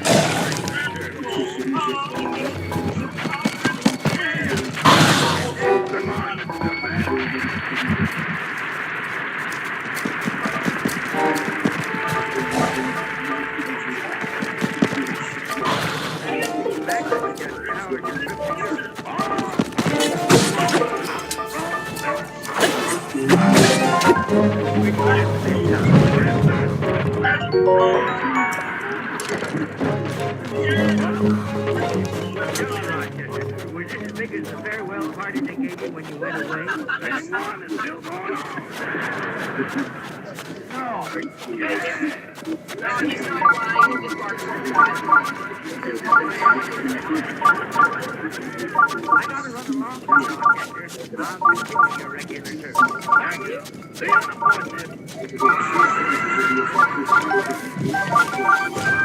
Yeah, I got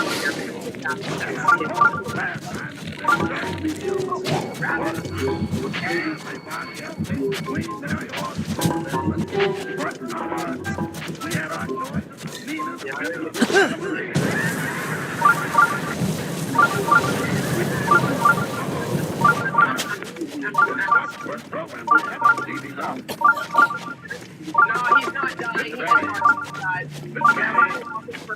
Good morning, Rochester.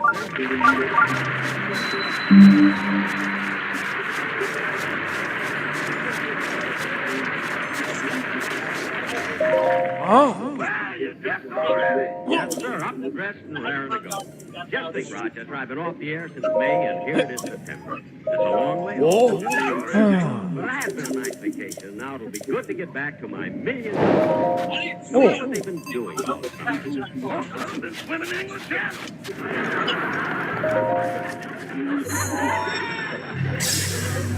Oh, yes, we almost hit a couple with the Santa Maria. Rochester, I better have something to eat before I go to the studio. What do we got in the ice? Well, there is? I thought we ate the last of that. Didn't we? No, we had it down there. Well, Roger, I'll just have some orange juice and a cup of milk. I'll get it. Oh, it's a long from May to December, and the dough runs short when you reach September. La la la la la, la la la la la. John, hello, Jack.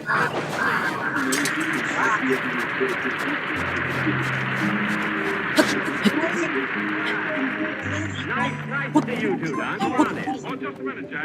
What happened to your wall? My lawn? I don't know who's been taking care of it. Look at the way the grass is cut. It's so uneven. I would get a horse with a tooth missing. Come on in. Hey, Jack, tell me all about your trip to Europe. You have a good time? Oh, it's great, Don. Just wonderful. That's swell. How was your engagement with the ladies? Were you a big hit? Walmart is looking for testers and test Don, you've known me a long time, haven't you? Yes, I have, Jack. And you know that I'm not the kind of a to boast or brag. Well, what I'm trying to say is, Don, my engagement with the lady was absolutely sensational. In all honesty, I could say it was a personal project. well, I'm glad to hear that, Jack. You know, a few weeks ago, I appeared at the Hollywood Bowl. I was a big hit, too. Well, good. What part did you play, Don? I was all the King's family.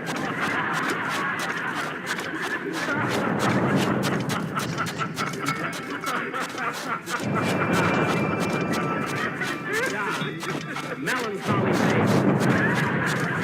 Don, I know what you're laughing at, but I still can't. Oh, thanks, Roger. And I'm the best of that turkey. You like it, Don? Oh, no, thanks. That turkey looks awful. If you think it's bad now, you'll see the passport. Well, who takes a good passport? Anyway, Don, I'm glad that you...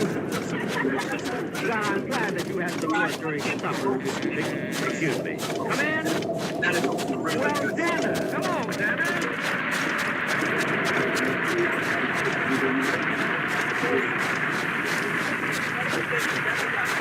Hi, John. Hello, Mr. Benny.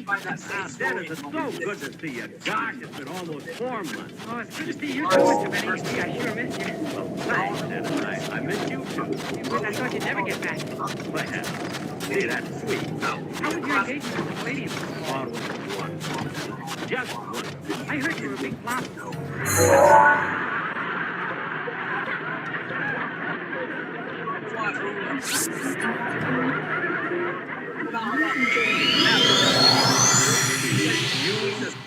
You heard I was a flop? Who told you that? My mother. Now you're just being ridiculous. How would your mother know? Well, she was the second mate on the Santa Maria. Now, for your information, kid, I was a very big hit at the Palladium. If you don't believe me... Now, look, kid, today I'm starting my 19th year in radio. We'll soon be going to the studio. And for once, I'd like to start a program without aggravation. Is that asking too much? Democracy, no. Not asking too much anywhere. Now, let's hear the song you're going to do for the first show. Yes,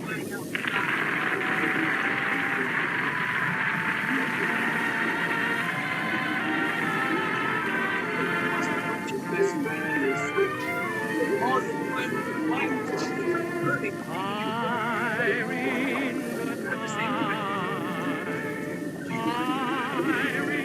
good night. Irene, good night. Good night, Irene. It's saying, bless us. It's saying, bless us. It's so bad that you can't. Sometimes I live in the country. See, I may not know what Sometimes I live in town. but I do know this. Sometimes I take a great notion Blessing, whatever it is that you want to jump into the river and drown. I read the night. I read the night. Good night, Irene. Good night, Irene. I'll see you in my dreams. Stop rambling. Stop your gambling. walking right past you. Stop staying out late at night. Miracle. Go home to your wife and family. Stay there by your fireside bride. Irene, good night. Irene, good night. Just remind them that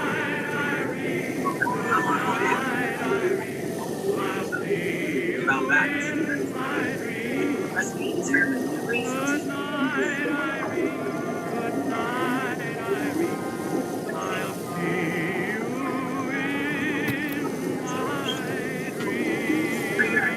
my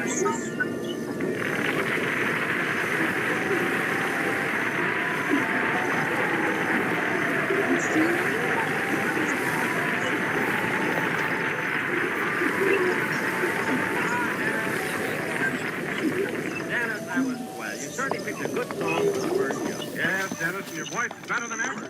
Certainly is, kid, and it has a record. Well, that was my console. You had those taken out a year ago. I went back in again. Now you cut that out.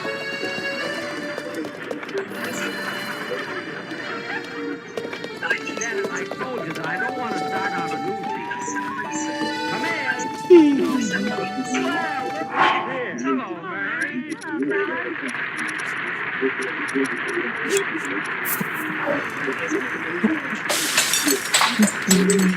Mary, I thought you were going right to the But I'm 19th year on the radio, and, well, I thought it was nice if you and I went down together. Oh, that's sweet. Say, Mary, you really and that's a new dress you're wearing. Well, thanks, Don. I bought it for our first program. Oh, when'd you buy it? 19 years ago. It's back in style again. See, Mary, I'm right. Never throw anything away. Yes, Don, and we had a wonderful time. What a big hit he was at the London Palladium. Yes, he was. He did very well. I don't care what. Dennis, you should have been there. You would have seen us all stand up and cheer for 10 minutes. When was that? The night the king walked in. Yeah, right with my best joke. Jack, did you tell the boys what a sensational film Paris was? No, Mary, Jack didn't even mention this. Still was absolutely arrived with a song. But just so they just wouldn't let him off the stage. Oh, I'm so glad to hear that about Bill. Jack, why didn't you say something about it? Because he's jealous.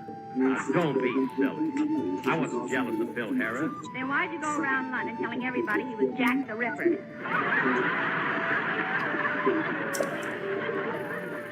I just did that for a gag. Some gag. They almost hanged him. That was after he sang That's What I Like About the Summer.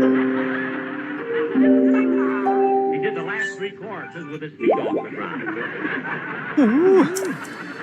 Now, come on, kids, we better get down to the studio. Where's Phil? He's down at CBS already rehearsing the band. Come on, let's go. Wait, you want to make this or Well, this? kids, it'll be nice getting back to the old. Get off the lawn, you've had enough.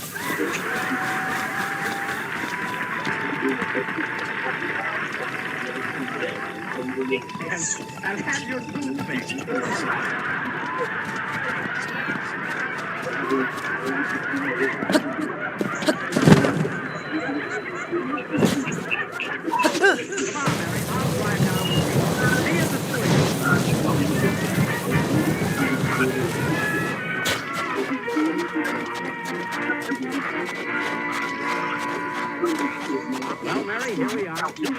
Same old place. Gee, it's good to be back. Yeah, there's always something exciting about starting a new program. Guys, when I think of all the great programs you've done, come on, let's go.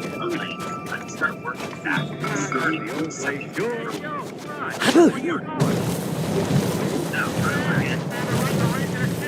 We've got to the end of our first show.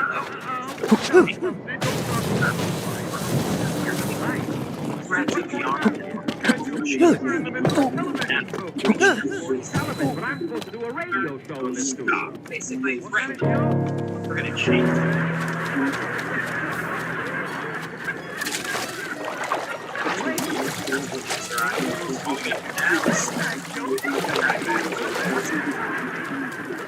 Hey, you want to make this or this?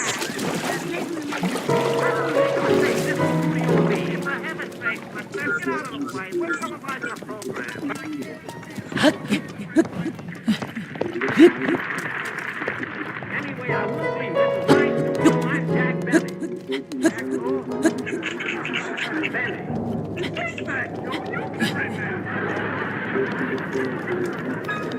You look like Deborah.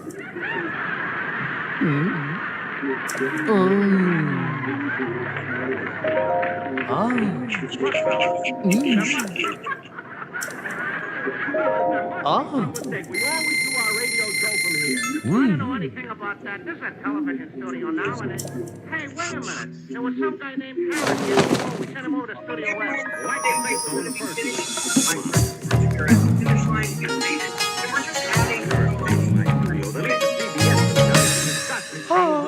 Jack, you were in Europe all summer.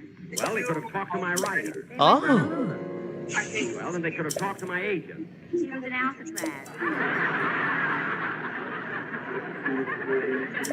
Oh, yes, what a coincidence. We all took both great days. All right, fellas, now let's try it once more. A 1, a 2, a 10. Oh, hiya, Jackson.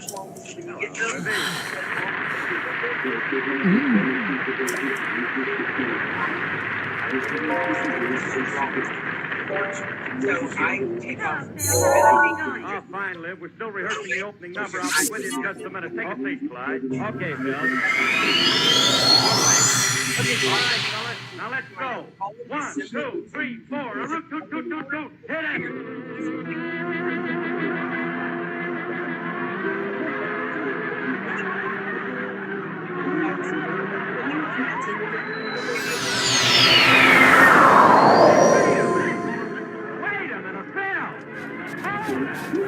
Okay, they're simple and elegant.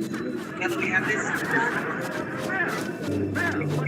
Jackson, you're playing Guy Lombardo's theme. He was our summer replacement. But why didn't he take the music off the stand? I'm glad he didn't. He may be with us next week.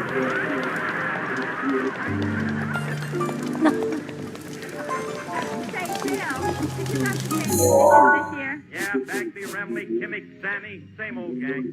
everyone says today we are. Oh, Fletcher, you'll be a little late. His wife's going to have her 10th baby, so they put her in the clink. Put her in the clink? Bill, why would they do that? I don't know, but it said so right on the door. C-L-I-N-I-K. Clinic.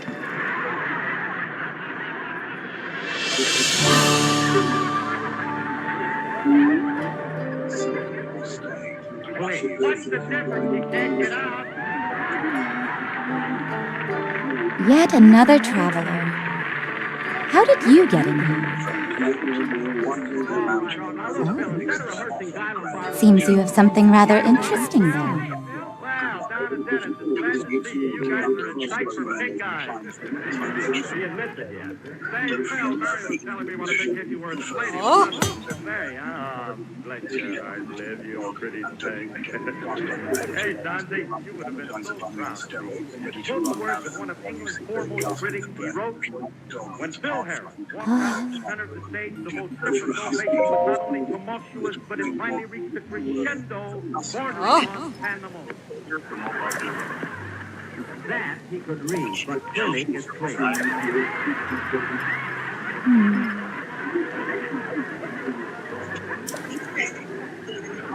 Now, wait a minute, Jack. You must agree Bill was a big hit. All right. So Bill was a hit. What about me? I heard you were a big flopper. You know, for a kid who doesn't... Where the stage? Set the cameras up. Hey, Mac, put the lights on both sides. Now, wait a minute. Don't argue, John. We gotta do a television show here in half an hour. But I bought this. Okay, let's... Mary, I don't know what... I know that television is important. But if CBS thinks they can push me around, they've got another thing coming. I'm going to take this up with my agent next visiting day.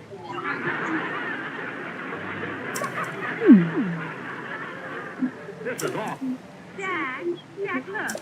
That studio across the hall has a sign on the door that says Lucky Strike. Oh, yeah, that must be ours. Let's go. Hey, Mary, look at the way those... Quiet, please. We're doing a Lucky Strike commercial for television. A commercial? Jack, look at those cigarette marks. Oh. 1, 2, 3, 4. 1, 2, 3, 4. Left,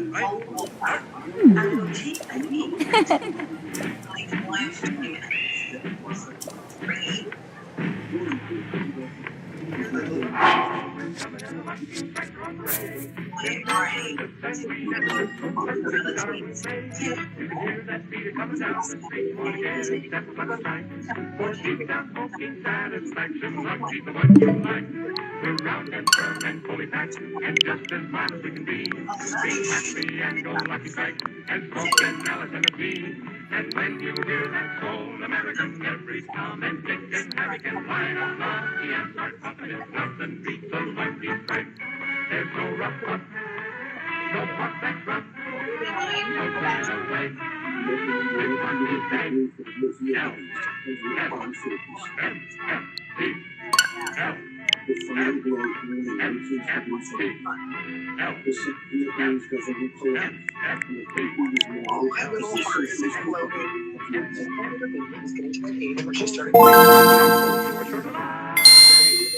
There's nothing happens popping on a Lucky Strike. Extracurriculars on her application. Because her mama's going away to Florida for the thing. Well, she told me a few days ago that the shelter volunteered and I found out about my viral video about her because she befriended her friend that has Down syndrome. So they gave her this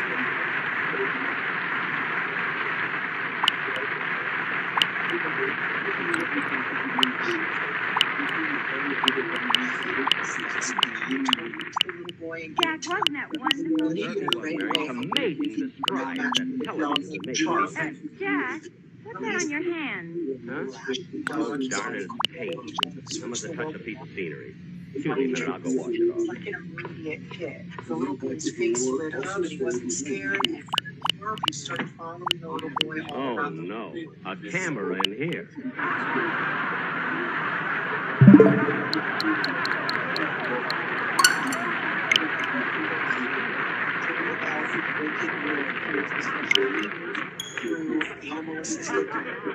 I guess they're just storing us in here temporarily. Where's the soap? They love so hard. Oh, my little heart is floating. It's the only one we haven't gone in yet. Okay, let's try it. Try anything. All right, if that camera and lights are set, let's rehearse that scene again, huh? Look, Jack, it's Alan Young. Oh, yeah.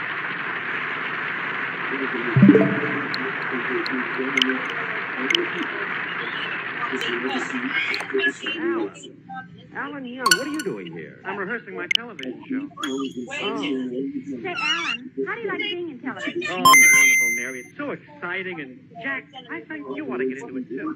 Well, I am scheduled to do a few shows this year, but, Alan, don't you think that television is pretty tough on radio actors? Well, television is hard work, Jack, and there's no question it isn't going to be easy on the older radio stars. Oh, but that shouldn't worry a man like you. You're in your late 30s, aren't you? It's later than you think. Yes, next year, you see, I'll be 40 again. I mean, 40. But, Alan, how do you think I'll photograph on television? Oh, Jack, you don't need to worry about that at all. They got wonderful makeup men. See, they can remove wrinkles from your face, they can broaden your eyebrows, they can take away your double chin. Well, gosh, they can do anything. Well, how do you think my hair will photograph? I don't know. Let's throw it in front of the camera and see. Oh, no, you're not going to throw this one. Don't worry, it always lands on its feet. Mary, please. All right, Mr. Young, we're ready to start the rehearsal. Well, excuse me now, I have to go. Well, certainly. Goodbye, Alan. So long, Alan. Oh, by the way, Alan, one more thing I'd like to ask you. I don't want to get personal, but how did you get into television? Well, I went in to wash my hands, and there I was.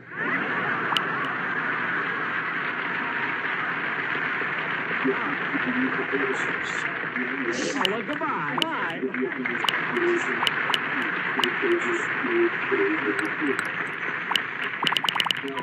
Jack, it's almost time for our broadcast. Oh, Jack! Here comes Don. Jack, where are we going to go? Every studio I've looked into has been converted to television. Where are we going to do our broadcast of our show? Well, I'll find out right now. I'm going upstairs.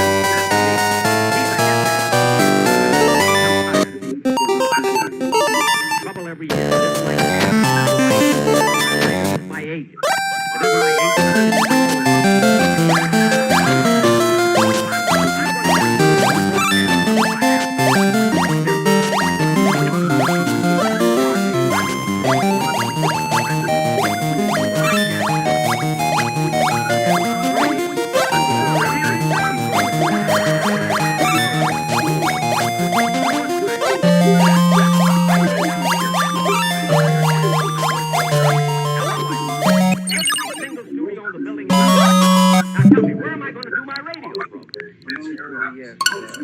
Radio program. Got to find your studio. I think I know where I can get you. Excuse me. Sega! Hello, NBC? What's going on here? Now look, Mr. Meegan, why is it every year when I start a new season I run into trouble? For 19 years I've been in radio. 19 years. And a little thing like television comes in and disrupts everything. Why just once in 19 years? And I open it.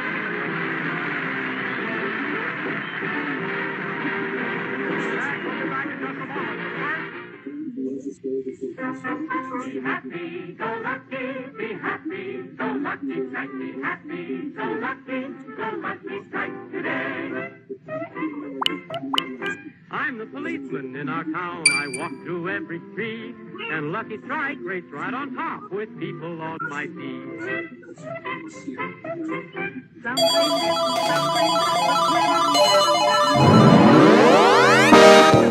Lucky Strike's the one. Be happy, go lucky, be happy, go lucky, strike, be happy, go lucky strike today.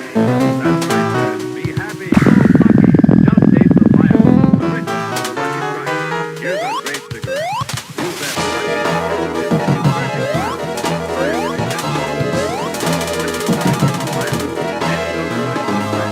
and it's always with the full, rich taste of fine tobacco.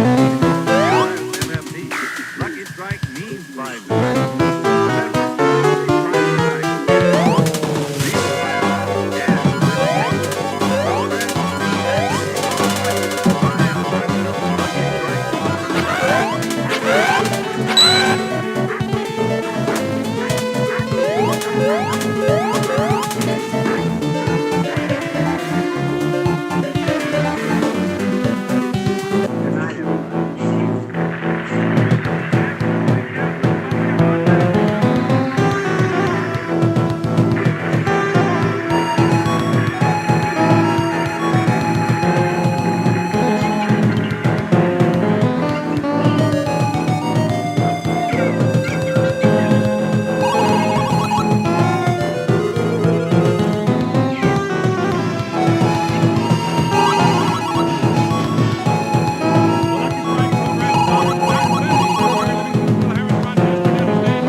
a cup of coffee, but since you have pancakes, Rochester, what's that thing you just put on the plate? A hypodermic needle. A hypodermic needle? What's in it? Syrup.